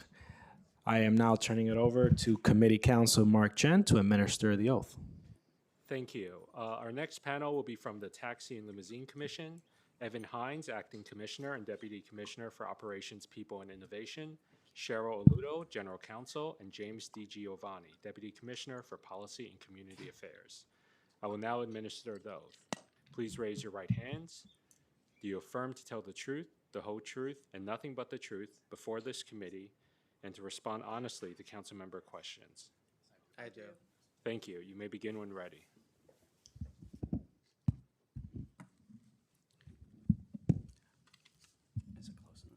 Good afternoon, Majority Leader Abreu and members of the Committee on Transportation and Infrastructure. It is a pleasure to deliver an update on the fiscal state of the New York City Taxi and Limousine Commission. My name is Evan Hines, and I am TLC's Acting Commissioner and Deputy Commissioner for Operations, People, and Innovation. With me is Cheryl Aludo, the agency's General Counsel, and James DiGiovanni, the agency's Deputy Commissioner for Policy and Community Affairs. TLC's regulated industries encompass nearly 300,000 licensees, including taxi, for-hire vehicle, and commuter van drivers, as well as vehicle owners, bases, and other related businesses. Although TLC is a relatively small agency of about 500 team members, we have a large role to play within our city's transportation ecosystem. As we move into fiscal year 2027, I look forward to continuing our partnership with the Council to ensure that all New Yorkers receive the services that they need and deserve. The data from calendar year 2025 continues to indicate stability within the TLC's regulated industries. Across all vehicle markets, there were over 320 million trips completed. Overall trips have increased by 6%. Each sector of our regulated industries is unique, and there is some variation across each type. Taxi trips have increased by 16% from 24 to 25, but have still only recovered 57% from 2019. The agency estimates that between 60 to 65% of yellow taxi drivers are currently full-time drivers, and the median gross hourly pay for this group is around $60 an hour compared to $50 an hour in 2019. Earnings after expenses are unique to each driver, but expenses sharply reduce take-home pay. A typical medallion owner pays around $25,000 per year toward vehicle payments and medallion loan service, and that's before fuel, maintenance, and insurance. The high-volume for-hire vehicle sector, which includes Lyft and Uber and is the largest segment of our regulated industries, completed over 243 million trips in 2025. That is up from 239 million in 2024, a 1.7% increase. We also saw earnings increases for drivers in the sector as well. The median pay for full-time drivers before taxes and expenses is approximately $61 an hour in comparison to $46 an hour in 2019. This reflects the impact of the driver pay rules authorized by Local Law 150 of 2018 and the amendments TLC adopted last year. Other sectors are also showing progress. Non-high volume for-hire vehicles completed 28 million trips in 2025, a 4% increase from 2024. Although trips are largely recovered since the COVID pandemic, we know challenges exist in the industry as well, such as congestion, insurance costs, and more recently, increases in gas prices. The commuter van recovery extended through this year with 56 vans in service compared to 34 at the beginning of 2024, in part due to Empire State Development's commuter van stabilization program. Through this program, eligible applicants can receive up to $40,000 to help offset the cost of annual commuter van auto insurance policies, as well as receive reimbursements for specific vehicle safety upgrades, including advanced driver assistance, dash cams, and GPS tracking. While we see stability across the TLC's regulated industries, we continue to see and address unlicensed activity, which not only siphons off trips from licensed drivers and bases who follow city rules, but also endangers and exploits passengers. Illegal rides may not be insured, dispatches may overcharge passengers, vehicles are not inspected for safety by TLC, and drivers may not even have a valid DMV license. This is an issue that TLC has consistently been addressing, and the newly nominated chair and chief executive officer made a commitment to stop these scofflaws in her testimony before the council. Moreover, we are working with our city and state partners to identify additional tools that could be used to halt the operations of these bad actors. I would like to thank the council for passing Local Law 35 of 2026, which through a DOT study will help gather data to assist the agency with unlicensed commuter van enforcement. TLC continues to support and ensure compliance with several key pieces of legislation which were passed last year. Local Law 78 of 2025 requires taxis and for-hire vehicles to display a decal to warn passengers to look for cyclists when opening the door. The agency voted to adopt rules to implement this requirement at our September 17th commission meeting, and we stocked up on our decal supply. TLC will distribute decals during vehicle inspections at the Woodside facility if needed, and decals are available to licensees for free at both our Woodside and Long Island City facilities. Local Law 84 of 2025 requires the TLC to conduct a new study on the challenges and opportunities related to increasing the use of electric for-hire vehicles and installing new charging infrastructure by the end of this year. In addition, it requires the agency to include data on electric for-hire incentive program. Include data on electric for-hire vehicles, the infrastructure necessary to support them, incentive programs, and overall progress towards the electrification of the for-hire vehicle fleet and its annual for-hire vehicle license review report, which will be released in the next few weeks. I am pleased to announce that 978 new Level 2 and 3 chargers have come online since the agency's Green Rides rules were adopted. According to these rules, by this year, 25% of all high-volume for-hire vehicle trips must be dispatched to electric or wheelchair-accessible vehicles. Our newly nominated chair and chief executive officer highlighted in her testimony before the council that the costs associated with this public good has largely been borne by drivers and small businesses and is something that TLC should further review. We fully expect the companies to meet these requirements, and they are on track with a current industry average of 22.7%. Also in September, TLC completed rulemaking to implement Local Law 90 of 2025 to reduce TLC's insurance requirements for licensed vehicles. TLC now limits the amount of personal injury protection insurance coverage for licensed vehicles to an amount no greater than 200% of the amount required by state law. This change will help drivers and vehicle owners save money while still requiring the highest personal injury protection insurance coverage in the state.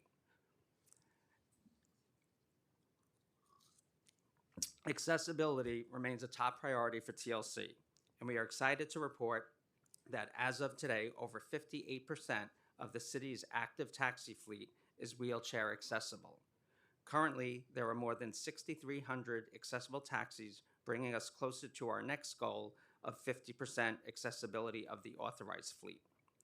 Notably, TLC thoroughly reviewed its accessible taxi programs last year to keep the Taxi Improvement Fund solvent in anticipation of the increase in wheelchair accessible vehicle hackups. Leaving the TIF program as it was, with grants for hackups, quarterly operational payments, $1 per trip payments for all trips in a wheelchair accessible vehicle, and funding the accessible dispatch program was not possible. Our amended rules increased the accessible vehicle hackup grant for medallion owners from $14,000 to $20,000 and capped operational payments at a maximum of $10,000 for a period of 4 years for eligible participants, for a total of $30,000 in grants to owners. As part of these changes, TLC shifted from a single vendor accessible dispatch model that costs the TIF $6 million annually to a multi-provider model serviced by individually licensed e-health apps at no cost to the fund. Redirecting these funds afforded us the opportunity to add an additional 200 waves to the medallion fleet, as well as offer a $10 bonus incentive for drivers dispatched by the e-health company's call centers. TLC maintained the 24/7 call center requirement and established more stringent service standards, such as requiring call agents to receive disability etiquette and sensitivity training. Throughout this process, TLC engaged members of the disability community and continues to listen to feedback and perform service audits. We are committed to good service for the disability community, and we are committed to monitoring and pivoting as needed. TLC authorized the Atlas Pilot Program, which helps owners qualify for low-cost financing for accessible vehicle purchases. The program will provide assistance to 100 small business medallion owners to purchase a wheelchair-accessible Toyota Sienna in partnership with Empire State Development, the Disability Opportunity Fund, Hillside Toyota, and the New York Taxi Workers Alliance. The fund can provide a low-interest loan due to the upfront TIF grant of $30,000, thereby reducing the loan amount from $80,000 to $50,000. So far, 16 medallions have received funding, passed inspection, and are in revenue service.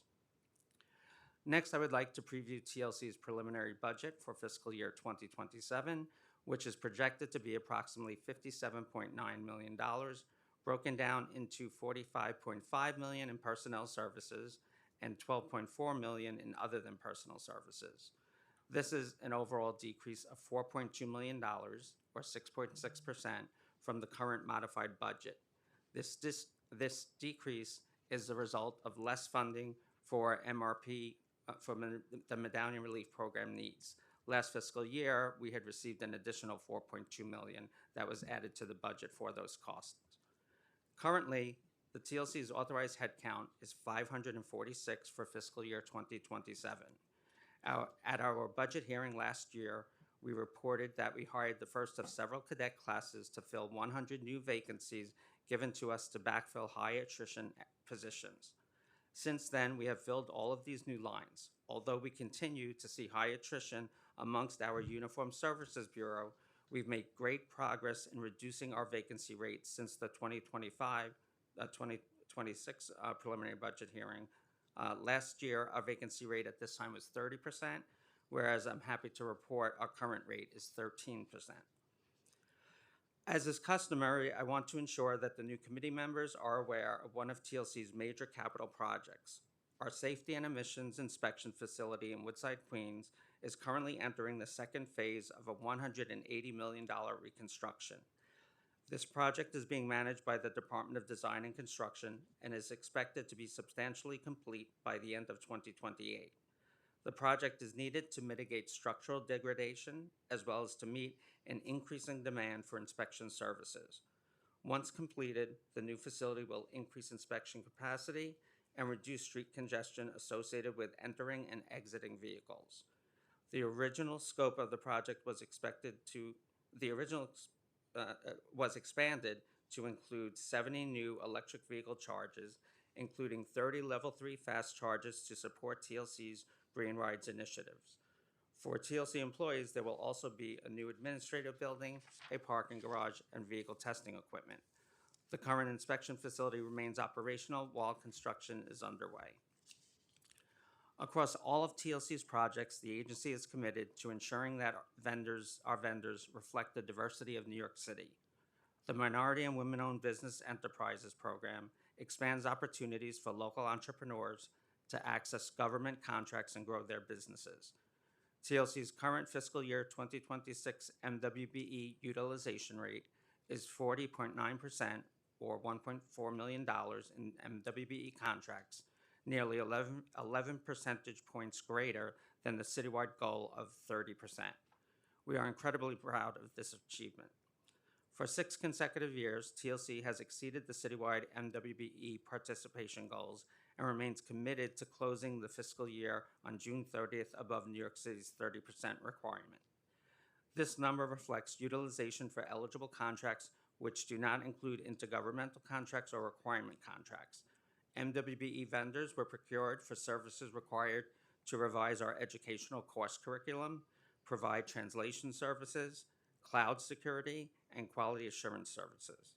Through all these contracts, we are contributing to advancing equity in our city. As we prepare for the upcoming fiscal year, I want to thank the dedicated staff at TLC for their efforts to ensure that agency initiatives are successful. I look forward to the opportunity to work with the mayor, council, and incoming agency leadership to ensure that the Taxi and Limousine Commission continues to support a fair and equitable industry for licensees, passengers, and all New Yorkers. I am now happy to answer any questions you may have about the TLC's budget or regulated industries. Thank you, Commissioner. According to numerous studies, compared to the general population, professional drivers have higher rates of depression, diabetes, hypertension, stress, and anxiety. In May 2024, an outreach campaign by Health and Hospitals launched to help provide and connect drivers to health and well-being resources. Can you please tell us about the status of this program? So we actually are partnering with H&H actually for that program. It provides both physical and behavioral health services for drivers and their families using insurance if they have insurance. If they don't have insurance, it helps them to get insurance, and fees are on a sliding scale. We have installed, there's a kiosk at our licensing facility that's available for drivers, as well as we've referred drivers from the Owner Driver Resource Center if they came in and needed assistance. The response, the number of people that have been availing themselves of these services is not high. One of our assistant commissioners for programs did actually have a check-in with H&H last week. I believe there was some turnover in the people responsible for the program at H&H, but she has spoken with them last week to strategize to come up with more ways of communicating out that these services are available to increase. Do you have any idea how many people have been served, and what is the funding level in fiscal 27 for this program? The funding level, I wouldn't know because it's funded through H&H provides the services. The number of people, I would actually have to get back to you, but it's not a large number, I can tell you that. It's under 100? I mean, do you have any idea? Definitely. Okay. If you can get us that information when you have it, that would be greatly appreciated. How many drivers have... I already asked that question. My apologies. All right. Turning now over to just rider safety. The PMMR shows that there has been an increase in complaints lodged against TLC drivers, with 9,965 in fiscal 2026, 9,220 in the first 4 months of fiscal 2025, as compared to 8,356 in the first 4 months of fiscal 2024, a 16% increase. Over the last 3 years, the number of complaints has been steadily increasing. Why have these metrics been going in a negative direction?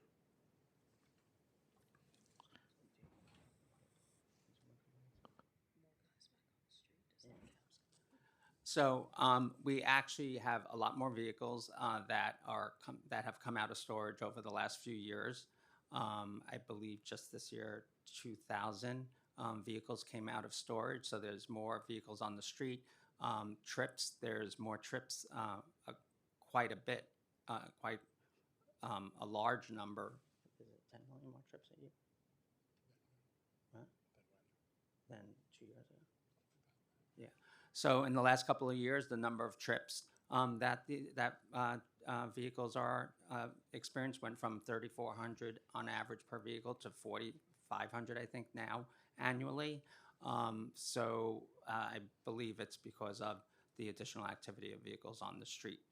I think if you're looking at the MMR, it's also important to note that our response time for addressing those consumer complaints has gone down significantly due to operational changes with how we handle those complaints, because we found that the longer it takes to get to a complaint, the less likely that the person filing the complaint is interested in going through with it to take some sort of action. So we are going through them faster. Do you find that TLC has enough funding and staff to meet the needs for enforcement, driver support, and case management? Repeat that again, enforcement? Driver support and case management. Yes, we do. What is TLC doing to address this decline in customer satisfaction? What metric are you referring to? Give me 1 second. Sure. The complaints lodged. They're not lodged against TLC, they're lodged against drivers, right? Yes, so is TLC doing anything to address this decline lodged against drivers? Well, we have a robust education program. We actually have just updated our education curriculum. We've changed some rules that require drivers to retake a course if they're found, in violating, if a certain number of complaints are found to be valid. Yes, also the stationary. Yes, we amended our rules last year so that more drivers are racking up. Racking up more points for stationary traffic violations. So they're required to take education in addition to just paying a penalty. We also have education at renewal time for the licensee. All right, I'm now going to turn to questions on accessibility. In the past, TLC emphasized that improving accessible and equitable service was a top priority for the Commission. According to the most recent PMMR, there are only 5,911 wheelchair accessible vehicles.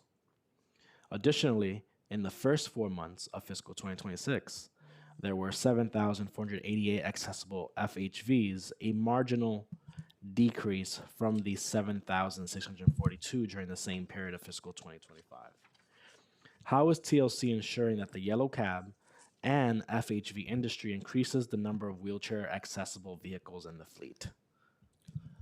With regards to our yellow taxis, our medallions, there is a 100%, right now, 100% of any vehicle that is coming into service, whether it's a new vehicle because a former vehicle has to be retired, or if it's someone coming out of storage, they could only put a wheelchair accessible vehicle on the street.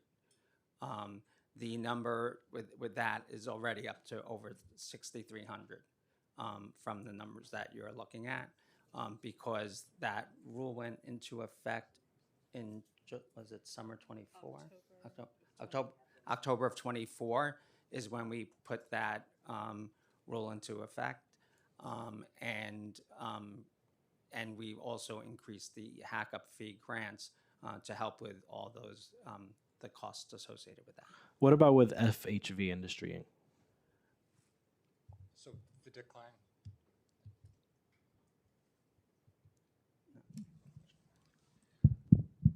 There's probably a bit of fluctuation in the FHV numbers over time. We've seen the general trend has been very positive, and in part that's because if you want to license a new for-hire vehicle, the only way that you've been able to do that since 2018 consistently is with a wheelchair accessible vehicle. So right now, for example, if you want to enter the industry, you want to get a vehicle license, the only way to do that is with a waive. So that will ensure that the numbers continue to go up over time. What kinds of assistance does TLC provide to drivers who are converting to accessible vehicles? So upon hack up, once they convert the vehicle to wheelchair accessible, and get, all the other, like the TSP equipment into the vehicle. Once they put it into service, they are eligible for a $20,000 grant, which many have been taking us up on that. I think in this last year, there's been $40 million of grants paid out for hack-ups. And then they are eligible for up to $10,000 over the first 4 years in quarterly payments if they hit a milestone of 750 accessible trips within that accessible vehicle for the quarter. Overall, we have seen a faster adoption of accessible vehicles in for-hire vehicles than yellow cabs. What do you believe is the cause of this disparity, and what problems do yellow cab owners encounter when converting to wheelchair accessible vehicles? I'm not sure about as far as adoption with FHV. I mean, the requirement, once we had the cap in place, right, wheelchair accessible vehicles were the only vehicles that are able to enter the market on the FHV side. On the medallion side, a lot of medallions were in storage, which are now coming out of storage. So over the last couple of years, that's what would be impacting it. How many taxis and for-hire vehicles were dispatched under TLC's accessible dispatch program, broken down by license type? So the accessible dispatch program dispatches to yellow taxis only, not to FHVs. I don't have the numbers with me, but I could get that back to you. I could get back to you with that. Let me just see if I have it.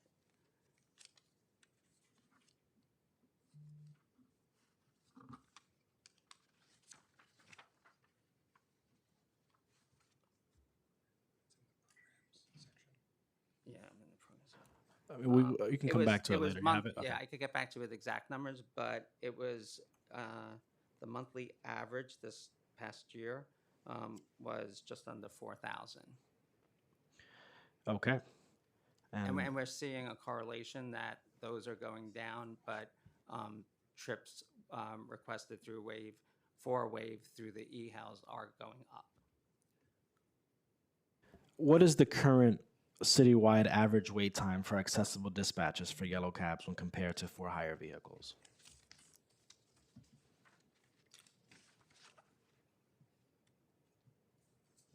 Let me see if I have that number.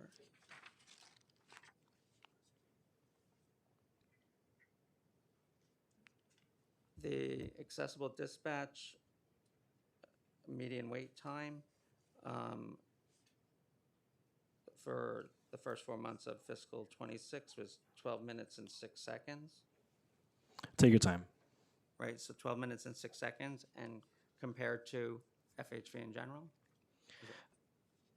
Sorry, so the question is, what is the current citywide average wait time for accessible dispatches for yellow cabs when compared to for-hire vehicles? Do you know where we have Yeah, I'll have to get back to you. I only have in front of me the accessible dispatch for the first 4 months of the year. The All right. numbers. By when can you get us that information? I can get that to you tomorrow. All right, thank you. And just letting the committee staff to make sure we get that information as soon as possible. Turning over to electrification. According to TLC's Electrification in Motion report released in September 2024, most EV trips happen in Manhattan, where the most trips overall occur. However, Queens sees a higher proportion of EV trips. 24% of the city's EV trips are in Queens, while only 20% of trips in all other vehicles occur in Queens. The Bronx, on the other hand, sees 12.4% of trips of gas-powered for hire vehicle trips, but only 10.5% of trips in electric for hire vehicles. What is the reason for this discrepancy? So as far as we can tell, the discrepancy is likely because there has been a lot of investment in charging infrastructure in Queens. And there may also be some things happening outside of the city, like if there's a lot of charging accessibility in Nassau, maybe that explains some drivers going across the border or who live across the border. Maybe they are TLC licensed drivers who live in Nassau, charge at home, and do a bit more trips in Queens. On the flip side, the Bronx has definitely lagged behind in charging infrastructure, so that's probably why we're seeing the trip counts lower there. Which brings me to my next question. Does DOT have any, sorry, I keep saying DOT. Does TLC have any plans to expand electric charging capacity in boroughs other than Queens? So we do not operate any infrastructure ourselves, so we would not be the ones, shovels in the ground, actually installing the charging infrastructure. We work a lot and very closely with city DOT, other city agencies, and the private sector. We like to say, and other agencies say this as well, that the city did not install every gas pump in New York City, so the city is also not going to install every EV charger, so the private sector plays a large part as well, but we're definitely working with other agencies. How many electric for hire vehicles are currently licensed by TLC?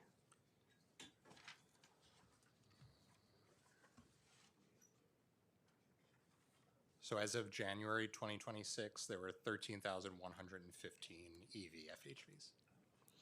And what has been the reception to the Green Rides initiative, and how has the program been implemented by TLC?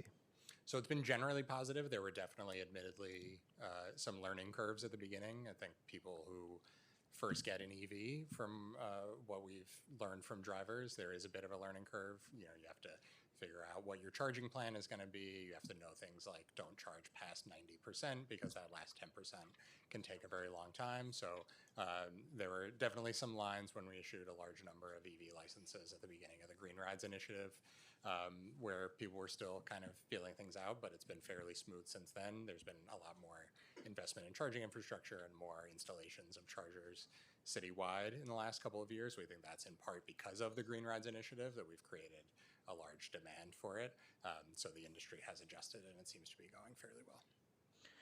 Taxi licenses, which are TLC's largest source of revenue generation, have declined from 49.3 million in fiscal 2024 to an anticipated 38.7 million in fiscal 2027, representing a decrease of 21.5%. Why has there been such a decrease in revenue due to taxi licenses? Are fewer drivers applying to obtain licenses? I believe that fluctuation is due to cycles, renewal cycles. And so a driver's license is valid for 2 years. And so depending on when people got their license, like this year, we are seeing our target for, hold on a second.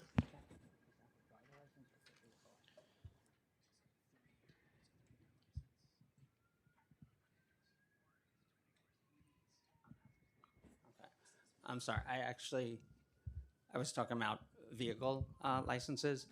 Driver licenses are for 3 years. What in 2024, there was a large uptick in the number of driver licenses associated with the FHV, the EV licenses that we gave out to vehicles. So is it fair to expect increased revenue next year then? I'm sorry, could you repeat that? Is it fair to expect that there will be increased revenue next year because of the 3-year cycle?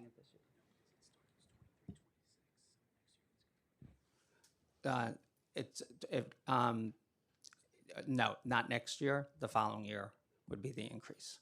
Okay, thank you. Has TLC seen a decline in overall drivers? No, we have not. Have you seen an increase? Yes.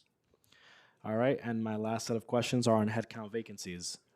As of January 2026, TLC has an actual headcount of 441 and is operating with a 24% vacancy rate. Furthermore, TLC operated with a 23% vacancy rate in fiscal 24 and 15% in fiscal 23.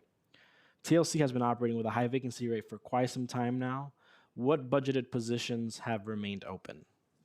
So we actually, this past year, we made a lot of progress with hiring, and as of the end of February, our vacancy rate is down to 13%, where most of the hiring happened was in our Uniform Services Bureau, which a few years ago, 100 additional headcount was added to our budget. And so we were having challenges hiring for those positions. So we have hired several classes over the last couple of years, attributing to the decrease. We still have the highest vacancies, I'd say, are in our Uniform Services Bureau, as well as our prosecution unit attorneys. So as of February of 2026, there's now a 13% vacancy? Yes. Kudos to you on that. And how do we keep that up? How do we keep that trend going? A good start is OMB relaxed their rules as far as in the last administration, there was a 2-for-1 rule where for every 2 people that left the agency, we could only hire 1. They have since removed that just I believe a few weeks ago. So there isn't that restriction on hiring. So that would help us to take care of attrition.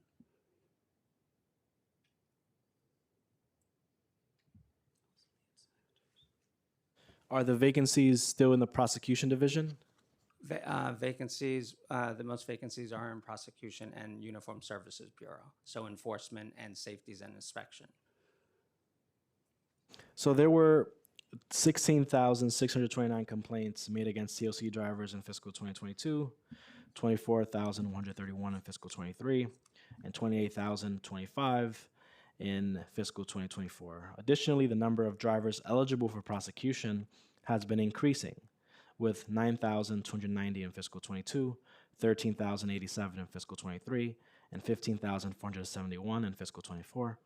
In the first 4 months of fiscal 25, there were 6,914 complaints eligible for prosecution, an increase of 61.6% compared to the same period in fiscal 24.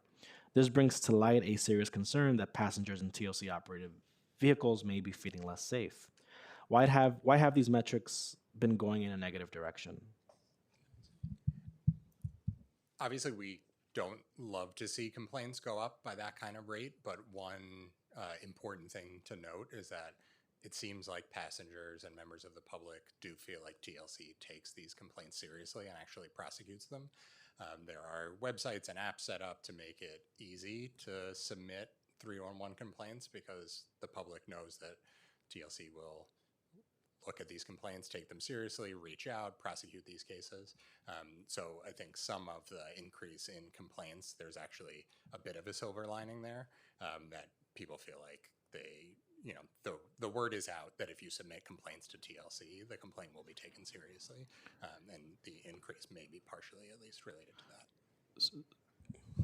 And the indicator or the stats that you're quoting with regards to eligible to prosecute, that actually is due to a large factor. It's due to, as I said earlier, our prosecution team has revamped their process for addressing these complaints, and they're addressing them and getting in touch with the complainant much quicker than they had been in the past. I mean, I think it's less than half the time they're taking, and the sooner they get to the complainant, without the person who filed the complaint being willing to attend a hearing, they have to throw out the case. So the eligible for prosecution, I believe, is increasing because of that. So there have been improvements on vacancies in other places, but it's clear that there's still a big need for addressing the vacancies here. What is the administration's plan on this? So we actually have, we just onboarded a cadet class in January, which filled a lot of our vacancies in the enforcement and safety and admissions of Uniform Services Bureau, which is, again, what's attributing to our vacancy rate now only being at 13%. We want to get that down to under 10%. Thank you very much, Commissioner. I'm now going to turn it over to Councilmember Phil Wong. Thank you, Chair. I see in your statement here that 58% of the city's active taxi fleet is wheelchair accessible. There's does that includes yellow taxis only, or includes the greens and the yellows and all the like Lyft and Ubers? That's only yellow. It's only okay. yellow. Do you have some figures like the green taxis or the Ubers? And I'm gonna explain why I'm asking, because in my districts, seniors often they are either on a cane, on a walker, or a wheelchair bound, and they get very frustrated when they call for car service and it's not wheelchair accessible. They have to call self-help, or they have to call their neighbors down the block to take them to their medical appointments. So my question to you is, one, what percentage of your green taxi is wheelchair accessible, and what about the Ubers and Lyfts? So Uber and Lyft, which falls under our for-hire vehicles, FHVs, there's over 7,700 wheelchair accessible vehicles, FHV vehicles, in addition to the 6,300 medallions that are in service. Is it required that a certain percentage of these Uber and Lyft vehicles are wheelchair accessible, or it's up to the driver?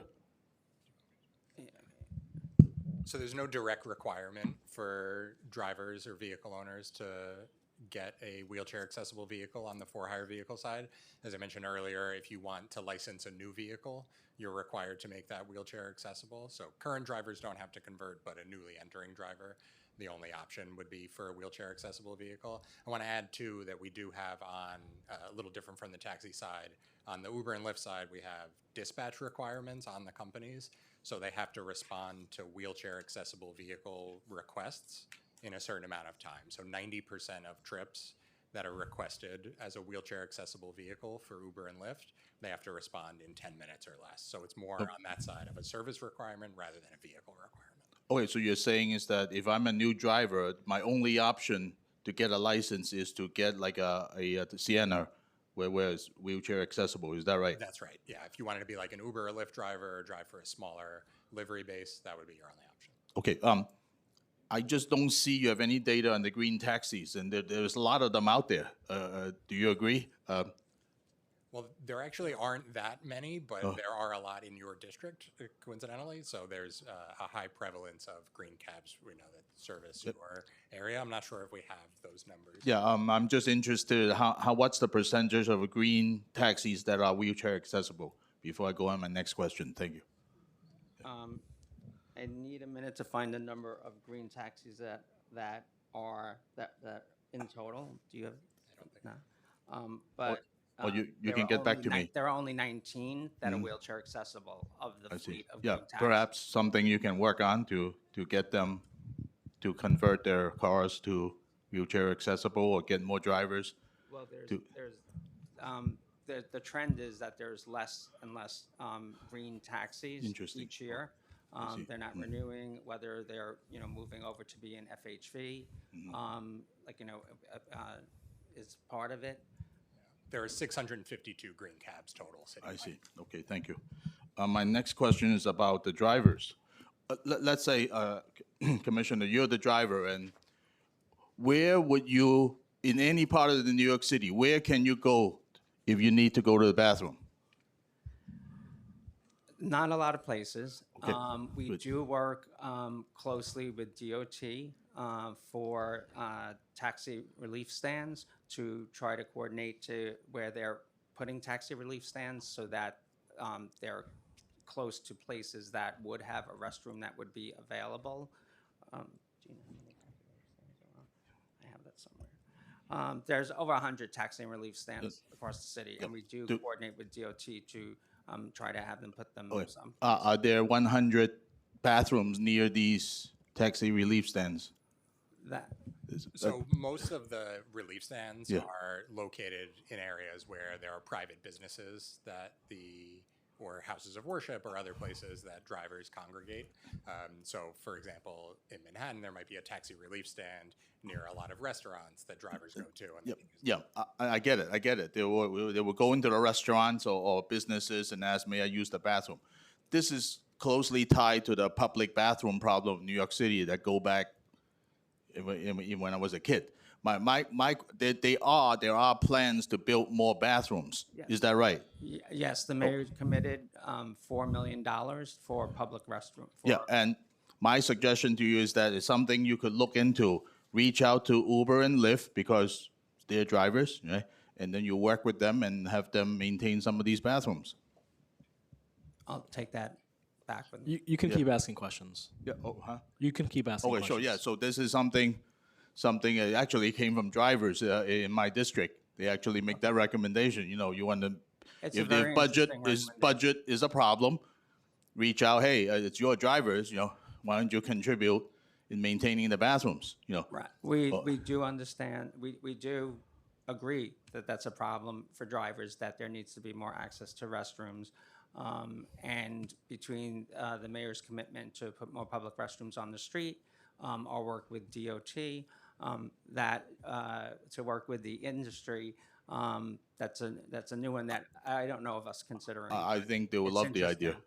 I think they will love the idea. Better yet, reach out to the other drivers. You know, FedEx, UPS. You know, they need to go too. Yeah. Yeah. That's it. Thank you, Chair. Oh, actually, I have one more thing. Please go ahead. Sure. Yeah, in my district, most of the complaints about app-based drivers have to do with aggressive driving.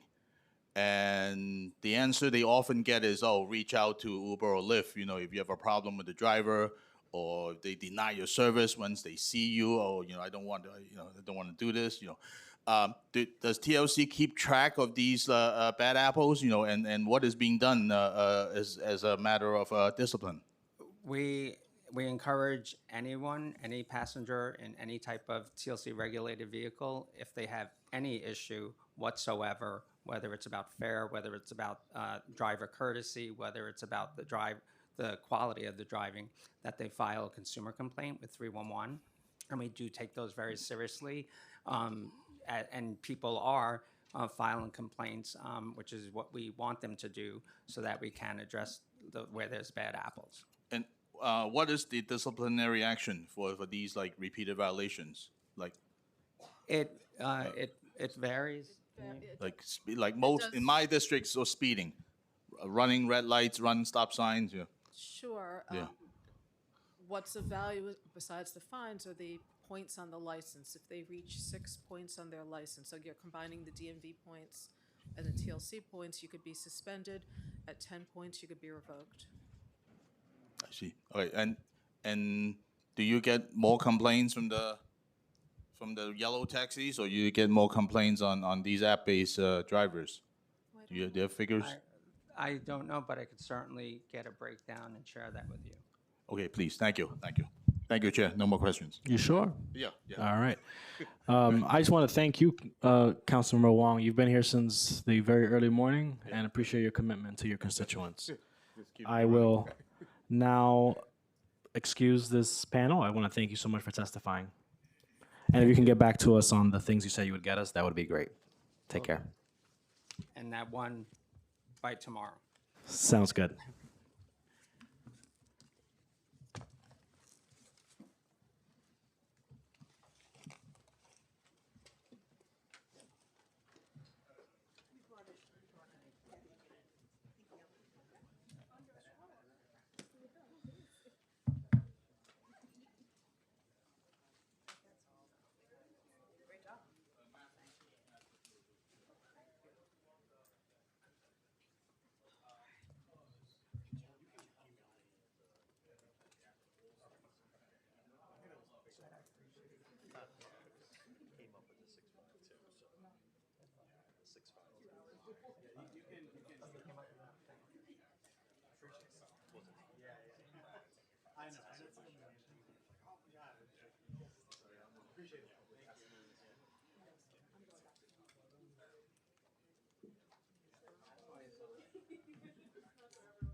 Uber drivers, when they come and they look at you, they can't, they don't want to get up and open the door. I get it. Get the stuff. Where you want to put your stuff? Stick it. This is how you don't use their stuff. So what's been going on, dude? How's it going? I honestly forgot that you were. No, it's okay.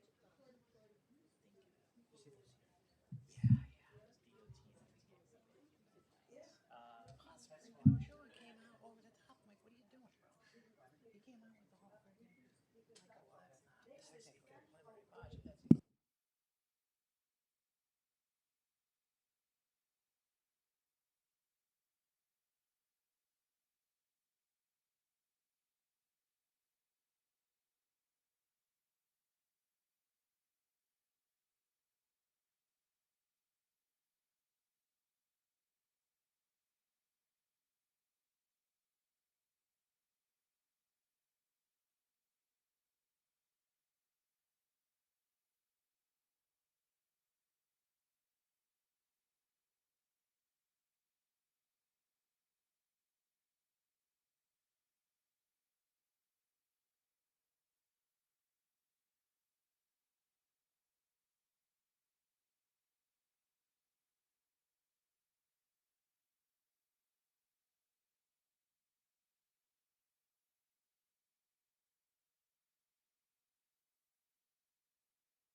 Everyone have a seat. We're about to begin.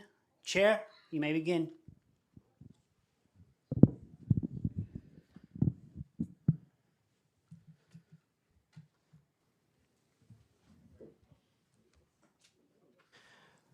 Hello, hello, good afternoon. I'm now going to turn it over to our committee counsel, Theodore Miller, to administer the oath.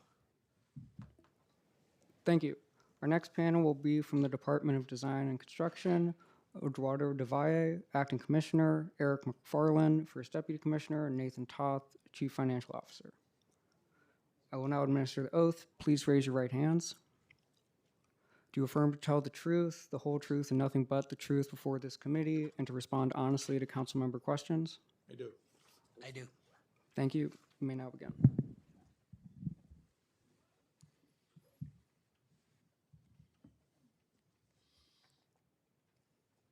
You may read your opening. Good afternoon, Chair Abreu and members of the committee. I'm Eduardo Del Valle, the acting Commissioner for the New York City Department of Design and Construction, and I'm very pleased to appear before you today. First Deputy Commissioner McFarland will shortly join us. In fact, here he is. As well as Chief Financial Officer Nathan Toth and other members of the DDC leadership team. Fiscal year 2026 has been a period of growth and improvements at DDC, as well as opportunity to demonstrate that many of the construction reforms that we have been advocating for the city and in Albany are working and delivering the benefits we anticipated. DDC continues to grow its portfolio and take on the city's largest design and construction challenges. In that spirit, I'll share how this year marked a significant step in realizing the benefits of alternate project delivery as compared to the traditional system of low bid contracting. We've also made progress on other major programs, including borrow-based jails, coastal resiliency, and green infrastructure. We are improving the way we pay our vendors and the way the city plans its capital improvements. We detail our work in a new edition of the Strategic Blueprint, which was published back in August. I will talk about those developments in a moment, but first, I will share our budget overview for this year. DDC bills on behalf of more than 25 city agencies, plus numerous museums, cultural organizations, and other nonprofits that receive funding from the city. The January capital commitment plan for 2020 FY26 contains $5.8 billion in new planned investments.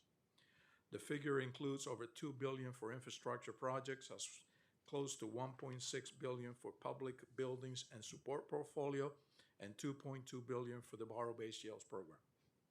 Capital spending for DDC varies year over year, as it is dictated by the agencies that sponsor our projects and the funding we received from them. We advise sponsors as to scope and costs, but ultimately we rely on our agencies to dictate policies and priorities. DDC's FY 2027 operating budget is $163 million.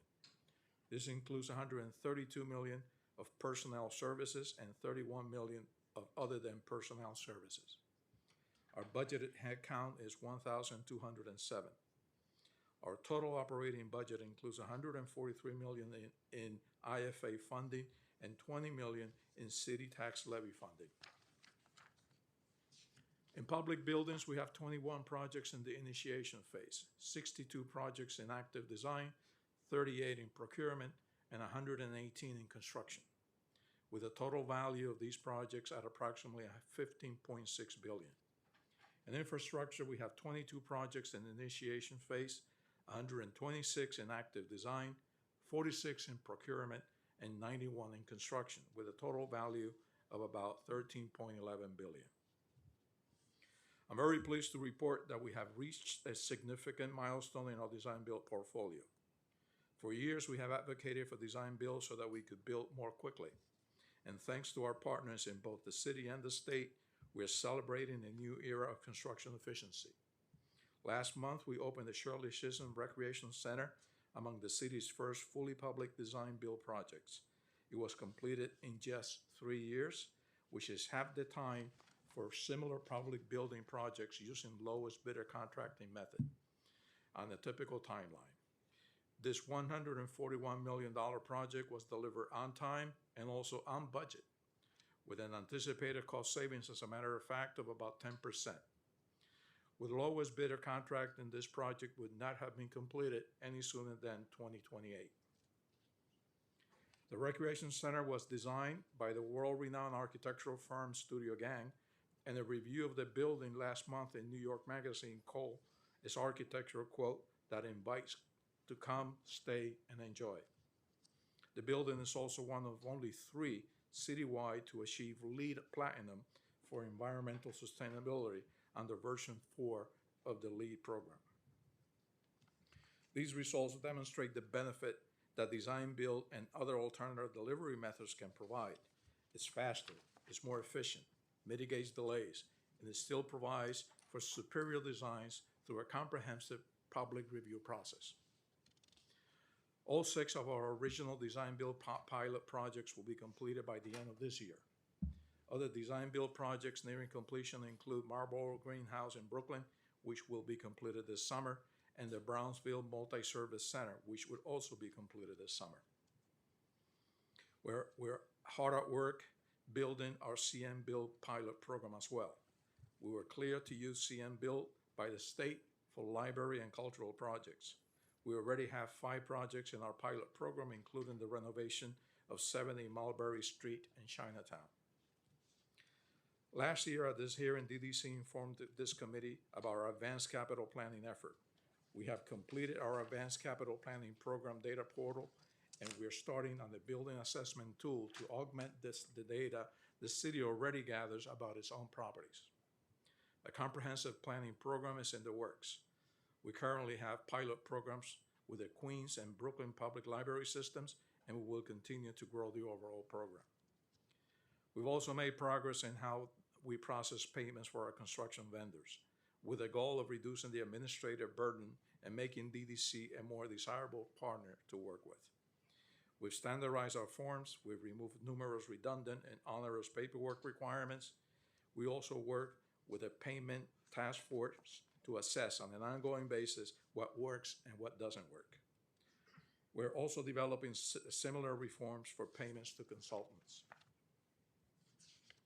The Borrow-Based Jails program continues to be our largest overall program, as well as our largest alternative delivery program.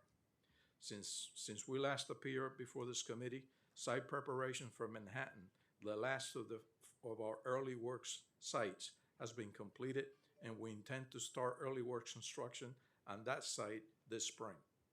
The Brooklyn facility remains furthest along, with top out scheduled to be achieved next month. We continue to seek design input from local communities with design workshops in Queens, the Bronx, and Manhattan, which are scheduled for the rest of this month and into April. All four sites have benefited greatly from the use of design-build contracting and would have taken several additional years to design and construct if we had used the lowest bidder contracting method. As we reported in the new PMMR, DDC remains a leading agency in contract awards and payments to minority and women-owned business enterprises. In fiscal year 2025, DDC's MWBE participation was 33.6% of all contracts subject to local law 1 of 2013. There were over $1 billion in awards to city-certified MWBEs, nearly half the $2.2 billion awarded to MWBEs citywide.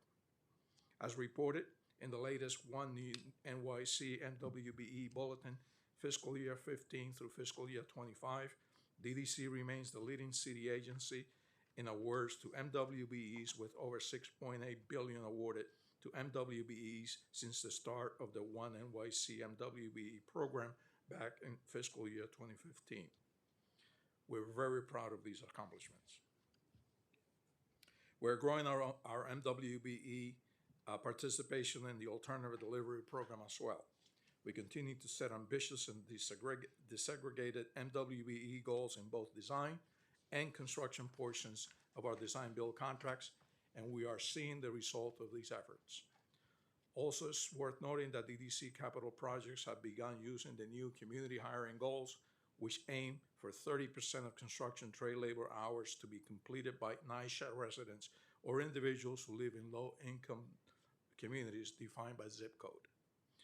At the Shirley Chisholm Recreation Center, we had 36% overall MWBE utilization, and 37% of the total work hours were performed by people hired through Hire NYC. Our coastal resiliency efforts expanded in September when we began a new $218 million project in Red Hook, Brooklyn. That project includes public space improvements and is expected to be completed by the summer of '28. We continue to make progress on the East Side Coastal Resiliency, ESCAR, and Brooklyn Bridge Montgomery Coastal Resilience, BMCR, in Lower Manhattan, and expect to have BMCR completed before the end of the year, with ESCAR several months after that. In all, we intend to build 5,750 linear feet of coastal flood protection in the current fiscal year. We're also expanding our green infrastructure program to help meet the challenges presented by intense storms and rainfall and climate change.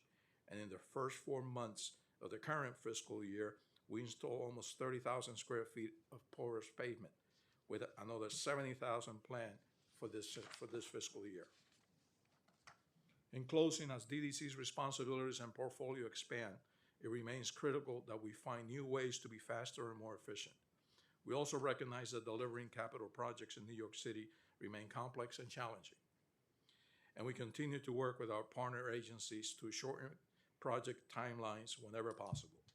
We continue to deliver additional public buildings like libraries, cultural institutions for DCLA, firehouses, and EMS stations for FDNY, plus new plazas, streets, and enhanced pedestrian safety measures, and new water mains for our sponsors DOT and DEP. We have proven that the city's construction process can be improved.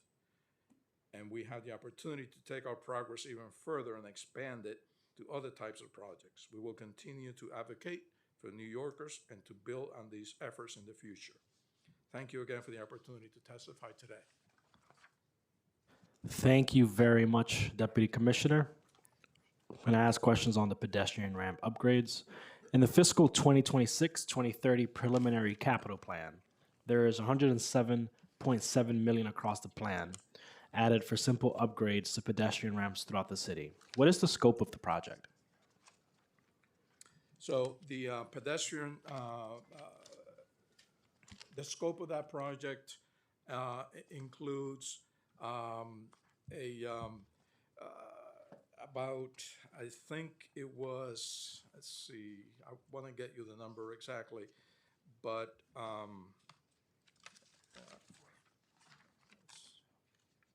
so the scope includes, at this point, we have 9 active projects in the initial phase with approximately value of $158 million, 37 active projects in the design phase with a value of $528 million, and 28 active projects with a value of $478 million for a total of 81 active projects. And obviously, these are to bring the corners and in compliance with federal ADA requirements. We're also improving drainage at these corners as well. I'm going to turn over to committee counsel to administer the oath of Mr. McFarland. Yeah, sorry, just because you came in late. Do you affirm to tell the truth, the whole truth, and nothing but the truth before this committee and to respond honestly to council member questions? I do. Okay, thanks. All right, getting back to pedestrian ramp upgrades, why was funding increased so significantly since the adopted capital plan?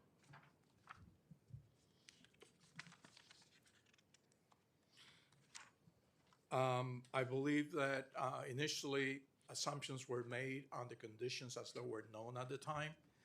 As engineering and design progressed and actual field conditions were identified, the scope was adjusted accordingly.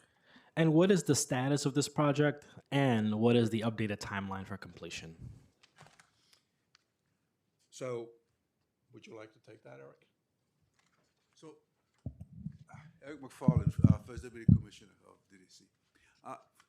This project is involved the upgrading of over 600,000 corners in the city. Each corner has about average eight bedrooms. So you can imagine what we're talking about. And some of these, as Commissioner DeValle mentioned, some of them are complex, meaning that we have to relocate catch basin. In order to provide the drainage, proper drainage, we have to relocate catch basin. Once you involve, when you start digging the street, you're involved with the utilities and all kind of complexities. That's all traffic signal has to be removed. So that's a complex part. And there are simple bedrooms where you just go and just replace them, right?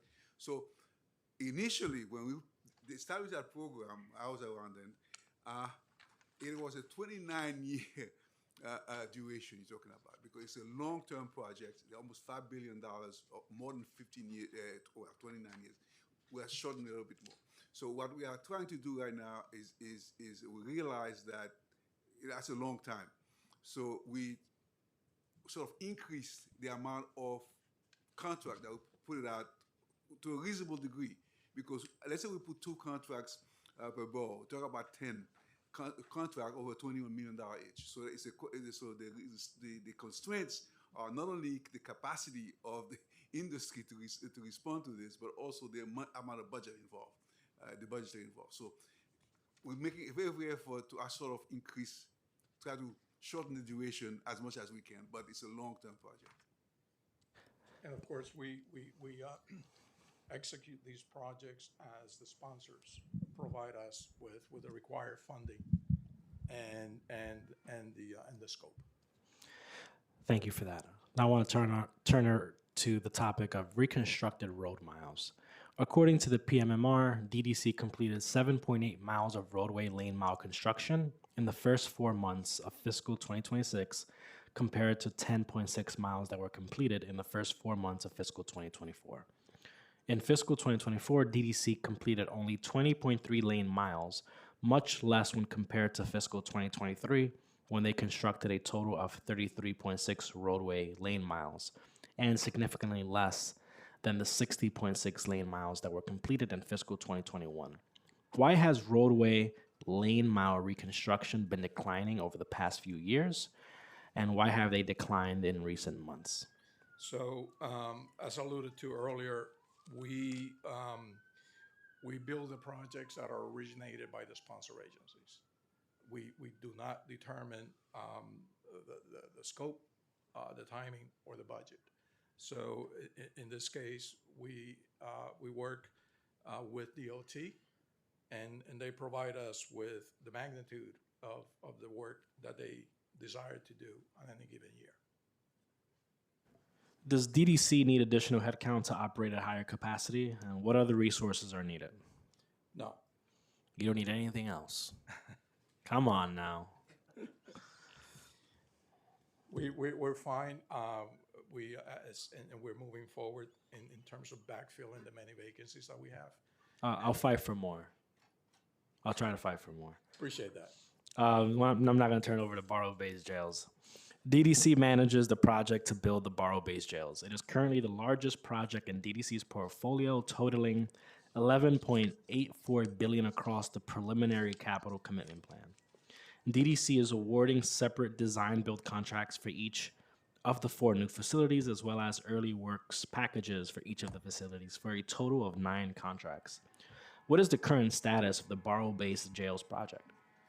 So currently, as you may know, all of the early projects, the 5, have been completed. And we have at this point closed out all of those projects. With regards to the new facilities, we have awarded all of those contracts as well. And we are looking to complete the Brooklyn facility, which is the one that's furthest along, by the first quarter of 29. The Queens facilities is scheduled to be completed by the third quarter of 31. The Bronx facility will complete by the first quarter of 31. And the Manhattan facility will complete by the first quarter of 32. At this point, as I pointed out earlier, we are we'll be ready to top off Brooklyn, meaning we will reach the very last level of that high-rise jail in April. All right, well, that was pretty detailed. Thank you for that. Why have there been consistent delays? So the procurement process for the new facilities was launched just prior to the start of the pandemic.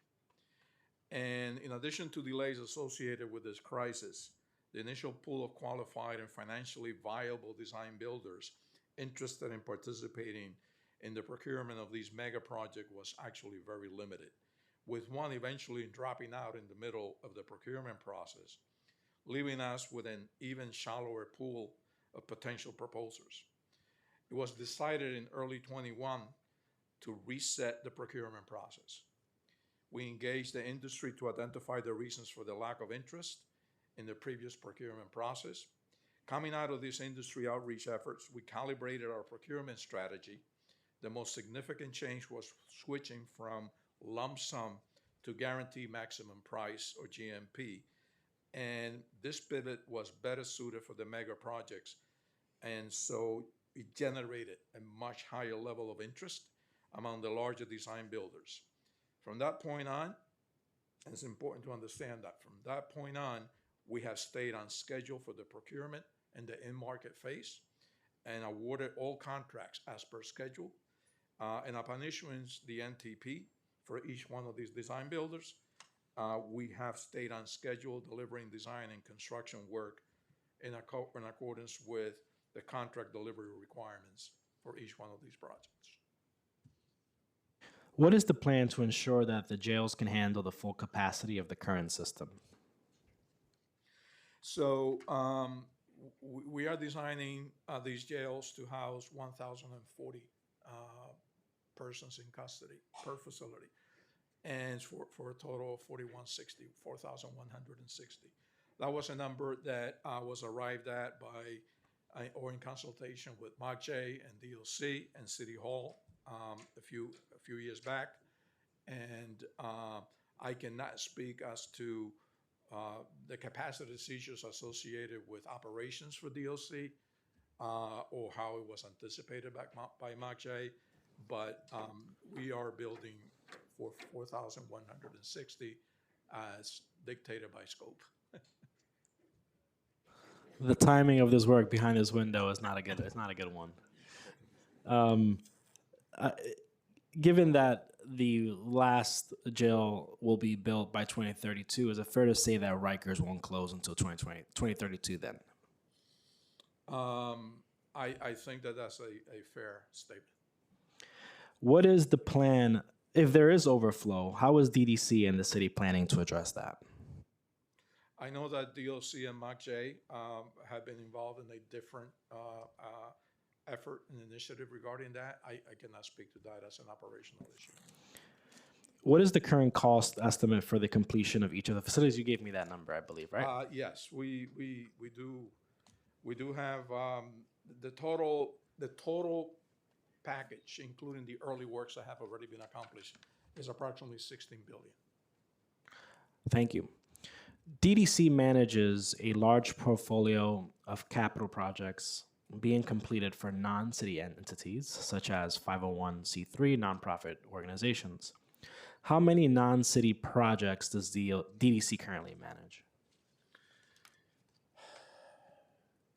Many. I don't have an exact number. I can definitely get back to you with those details. That would be great. I have heard from a number of organizations that have been awarded funding for non-city capital projects that once funding was allocated, they were not provided with any roadmap for how the process worked. What is DDC's protocol for contacting groups once a non-city capital project is in the budget? That's a fair statement, actually. And this is something that we have identified as an issue. And we have been over the past several months in the process of developing standard operating procedures that will be posted online. Then we will bring in those organizations to train them on how to basically submit the paperwork that they need to submit, and providing checklists and training is something that is now being worked on. And can you provide us with a summary of your internal timeline for these projects? I can get back to you on that. Sounds good. In the FY 26-30 preliminary capital plan, $5.1 million was moved from fiscal 29 to fiscal 2026 for raised crosswalks design build. Why was funding shifted? So funding was advanced by OMB based on the current progress of the project. Or can you repeat that? So the funding was advanced by OMB based on the progress of the project. And what is the current scope of this project? How many locations are DDC looking at for this project, and what does the work entail? Right. So this is a design build project, and it entails 127 locations across all 5 boroughs. And the procurement has been packaged in 7 packages. And of course, it includes raised sidewalks, crosswalks, as well as pet ramps, and utility work, cash basin improvements, and so forth. So at this point, we're looking to start the work this summer and complete by the summer of 28. Are these DDC workers distracting us here? Call DCAS. Oh boy. All right. I gotta stop joking around. What is the updated timeline for completion for these raised crosswalks? So we're looking to complete by the summer of 28. I have to say, y'all are answering my questions, and I really appreciate that. Really appreciate that. It's not always that I get my answers to questions, so I have to say thank you for that. In the first 4 months of fiscal 2026, 54% of eligible projects completed a post-construction customer satisfaction survey. up from 21% in the same period of fiscal 2025. Of the 18 surveys returned, only 29% of respondents rated the completed project as adequate or better, a 71 percentage point decrease in favorable responses from the same period of fiscal 2025. Most of these responses were about a particular project which required the construction team to be on site longer than anticipated, in part due to utility delays. What is DDC doing to better coordinate with utilities and improve delay times? So, as you may know, joint bidding is one of our most important initiatives. And it's critical that we get an extension of it, multi-year extension, not a year-to-year extension, as we have been getting over the past couple of years, to ensure that the coordination with the private utilities is adequate, that they do the pre-engineering as they should, and that we identify to the greatest extent that we can all of the underground conditions as we do infrastructure work. So I think that a key component in improving that metric is to ensure that we get the multi-year joint bidding legislation approved by Albany. I was going to say, we need a city legislation. I mean, we'd be happy to look into it, but it seems like it's a state issue, right?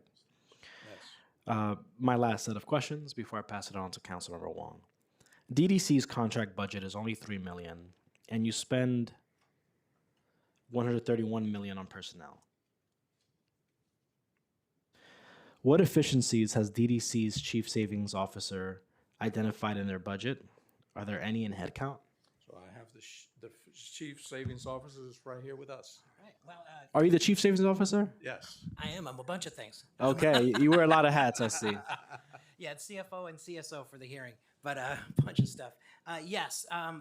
So basically, we have identified it, and as you know already, most of our and as my commissioner has testified, most of our funding is from interfund agreement, which comes from capital budget. So when the CSOs were tasked with finding 1.5% in FY26 and 2.5% from 27 going out, they asked us or me and DDC to find savings in the city tax levy. So it's a very small percentage of our budget as it compared to you see the $130 million in PS.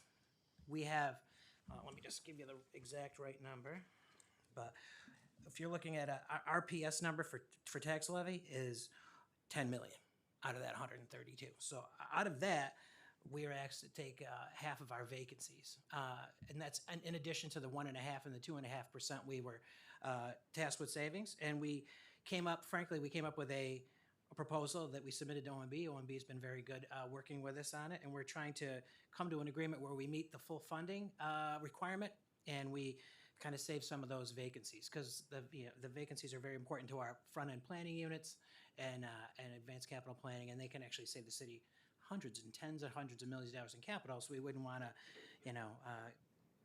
make a cut to those guys and lose a bunch of savings in capital. So that's what we've provided, and OMB has been very agreeable to it so far. It's not been accepted, but it's been something that they didn't react harshly to. So it's good.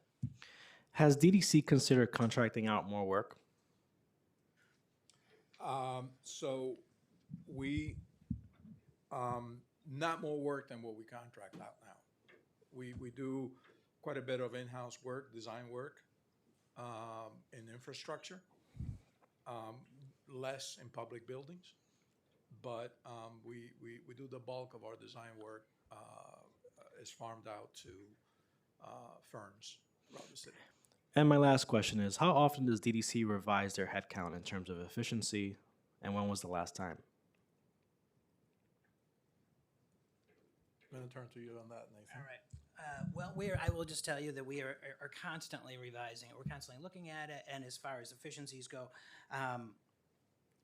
we are actually allowed to recruit. I'm going to just say this: we're allowed to recruit over our headcount because we're IFA funded, so we have to constantly recruit. I will tell you that in my time here at DDC, we have seen a lot of separations. I've seen a lot of. It's very hard for us to get to the headcount level we want to get to. We're putting and all kudos to our HR department. They're doing a great job of just getting everybody in. We've got, some salary barriers for civil service and things like that. Just, things we have to work around that puts us a little bit of a competitive disadvantage to the private sector. But we're doing a good job. We're trying to really keep ourselves at a good level. And also, pre-pandemic, we had a much higher head count. And then it went down because, listen, pandemic, everybody had to take, just the belt tightening and everything else. And frankly, where our capital budget itself, we don't have a capital budget. The budget of our sponsors and the budget of the sponsor agencies we manage is much higher than it was pre-pandemic, and we're doing it with less people. And I will tell you, as usually efficiency is defined as doing more with less. But I mean, at some point, it becomes you can't do it. So I mean, we're right there, and we're very good, and we're doing it. But we got to stay at least this level, I would say. Well, thank you. I want to let the record reflect that I acknowledge that there are 7 green ties in the room. I see a lot of green sweaters and shirts, and I appreciate the solidarity on St. Patty's Day. Councilmember Wong. Okay, thank you, Chair. I actually have 3 questions, but bear with me. Number 1 is regarding in my district. There's a reconstruction on 80th Street between Caldwell Avenue and 58th Avenue, where sewer lines were replaced. That street was closed for like 2 years, including sidewalks and the road. The whole road was closed. Alternatively, like they closed this side and they closed the other side. Residents lost access to their driveways and then their sidewalks. Here's the issue. The project lasted for a very long time, and residents are now being billed for sidewalk work that they did not ask for. In other words, the vendor replaced the sidewalk as part of their digging. They broke the sidewalk, and the residents got billed. And they found out only when they received the latest tax bill. That's how ridiculous it is, all right? And first, they weren't told that they would get billed, and they didn't even ask, hey, we're going to do your sidewalk, So my question focuses on transparency, fairness, and preventing similar situations from happening again. Was it DDC that determined that homeowners should be billed for these sidewalk repairs? I mean, who made that determination? That's my first question. Please answer. Yeah. It was not DDC. And I believe that there's another meeting that's been scheduled with finance in regards to this as well. We will be happy to participate as well with you and finance on that meeting. Because but it was not DDC. Bills were coming to my office, and total is over $80,000 in repairs. And it's a big surprise to many seniors who rely on fixed income. How are they where are they gonna come up that money? Understood. Yeah. Okay, and hopefully DDC could work with the Department of Finance to ensure that there are no penalties and then there are no interest apply when this issue is under review, because this is very, very frustrating. The residents just is so angry right now, Sure. And I get blamed, It's my fault. Yeah, that's right. It's your fault. It's you. Okay, my next issue is Grand Slope Staircase. It's a park. There's a Grand Slope Park. There's a staircase. It's 15 steps. Okay, bear with me. Let me explain to you, and then I'll come to a question. This 15-step of staircase was cracked for many years, and DDC worked on it, I believe, last year, and they replaced the 15 steps. But from the day the funding was secure, it was secured by Councilmember Daniel Drum. It was exactly 3 years and 8 months ago from the day the money was allocated to the day the stairs were completed. 3 years and 8 months. The total cost was $400,000. If you do the math, it's $26,666 per staircase. Now, the reason I know because I was the one who went to Councilmember Drum and told him, please fix the stairs. All right, so he allocated funding, and I waited, and I've been following because that was the end of my block. That's where I live. All right, and I just want to tell you how insane the cost could be, because there's a general contractor that lives in my block who said that he could do it over the weekend for $500 and a 6-pack of beer. The truth. That's the truth. Okay, so I just find it very, very outrageous. Yes, there's design and yes, there's bidding, but I just don't see why it could cost so much. Can you talk about that? Is that was that a DDC job or? Yes, it is. or a park? Yes, it is. It's a DDC job? I have. Well, I'll look up my pictures. There's a contract number too. Okay. Well, Yeah. I don't have an answer. I mean, $26,000 per step. I can see how that could inflame anybody. Yeah, I don't have an answer. I really don't. Yeah, because again, perhaps for the I treat this as a small job because we're not building the whole park. It was just fixing the staircase, and then it could take so long and with involving so much money of so much tax dollars, and then I felt it's unjustified. It could have done better, and it could have been done sooner. Right. Okay.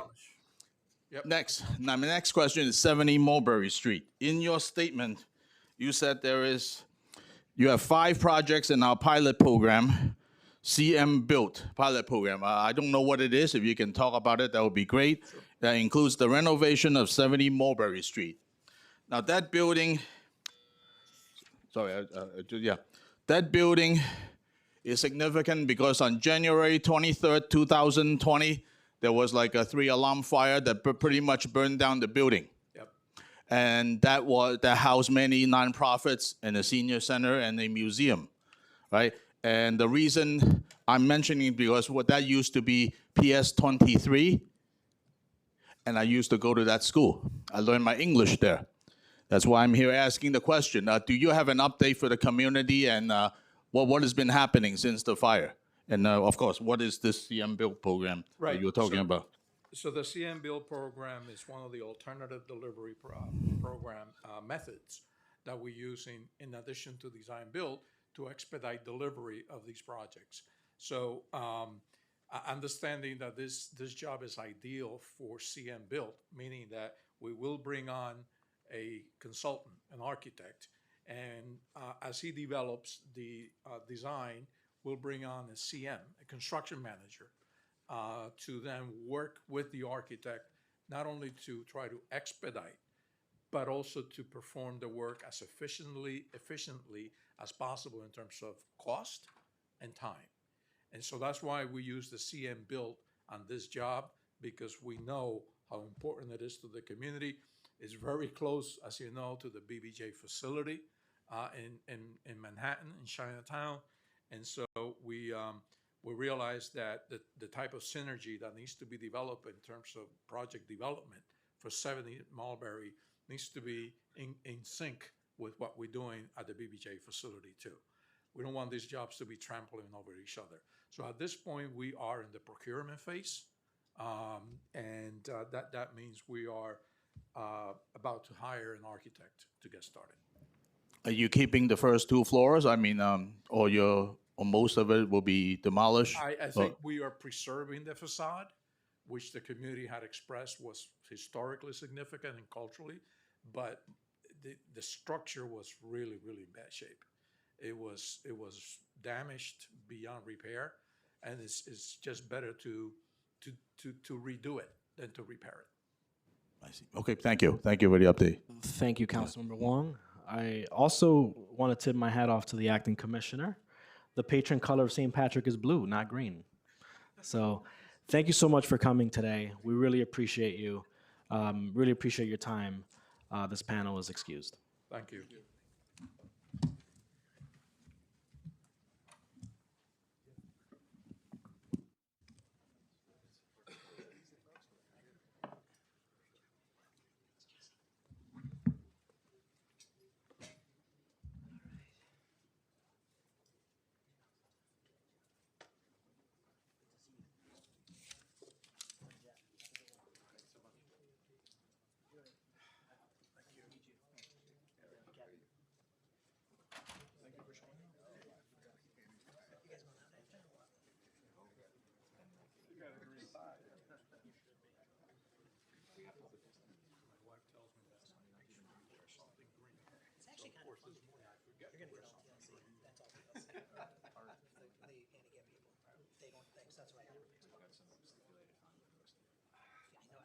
He waved at me. Yeah.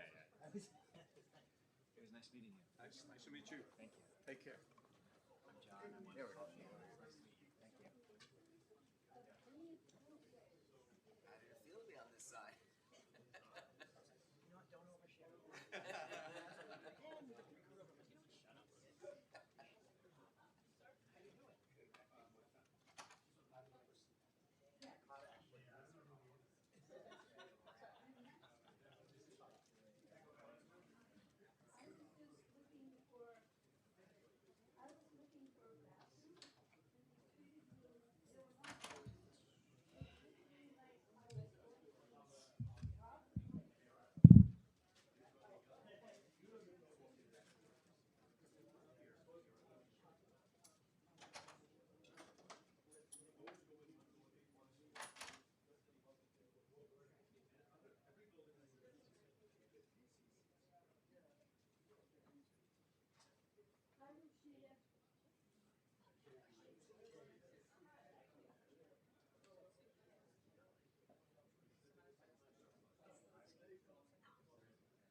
Are we rolling?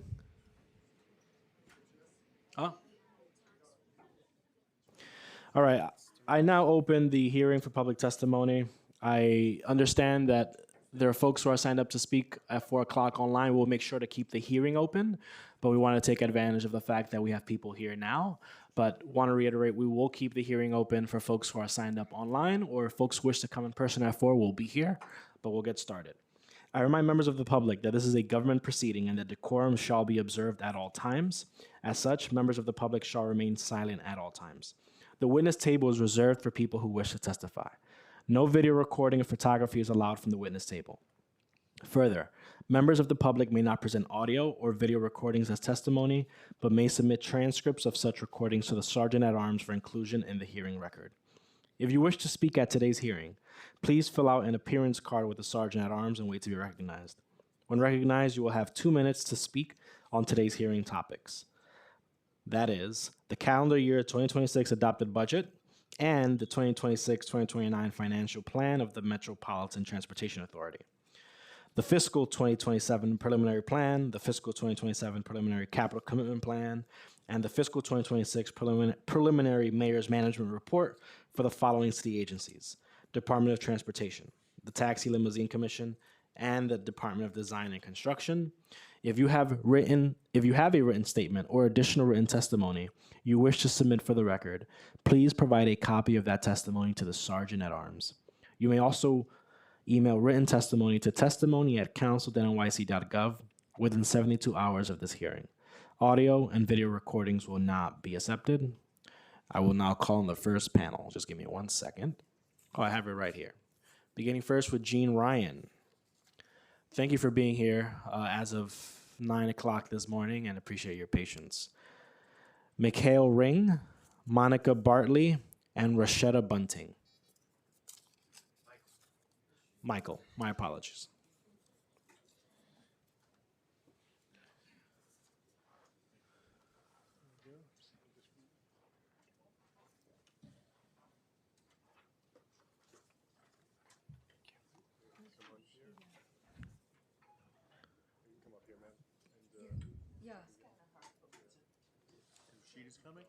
Do we need additional seating or tables?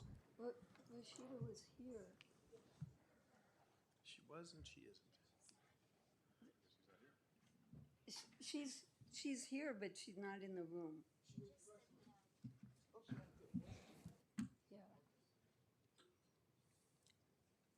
All right, we'll make sure to put her on the next panel. We'll just get started. Thank you. You first. How do I do it? It's on. Oh, it's on? Yeah, we can hear you. Hi. I'm Jean Ryan, President of Disabled in Action of Metropolitan New York, and I am testifying about issues facing the MTA, DOT, and TLC that affect people with disabilities. Of course, there are many other issues that affect us. DIA wants the TLC to reinstate the accessible dispatch program with trained dispatchers so that the people with disabilities, including people with speech differences, can call on the phone and get a person who understands our needs and can dispatch a taxi that comes to where we are anywhere in the city. The people who are there at this TLC program now are not able to get a vehicle to us, and we get stranded at home or elsewhere. This is very urgent because every day that this program remains like it is now is a day that people with disabilities are stranded. Taxis refuse to pick up wheelchair users who try to hail them. We are asking the MTA to look into low-floor coach-type express buses that have a ramp instead of a lift so that wheelchair users can reliably get onto and off the express bus and take it like anyone else does instead of being left at the curb or having to be removed from the bus by the New York Fire Department, as often happens now. They say all their buses are accessible, but in reality, the current buses are not accessible when it is a complicated system that drivers are unable to use reliably, especially on nights and weekends when there are many fill-in drivers. Nothing has changed much in 25 years. Wheelchair users and other people with mobility problems need access.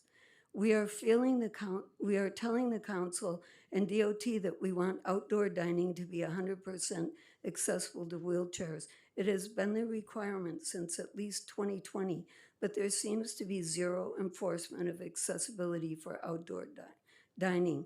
What good is a rule if You can not- finish. Thank you. If not followed, we also want any outdoor restrooms to be fully ADA compliant so that we can use them too. And lastly, we want the DOT to pick up the pace in making curb cuts at corners because there are so many bad or missing ones, including at and right around Union Square in Manhattan. Now it's dangerous to be there in a wheelchair and try to cross the street. We need high contrast domed ramps at every crossing, not fancy stones or cement that might be a slightly different color, so that everyone can safely cross the street. And one thing I want to add, I don't know if it's DDC or DCAS that's in charge of access to 80 Center Street, but we need a safe and accessible entry and exit there. We want a permanent ramp on Center Street, like the one at 100 Center Street, because it's totally dangerous to get in and out of that building. And we shouldn't have to literally risk our lives to go in for the services that that building has, including court, DA, Thank Family you very Justice much. Center, and Marriage Center. Thank you. I appreciate that. Hi, my name is Michael Ring. If anyone needs a verbal description of my appearance, I'm a 62-year-old white guy that needs a shave, wearing a hoodie. My hands don't work very well, and I'm wearing ankle braces. I'm also second vice president of Disabled in Action. I wasn't going to talk about Accessoride, but Jano called me out this morning, and he gave me a sticker. There's a program I'm in that does cost more money because it works so well. It's the Accessoride On Demand program. In short, I could use Uber or Lyft in real time to get to where I'm going. It costs about the same per ride as being picked up by a white and blue van, but it works. I could get here, I can get home in real time. We've lost one of our speakers because their ride showed up and they had to leave. But I can leave when I'm ready to leave. But what I did want to come here and talk about today was snow removal. There's a concept in the disability community called the curb cut effect. Building curb cuts for people with disability was a requirement.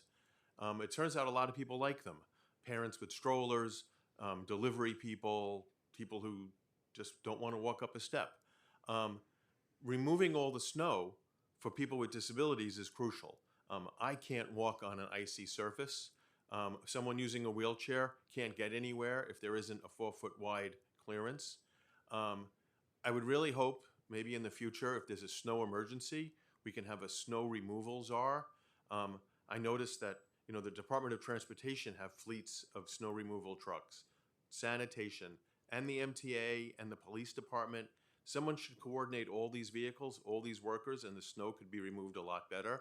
And if disabled people can get around, and then everyone will get around, and the city will get back to normal even quicker. Thanks a lot. No, thank you. Next. Good afternoon. My name is Monica Bartley, and I'm a member of Disabled in Action. I want to speak today about the challenges that construction and sidewalk work create for wheelchair users trying to access buses.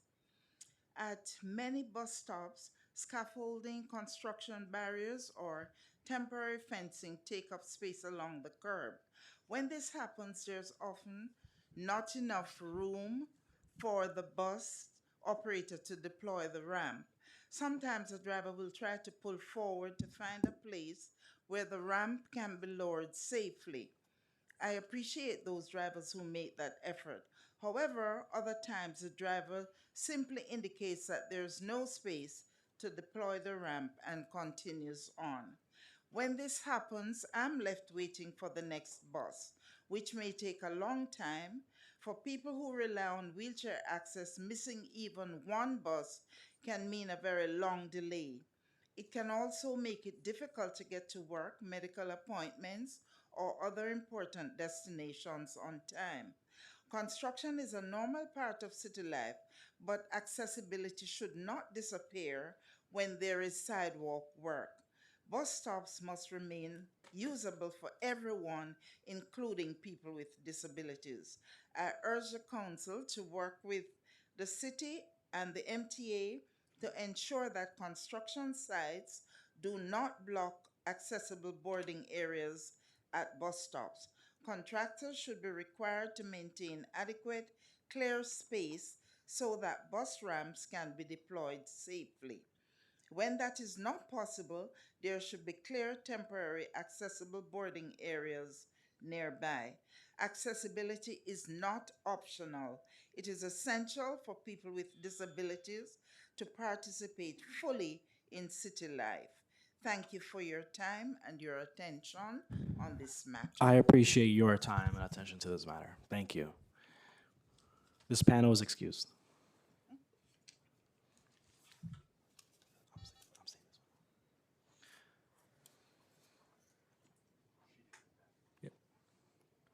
Next up, we have Rashida Bunting, Zay Howard, Edward Funches, Glenn Balofsky.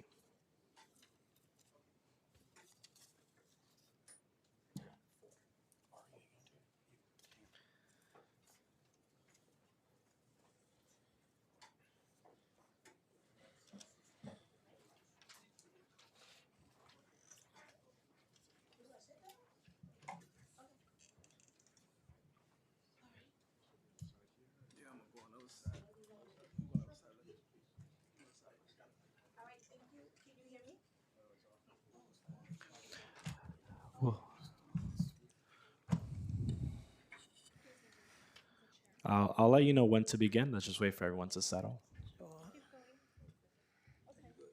Okay. All right, you may begin. Yes, thank you for having me. My name is Rashida Bunting, and I'm the Vice President of the National Federation of the Blind of New York State, and also on the Board of Disabled in Action, and also a member of the DOT Disability Advisory Committee. So today I want to talk about something that's dear to not just the blind community, but anybody who uses, anybody with a disability who uses their ears to navigate NYC. The accessible pedestrian signals, I'm just going to say APS in the interest of time. For years, we fought for APSs to be everywhere. And slowly but surely, they could be a lot faster, they are popping up, especially in the outer boroughs where there was a deficit of this. They're here, but now we need them to be louder. Blind people use our ears to navigate. As my vision deteriorates more and more, I use my ears to navigate the city. But like my colleague Monica just expressed, the city is loud, there's a lot of construction. If we're not able to hear the APSs safely, even though they're on the corners, we're not able to cross the street safely. Case in point, I live in Canarsie. I fought hard for an APS to be at the Rockaway Parkway train station, Rockaway in Flatlands, Rockaway in Glenwood. Yes, the APS is there, but I should not have to rely on the kindness of strangers to cross me across the street. I implore that the council work in conjunction closely with the DOT to make sure that not just the APSs are here in the outer borough on all corners, but to make sure that they are loud enough for those who do use their ears to navigate the city, whatever your disability is, to work properly. Thank you. No, I thank you. Next. Zay Howard. Yes, I am Zay Howard. We hear you loud and clear. Okay, this is Zay Howard. As I said previously, I am a member of 504 Democratic Club. I'm one of the advocates for people with disabilities. I am also an Access RA user. My worst experience is double parking. Sometimes you rushing, going to work or going for an appointment. Unfortunately, there is a heavy truck that hindering the traffic movement of Access RA.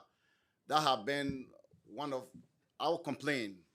that are hindering our movement of getting to our various destination on time.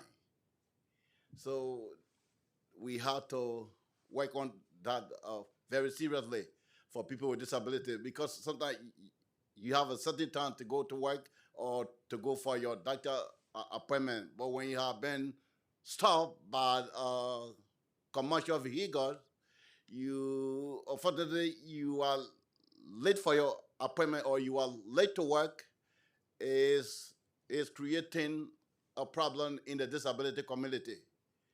And one thing I do believe, what affect us, people with disability, affect everyone.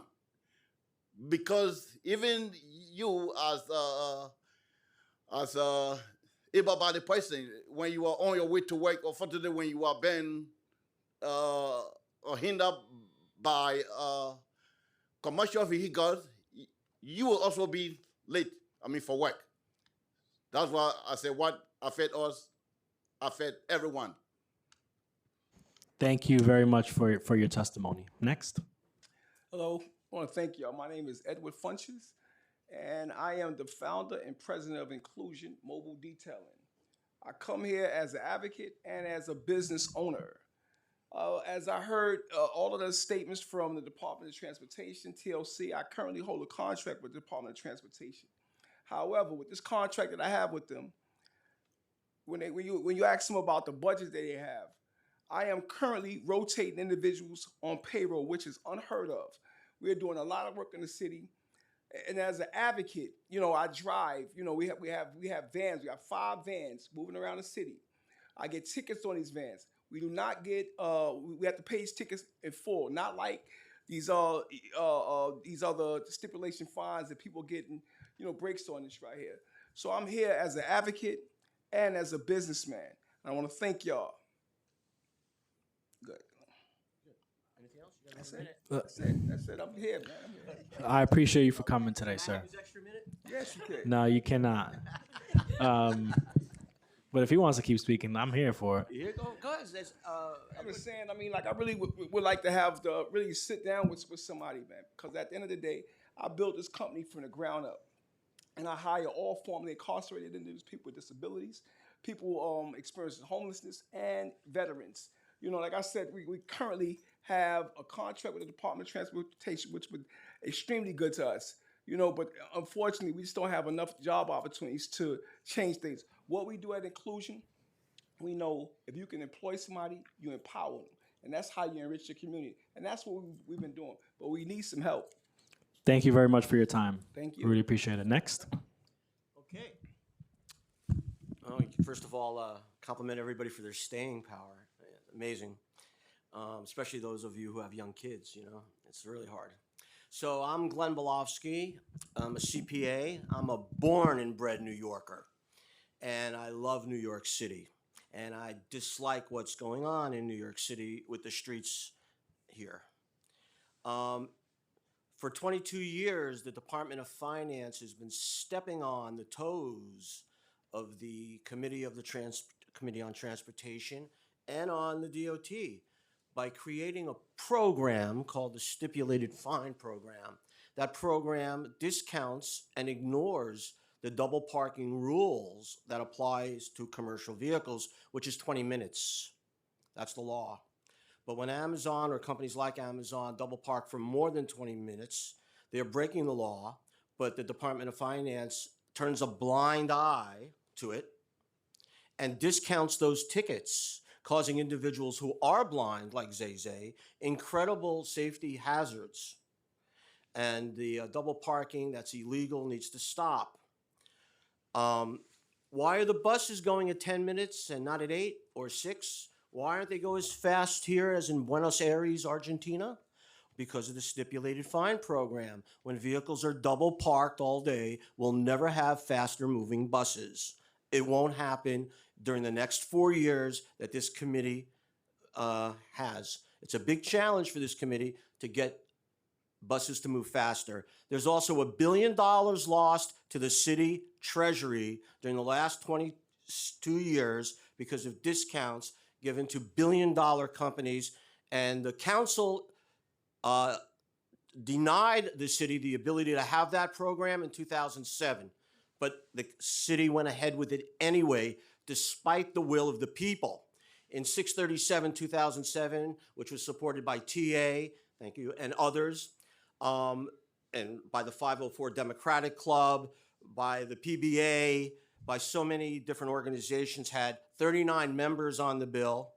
In 2018, it got stymied for political reasons that I could only talk about behind closed doors. But the reality is that the stipulated fine program is taking $15, a $115 ticket is being reduced to $100 in that case, and a double parking ticket is reduced from $115 to $65. So where's the money coming from?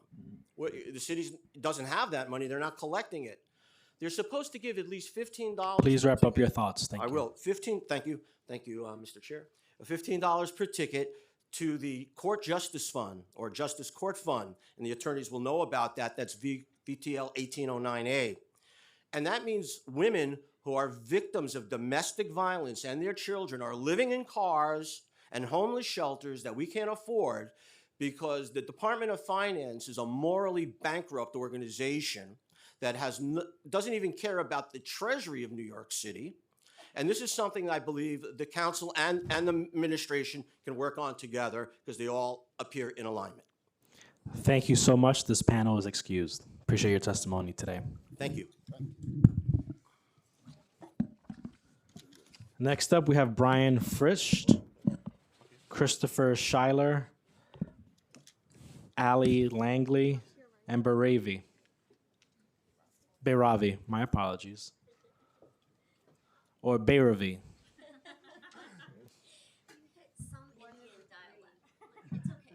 I need to get it right.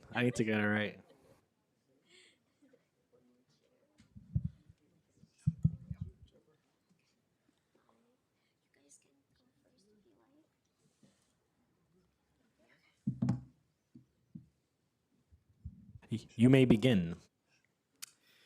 Good afternoon, Chair Abreu. I'm Brian Fritsch, Associate Director of the Permanent Citizens Advisory Committee to the MTA, PCAC.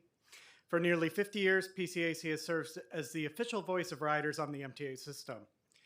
Just over a month ago, we organized a letter from a broad range of over 40 groups who believe City Hall can make transit affordability a reality in this year's budget by transforming the Fair Fares program.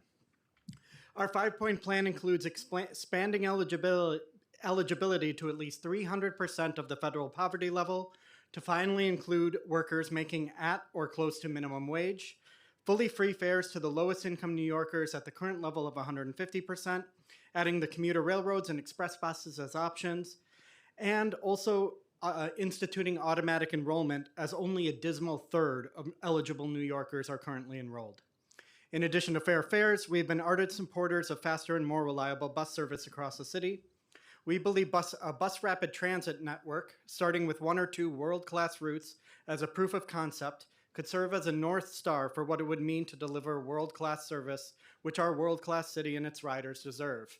This means a host of things, including protected bus lanes aligned to the center of streets, transit signal priority, left turn bans and queue jumps, and building accessible BRT stations with level boarding and off-board fare payment. We look forward to working with you and the Mamdani administration to make BRT in NYC a reality. Finally, 3 key final issues. We strongly oppose any efforts, be it from the council or state legislature, to dismantle the MTA's Automated Camera Enforcement Program, or ACE. ACE is essential as it increases bus speeds by 5% and reduces collisions by 20%. We also hope the city will work with the MTA to ensure the agency has enough bus depot capacity to provide frequent and reliable service. As we work to create the excellent bus service the city deserves, depot space is a critical component that doesn't get the attention it deserves. Thank you for the opportunity to testify today. Thank you. Next up. Good afternoon, Chair Abreu, Councilmember Wong, committee staff. So I want to start with talking about Access-a-Ride. So I think it's important to frame accessoride properly, which is that it's a legal right. It's not a privilege. It's not some kind of premier service that the MTA is running. The MTA is legally required to provide comparable service. As we heard this morning, the MTA wants the city to commit more funding than what it already commits to Accessoride. I think it needs to, if it wants to do that, it has to really work on its cost-saving efforts. And so that includes expanding the on-demand pilot program, which currently less than 4,000 of nearly 200,000 Accessoride users can use. It's about 50% of the cost of traditional paratransit. Another idea is to close the assessment centers, which are used for eligibility determinations. There's a cost involved with that. Also, want to talk about discounts. The MTA does not offer the same discounts to Accessoride users as are available to bus and subway riders. So they often kind of refer to the Fair Fares program when discounts come up. I mean, that's a city program, and there's a cap on it. It stops at age 64, and so for Accessoride users who are older than 64, they don't get discounts. And so this is also just a huge problem. Maybe I can quickly kind of wrap up with talking about expanding the on-demand program. I also wish that the council will push to TLC to work with their partner, the MTA, on expanding the on-demand program. As far as the bus pilot that was referred to earlier, if that goes citywide, it also means free Accessoride citywide or citywide, as during the pilot, all Accessoride trips within a half mile of the pilot were free. So that's something to consider. And lastly, I would say that the MTA should consider settling its cases that also involve the city as a cost savings. And so rather than spending huge sums of money in litigating accessibility cases, end those cases and get the accessibility improvements done. Thank you. Next. Good afternoon. I'm Betavi Desai, Executive Director of the New York Taxi Workers Alliance. I was really stunned to hear the TLC say that their budget is less by $4 million this fiscal year compared to the prior one because the Medallion Relief Program is no longer in the budget sheet. This program was prematurely closed down. This was a historic achievement by our union and a group of allies, including a 15-day hunger strike, in order to address a level of debt crisis which had led to suicides among drivers. We've so far achieved $476 million in forgiveness. It's been life-changing. But we still have close to 200 loans that remain. They need to be restructured. And the last administration closed down that program prematurely rather than lift a finger to help us. We were the ones that brought the lenders, almost all of them, we were responsible for bringing them to the table. We also were responsible for creating an alternative that was acceptable to lenders who did not want to restructure the loans themselves directly. We have less than 200 loans in order to cross the finish line. We must complete this program, and the city must live up to its promise to the Yellow Cab Medallion owner drivers of the city that invested all of their life into it. The city during one decade made like $850 million from the sales of these medallions that the same city was responsible for tanking. And it has led to like serious human consequences for so many families. Meanwhile, for the loans that are in the program, the drivers are saving about $11,000 on the premium compared to the drivers whose loans are not restructured under the program just yet. If I could take an extra 30 seconds just to say, thank you, that it's also wrong misconception that the yellow cab industry has lagged behind in terms of accessibility. The percentage-wise, there's far more wheelchair accessible vehicles that are yellow cabs rather than on the FHV side.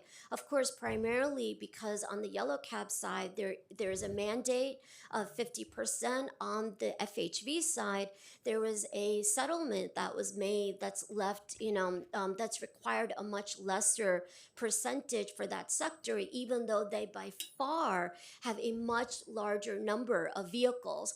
And in fact, the accessibility mandate for yellow cabs, one that we have supported not just today, but since that settlement was first reached with the yellow cab industry over 10 years ago. We were the only voice at that time that supported it. It cannot be an unfunded mandate. The TLC did not tell the truth to this council about the fact that the Taxi Cab Improvement Fund is insolvent. It needs to be supported, and the council must find ways not only to help us rebuild the Taxi Cab Improvement Fund, but also other ways of financial support for medallion owners to continue to meet this mandate. Thank you. And I'll make sure that we coordinate on that for the exec budget hearing as well, to shed light on what you're discussing. Thank you. Next. Thank you. My name is Allie Langley. I'm a staff attorney at the Taxi Workers Alliance. I'll pick up where Barrowby left off, which is talking about the Taxi Cab Improvement Fund, which is the fund that provides benefits to yellow cab owners to provide this wheelchair accessible vehicle mandate and to meet that mandate that the city entered into. The TIF is funded by a surcharge on yellow cab trips. This funding model made sense when TIF was created in 2014, when the settlement was entered into, when the city entered into the settlement for that wheelchair accessible vehicle mandate. Since then, however, as we all know and as Barrowby described, there's been back-to-back crises in the yellow cab sector, from the unregulated entry of Uber and Lyft to the medallion debt crisis to COVID-19. Yellow cab trips today are less than 24% of what they were in March 2014. That is a staggering difference. And that means not only financial harm to individual drivers, but also that revenue for TIF is down, which leads to that insolvency crisis. Meanwhile, the costs that the fund is supporting are up because of that 50% waive mandate and a recent court order enforcing the settlement. Instead of exploring other avenues for funding, the TLC turned around and slashed benefits to drivers. They said today they increased the upfront funding for the hack-up payments to $20,000, but they didn't tell you that they did that by really just destroying the benefits available to drivers and decreasing the overall amount available. They did this in two ways.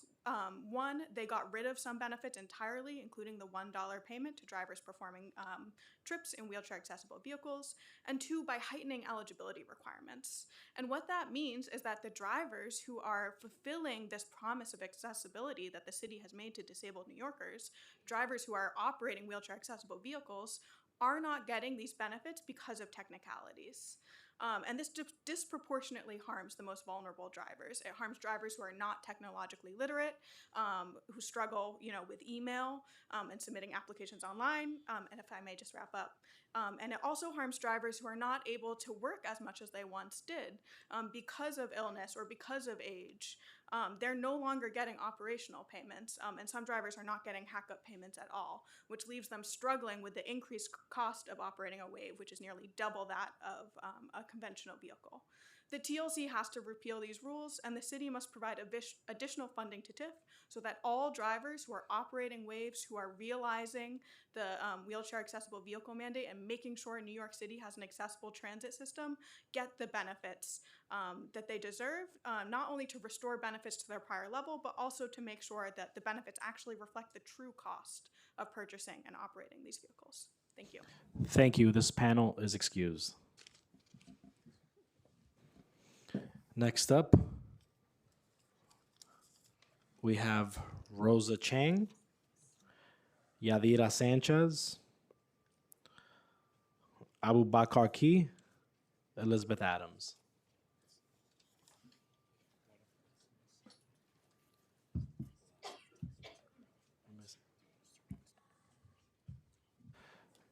Can we add in a chair for an additional panelist? And I'm going to call up Amanda Berman.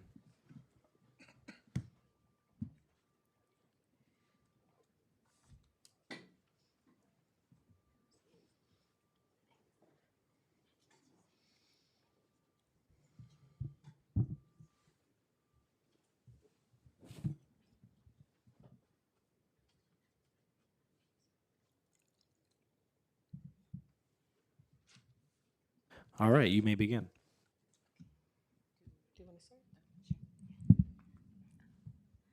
Good afternoon, Majority Leader Abreu, and members of the City Council. Thank you for the opportunity to testify today. My name is Rosa Chang, and I'm the co-founder and president of Gotham Park, a 501c3 organization formed to advocate for, help guide the design and operate and maintain the newly opened and revitalized public space underneath the Brooklyn Bridge Anchorage in Manhattan, just across the street, actually. Over 4.5 years, we distilled the hopes and dreams of our diverse community of over 47,000 residents within a half-mile radius, 20% of whom live below the federal poverty level, 20% of whom are 65 years of age or older, 64% of whom are BIPOC, and we responded to the deep needs that we have in our historically disadvantaged community.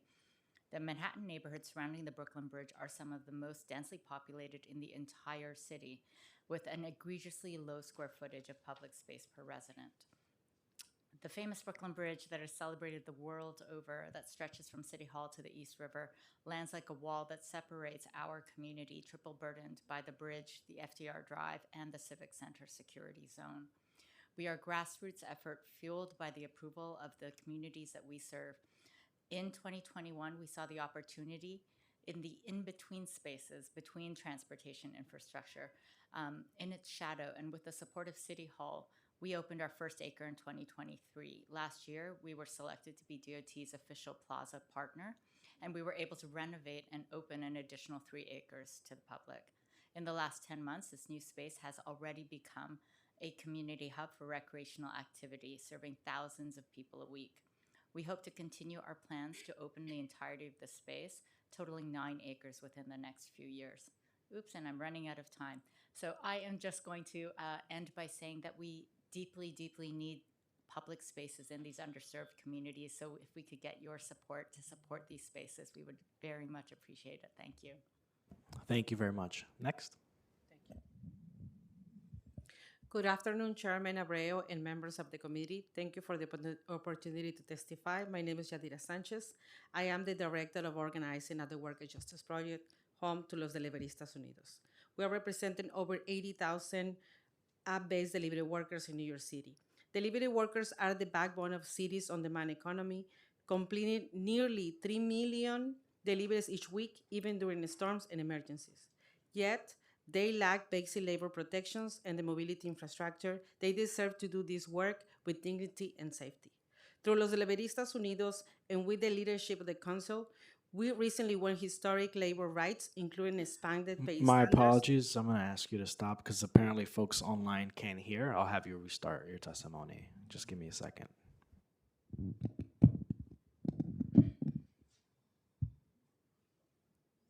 The issue has been resolved.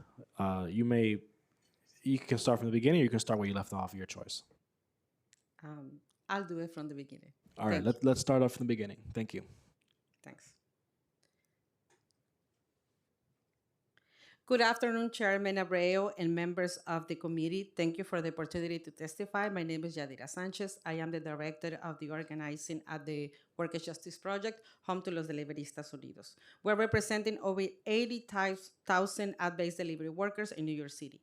Delivery workers are the backbone of the city's on-demand economy, completing nearly 3 million deliveries each week, even during storms and emergencies. Yet, They like basic labor protections and the mobility infrastructure they deserve to do this work with dignity and safety. Through Los Deliveristas Unidos and with the leadership of the Council, we recently won historic labor rights, including expanded pay standards for app grocery workers and just cause protection. I also want to thank you, Chairman Abreu, for making it possible to restore tipping options and ensure pay transparency for delivery workers. My community and the Deliverista community are really grateful for your support. Thank you. These victories show that it's possible when we organize and when the New York City Council shows bold leadership to deliver what our community, especially delivery workers, need to live and work with dignity. But there is still much work to do. Deliveristas continue to face predatory algorithmic management from multi-billion-dollar companies and prioritize profit over safety, exploiting our communities. We must invest not only in city infrastructure, but also in education and resources for delivery workers. Last year, we helped more than 300 workers trade in their e-bikes with UL certified models through the DOT e-bike trade program. And we hope to see this program expanded.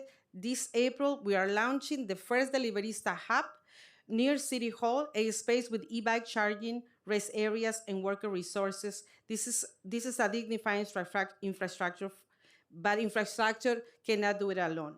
That is why I'm here requesting $300,000 in funding for our Deliverista Outreach and Safety Training Program, which will be offered through our soon-to-launch Deliverista Hub. This program, together with other day labor workforce initiatives and other critical funded initiatives that will hope to bring restore and ensure dignity for workers. Thank you so much for the opportunity. I'm gonna finish because I know my time is up. Thank you. Thank you. Next. Good afternoon. My name is Abubakar Ki. I am an app-based delivery worker and I have worked for Grab and Uber Eats since 2019, primarily in Lower Manhattan. I'm also member and leader of Los Deliveristas Unidos and Worker Justice Project. I joined this movement because, like many delivery workers, I have experienced unjust deactivation, traffic accident, and constant pressure from the app, which prioritize profit over worker safety. Because of this, we have had to organize and fight back, not just for ourselves, but for thousands of delivery workers across New York City. When I started delivering in 2019, I used a regular bicycle. But by 2021, that became impossible. Delivery distance grew longer, time limit became tighter, and the app began punishing workers who could not deliver fast enough by reducing our access to work or deactivating us entirely. To survive, I had to switch to an e-bike. Today, more than 80,000 delivery workers rely on e-bike to do their job across New York City. Together, we complete about 2.7 million deliveries every week, making sure New York receive food and groceries in every neighborhood. Yet our city and city police have not caught up to this reality. That is why I'm here today asking the City Council to invest in infrastructure that will make our streets safer for the workers who keep this city moving. We urge the City Council to continue expanding protected bike lane, build accessible e-bike charging stations, and secure parking, invest in e-bike trade-in program to help workers transition to safer UL-certified battery, and create delivery zones so all users can share the street safely.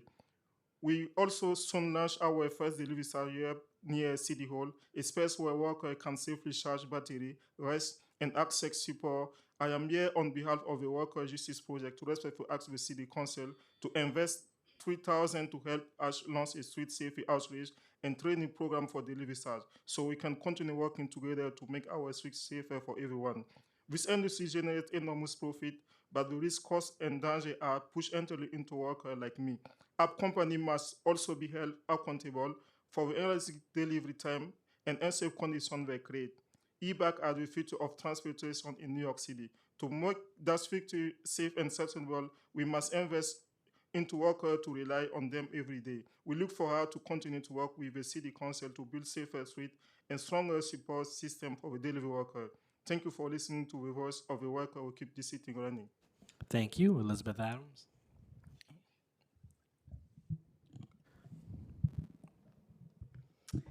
Good afternoon. Thank you to the chair and the committee for today's hearing. I'm Elizabeth Adams with Transportation Alternatives. The Mamdani administration has committed to building streets that are the envy of the world. And realizing that dream is going to require significant resources to DOT. We are calling on this year's budget to fully fund and staff the Department of Transportation. With ample resources, DOT can implement the streets plan, can end the Safe Streets hiring freeze, and work towards building the streets, intersections, and bridges that New Yorkers deserve. We recognize the city's fiscal needs, and our streets play a critical role in addressing long-term issues. Traffic fatalities and injuries cost New Yorkers an estimated $3 billion annually, indirect economic costs. Investing in Vision Zero is not only the right thing to do, it is fiscally responsible. Next, I'd like to highlight potential revenue raisers. Building the streets that New Yorkers deserve is not free, but there's tremendous opportunities for raising money from those same streets. Today, 97% of our parking spaces are free. By just modestly expanding the current metered parking program, the city stands to raise hundreds of millions of dollars. One estimate found New York is losing over $100 million a year from free parking on the Upper West Side alone. New York has significantly less metered parking than San Francisco, LA, or Boston. It is time we reassess and update our current program for our streets' needs. Expanding metered parking is a no-brainer. Paid parking leads to less traffic congestion, cleaner air, and even faster parking. By metering parking and using that revenue to fund DOT, our city can build the streets of tomorrow, all on a balanced budget. I'd also like to quickly reiterate a point that Open Streets organizers have been making for years in response to the commissioner's comments earlier this morning. In order for this program to survive and thrive, it needs to be fully funded. The Open Streets program relies heavily on unpaid volunteer labor by community organizers, and that is not a sustainable long-term model. Thank you so much for your time and the opportunity to testify today. Thank you. I have a question for you, Elizabeth. Are you concerned with the administration's testimony today with the lack of commitment on the streets plan and not committing to universal daylighting? The streets plan is a legal requirement. It is the law. There is a reason that there are metrics requirements in there. We believe that those need to be met. They can be met. And we support the resources for them to be able to meet the legal mandates and the requirement. We support the outcomes, request that the commissioner made as well. But this is not an either or, this is a both and we have to start from a place of making sure that we hit the minimum and then go from there. So that is critical to us. And then also on universal daylighting, the mayor has said it as a commitment of his. We know that daylighting saves lives. It is time to get this done. It is time to make it happen across our city. So yes, we want to see that happen urgently. Thank you. Amanda Berman? Good afternoon. Thank you for the opportunity. My name is Amanda Berman. I'm here to speak on behalf of the Center for Justice Innovation about some of our efforts to make the city's streets safer, as well as our justice system more effective and more equitable. And I want to take this time to highlight 3 initiatives that we're hoping City Council will support this year. First is our Driver Accountability Program. This is a program that is evidence-based, is diversion programming for people who have been arrested on lower level offenses coming through our criminal courts. And thanks to the support of council, we serve around 1,000 people every year in this program throughout New York City. The program works by providing education and encouraging behavior change through a facilitated group discussion rather than relying on traditional punitive court-based responses like fines or jail. So I'm proud to say that our recent evaluation of our program has shown that the program led to a 50% reduction in recidivism for these kinds of offenses in the borough of Brooklyn, and also very promising significant reductions in Staten Island as well.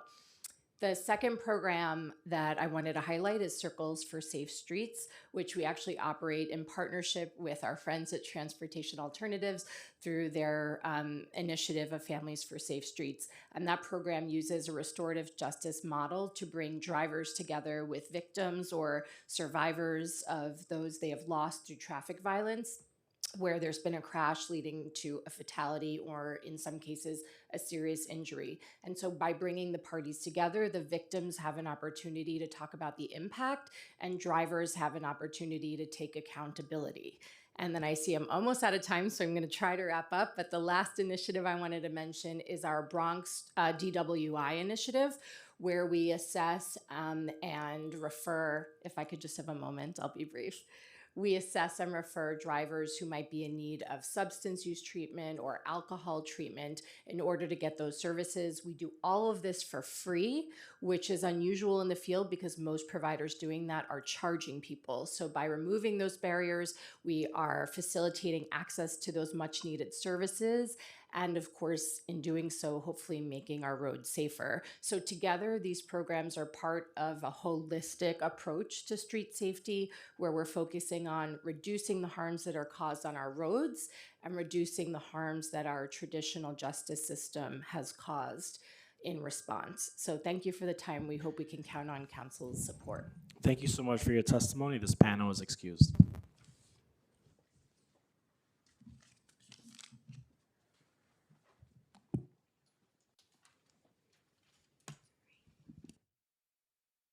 All right, we're now moving to folks who are testifying on Zoom. Beginning first with Wayne Chen. You may begin.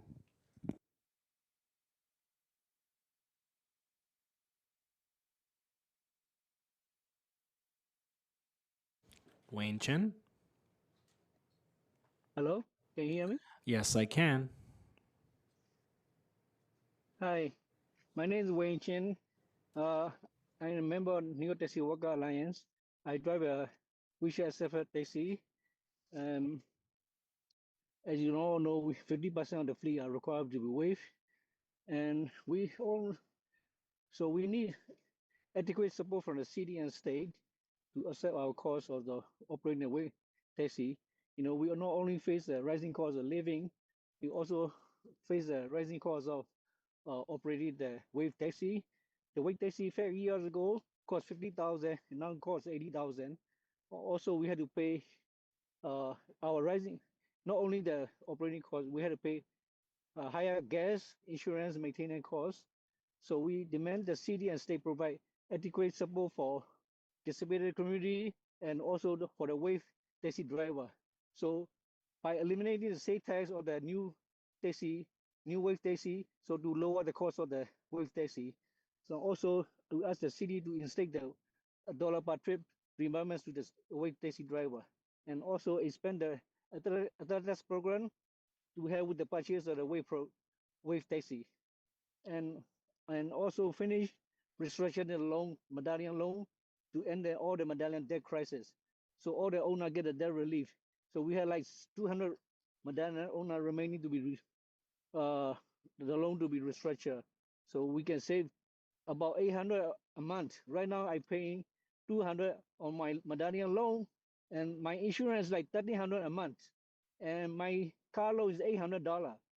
So my cost is like more than $4,000 a month to operate the wave taxi. 15 more That's not seconds. included gas and maintenance. So we need a city and state support for the wave driver and the disability community. Thank you so much. No, thank you so much. And now we're moving on to Richard Chow. You may begin.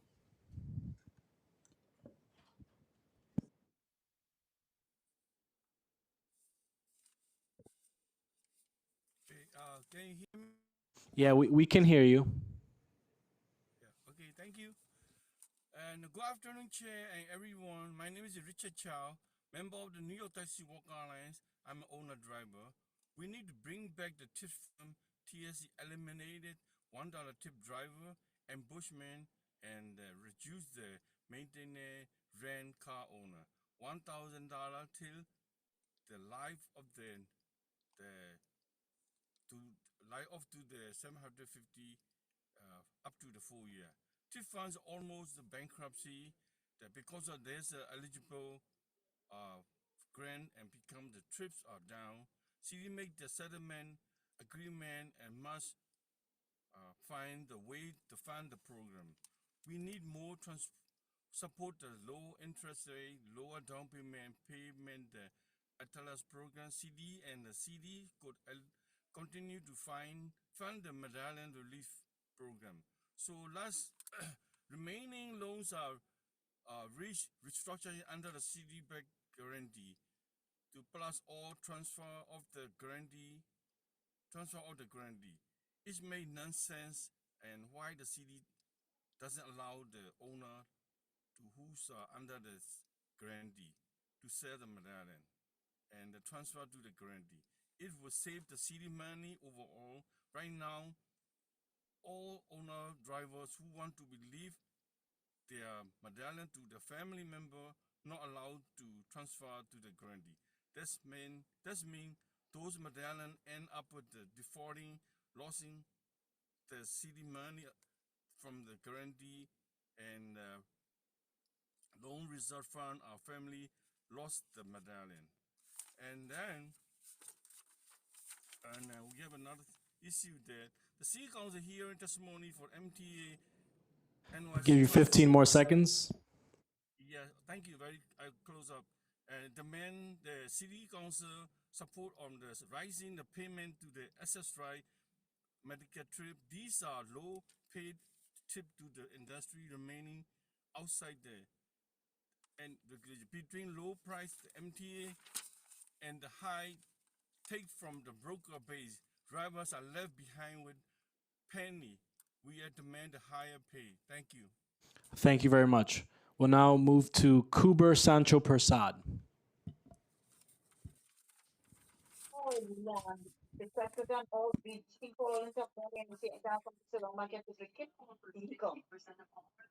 Hello. How you doing? Hey, My name is I can hear Kuber you San- perfectly. You may start.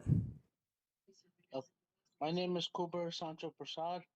I'm a yellow cab driver since 2014. My dad was a yellow cab driver since 1984, and he passed away. I'm here to talk on behalf of to keeping the medallion relief program open until the final set of my fellow taxi drivers to get over the finish line with their crushing medallion debts. There's only a few hundred left. We need the help of the city and the city council to try and get them over the finish line and make sure that they're debt free and they're forgiven by this debt that was caused by the city irregulation of Uber and Lyft and the taxi industry. We also like to talk about the Wave program and talk about trying to reinstate the dollar per trip for Wave drivers because majority of the vehicles, even now we have the Sienna hybrid, they are bigger vehicles and they require a little more gas and maintenance. So and plus it's an incentive for drivers to use to put towards their gas. Also for owner drivers who own the vehicle, TLC had said that they increased the vehicle amount to 20,000 upfront, but they didn't tell you that they cut the amount that they used to give us on a quarterly basis to keep the maintenance of the vehicle. And these vehicles are not OEM fitted with wheelchair equipment. These are retrofitted, which causes them to become more damaged compared to when it's OEM. It comes from the factory original. So we need more. We need money to just make sure that from the TIF fund to make sure that we keep those vehicles on the road and make sure Please that wrap they're up. safe. Yeah, I'm gonna give you an extra 15 seconds to wrap up. Okay. I would appreciate your guys' concern. I would really like you to listen to my fellow taxi drivers and my union. Thank you very much. No, I thank you. Joshua Boyce. You may begin. Hi, good afternoon. My name is Joshua Boyce. I'm a Queens College student, and I'm also a board member for NYPIRG, New York Public Interest Research Group. I thank you for the opportunity to testify today. Today I'm going to be talking about bus service and bus infrastructure, which is the first thing I'll harp on. Second one I'll talk about is transit affordability for students. And three, I would like to talk about the Rockaway Beach branch line, which first I'll go back to the bus service. So I take the Q25 And there are times when the Q25 is not as reliable as it used to be. Obviously, the MTA had done the Queens Bus Network redesign from before. And what had happened was now the service for the Q25 the service has been slow for many of us students here at Queens College. So we would like MTA to reevaluate certain bus lines, such as the Q25, to make sure that our service is reliable for us Queens College students. The next one I'll talk about is the bus infrastructure. Basically, MTA has said that they want to put more bus lanes and more camera enforcement on many corridors and many bottleneck areas that need it the most. So hopefully, MTA does put more emphasis on making sure that enforcement is there. The next one is transit affordability, which to talk about transit affordability, I do wish, and I apologize for me just walking with the trucks and the cars on the side. I do wish that the MTA had put more emphasis on transit affordability to us CUNY students that need it the most because we are the investment for the future. And so having that opportunity to have student Omni cards for us Queens College students and many CUNY students would be nice and would be great for all of us that need it the most. And I know it's already for ASAP and SEEK students, but we need to expand on it for all CUNY students. Lastly, I would want to talk about the Rockaway Beach branch line, which the MTA has said that they wanted to. Please wrap up. 15 seconds. Yes, had wanted to evaluate on, which for the next capital plan, which hopefully they should put this on the next capital plan because this will be a good investment for people that live and work in the area of Forest Hills, Woodhaven, Ozone Park, and will also connect communities together. And Thank you also very the- much. Yes. You're I, welcome. Thank you. I appreciate your testimony. We heard you on the capital plan on the Rockaway project. We're going to pivot to in person really quickly. I just realized we had someone who was here this whole time. We just signed the appearance card. Come on up, Stephen Babson.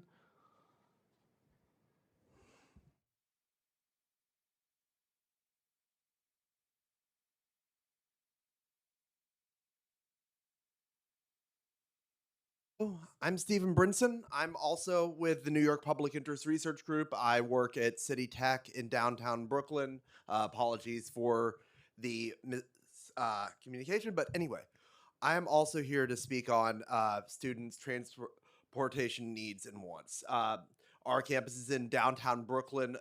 Virtually all of our students come in from outside downtown Brooklyn via the MTA, many from outer borough neighborhoods with limited transit service. In fact, one of my most active students is one of your constituents, Council Member Wong, Matthew Aarons. They face enormous challenges in just physically getting to campus on lines that are unreliable, both bus and subway lines, making difficult transfers coming in from outer borough neighborhoods. Most of them work virtually all of them, in fact. And it's for that reason that I'm calling for more investments in the interest of students. Better bus lanes to improve reliability on crucial corridors like Flatbush and Avenue, Fordham Road.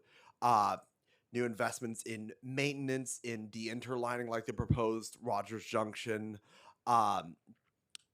in the capital plan, and new investments in student Omni cards and eligibility for better transit. Because when you invest in students being able to get to class on time, participate fully in their education, dedicate as much thought to that as they possibly can, and attend as many classes as they can, so they don't have to take longer to finish their education than they otherwise have to.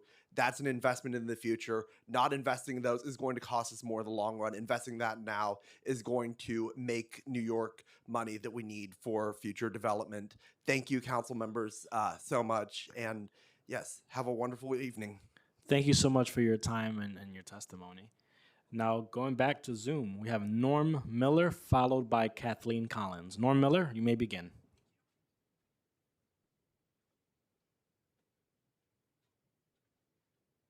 Hello, good day.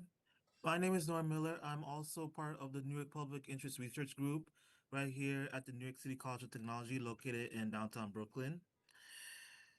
I would like to say today that students like myself here, we deserve faster, reliable, and equitable bus service, especially right here in the downtown Brooklyn area. Sorry about that. Especially right here in the downtown Brooklyn area, where we're served by the B41, which is a major crucial route where most of us students travel to and from downtown Brooklyn. We're also calling upon the New York DOT to invest in more bus lane infrastructure and more able enforcement bus lanes, especially for Flatbush Avenue. But we would like to see Flatbush Avenue have bus lanes all the way down to Kings Plaza, not just north of the Grand Army Plaza Circle, especially with the Brooklyn Bus Network redesign coming around the corner, at least up until 2027. And lastly, I would also like to say that we deserve to have an economy and a culture that works for all of us, not just for certain people, but for all of us too as well. That's all I have to say. Thank you. Thank you so much for your testimony. Kathleen Collins, followed by Stephen Brinson. Well, actually, Stephen was in person, so we'll take him off. So Kathleen Collins, followed by Edward Zhang. Kathleen, you may begin. Thank you.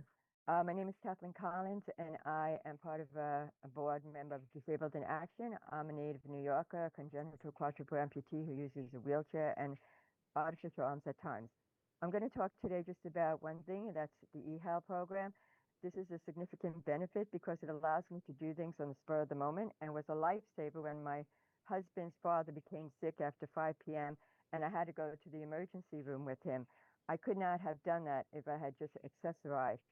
Accessorized cannot take into account emergencies, but I was able to do it with the eHealth program, and that really means a lot to me and to my husband and my family. I ask that the eHealth pilot program continue to be funded and that we improve it in the following ways. Please make the eHealth pilot program available to all accessorized users who want to use it. Please eliminate the restrictions on the number of rides a person is allotted to take on the eHealth pilot program. I'm allotted 25 trips. If I had used, I'm planning to testify at least 2 or 3 hearings. That would be 6 trips just right off the bat. That would be knocked out. Out of my 25, that would be 1/4 of my trips. Please eliminate the restrictions on the number of rides a person is allotted to take on the eHealth pilot program. And also, please increase the amount of the cost that the NTA will cover for each trip on the eHealth pilot program so that more of the city can be reached without passengers having to pay significant out-of-pocket costs. I understand that the city and the MTA face budget constraints just like everyone else. However, the cost of placing more people on the eHealth pilot program is not only minuscule, but actually better use of our money, as was stated by Christopher Shire, about that it's only about 50% of the cost of the regular accessorized program.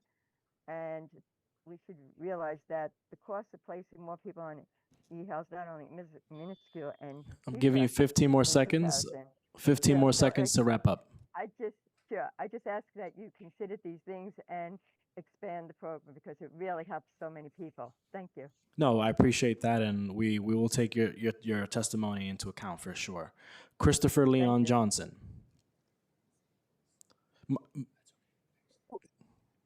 Hello, my name is Christopher Leon Johnson, and thank you, Shauna Brave, for doing this hearing.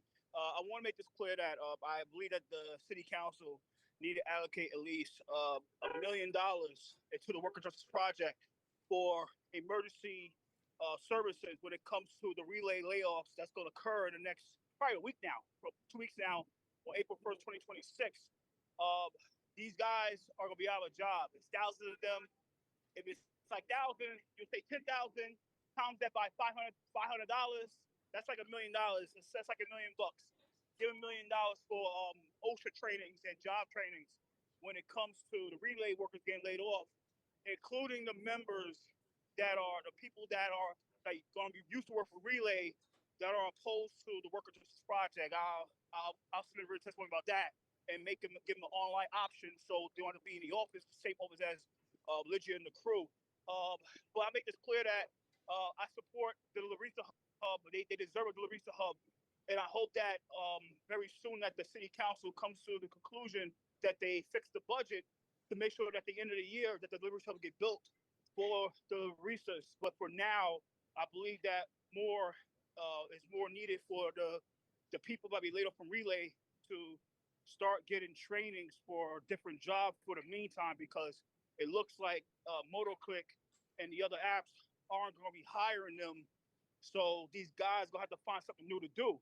But I hope that you, Mr. Sean Abreu, and many of these nonprofits come to the table, including Mrs. Galapa and many other organizations, and come together and find a way to allocate them, make them prioritized more when it comes to the job trainings. If I was in the university, I'll find a way to allocate $1 million so these guys would relay to start getting the job trainings. So, look, I'm going to submit a testimony about that more, be more in depth about that. 15 seconds to wrap up, Mr. Johnson. Yeah, that's all I want to say. $1 million just project for the relay. We're going to lay it off for job trainings. Thank you so much and enjoy your day. Thank you so much. Charlton D'Souza, followed by Jack Nierenberg. Good afternoon, everyone. Good afternoon, Mr. Chairman. My name is Charlton D'Souza. I'm the president of Passengers United. So what's very important with DOT funding is DOT needs to restore all the good bus shelters and bus pads that were removed during the Queens Bus redesign. You have bus shelters sitting idle, which have become garbage dumps. And that is ridiculous. That is the biggest waste of money. And also my colleague, Jack Nierenberg, conducted a study, an AD accessibility study of every bus stop, which is still ongoing.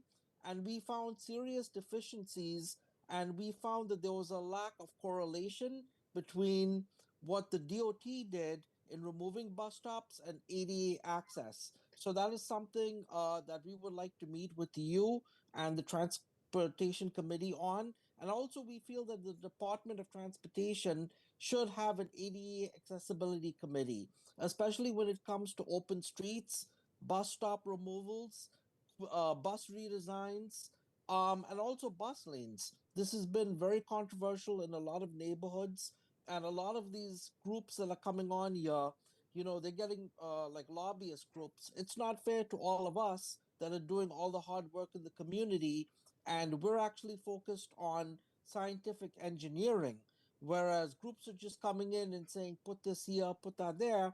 And like the DOT commissioner said today, that, you know, he didn't support universal daylighting, and in a way he was speaking from an engineering background. So that's a good thing, and we need more of that. And you know, because sometimes communities, you know, they might have a different opinion on something. And I can tell you, like bus stop islands, for instance, if you look at the ones on Queens Boulevard, it is so high up that seniors with walkers and limited mobility, many seniors were falling down. 15 more seconds to wrap up. It was not properly shoveled and salted. So please, Mr. Chairman, meet with us and also look into that, and also the DOT. Thank you. Thank you. Next up, Jack Nierenberg. All right, can you hear me? I can. All right, fantastic. Thank you. Good evening, everyone. My name is Jack Nierenberg. I'm the Vice President of Passengers United. I'm also a Master City Planning student at the University of Pennsylvania. And earlier today, we heard the MTA CEO claim that the bus stop balancing, the bus stop removals during the Queens Bus Network redesign and Brooklyn Bus Network redesign, they were balancing the needs of people with disabilities with those traveling longer distances. Yet there's no evidence that that's actually true. And all the information that we were trying to acquire to justify the removals, we've been having extreme difficulties actually obtaining, to the point where we're kind of forced to sue to get any kind of information like this. So what we sought out to do, I'm leading the study that my colleague alluded to earlier, where we are conducting observational data studies at each of the eliminated and intact bus stops. We're starting in Queens. We have 3 routes done so far, where we're looking at each of the observational factors that enable people or prevent people from getting to the bus stop. getting on and off the bus, waiting at the bus with ease, at the bus stop with ease. And what we found is that there's no correlation between the bus stops that were removed in the Queens Bus Network redesign and their overall accessibility, including presence of a bus shelter, whether the bus stop is close to essential origins and destinations, including grocery stores, healthcare facilities, assisted living facilities, the conditions of the sidewalks as well. And all of these factors have to have immense impact on people's ability to get on and off the buses, get to and from the bus stops, especially since they have to walk farther. 15 seconds to wrap up.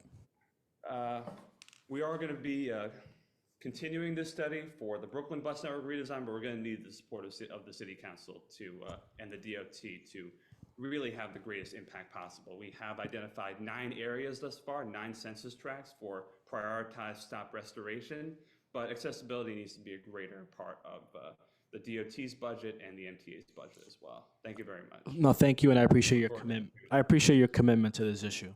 If we have inadvertently missed anyone that has registered to testify today and has yet to have been called, please use the Zoom hand function if you're testifying remotely, and you will be called in the order that your hand has been raised. Is there anyone with their Zoom hand function?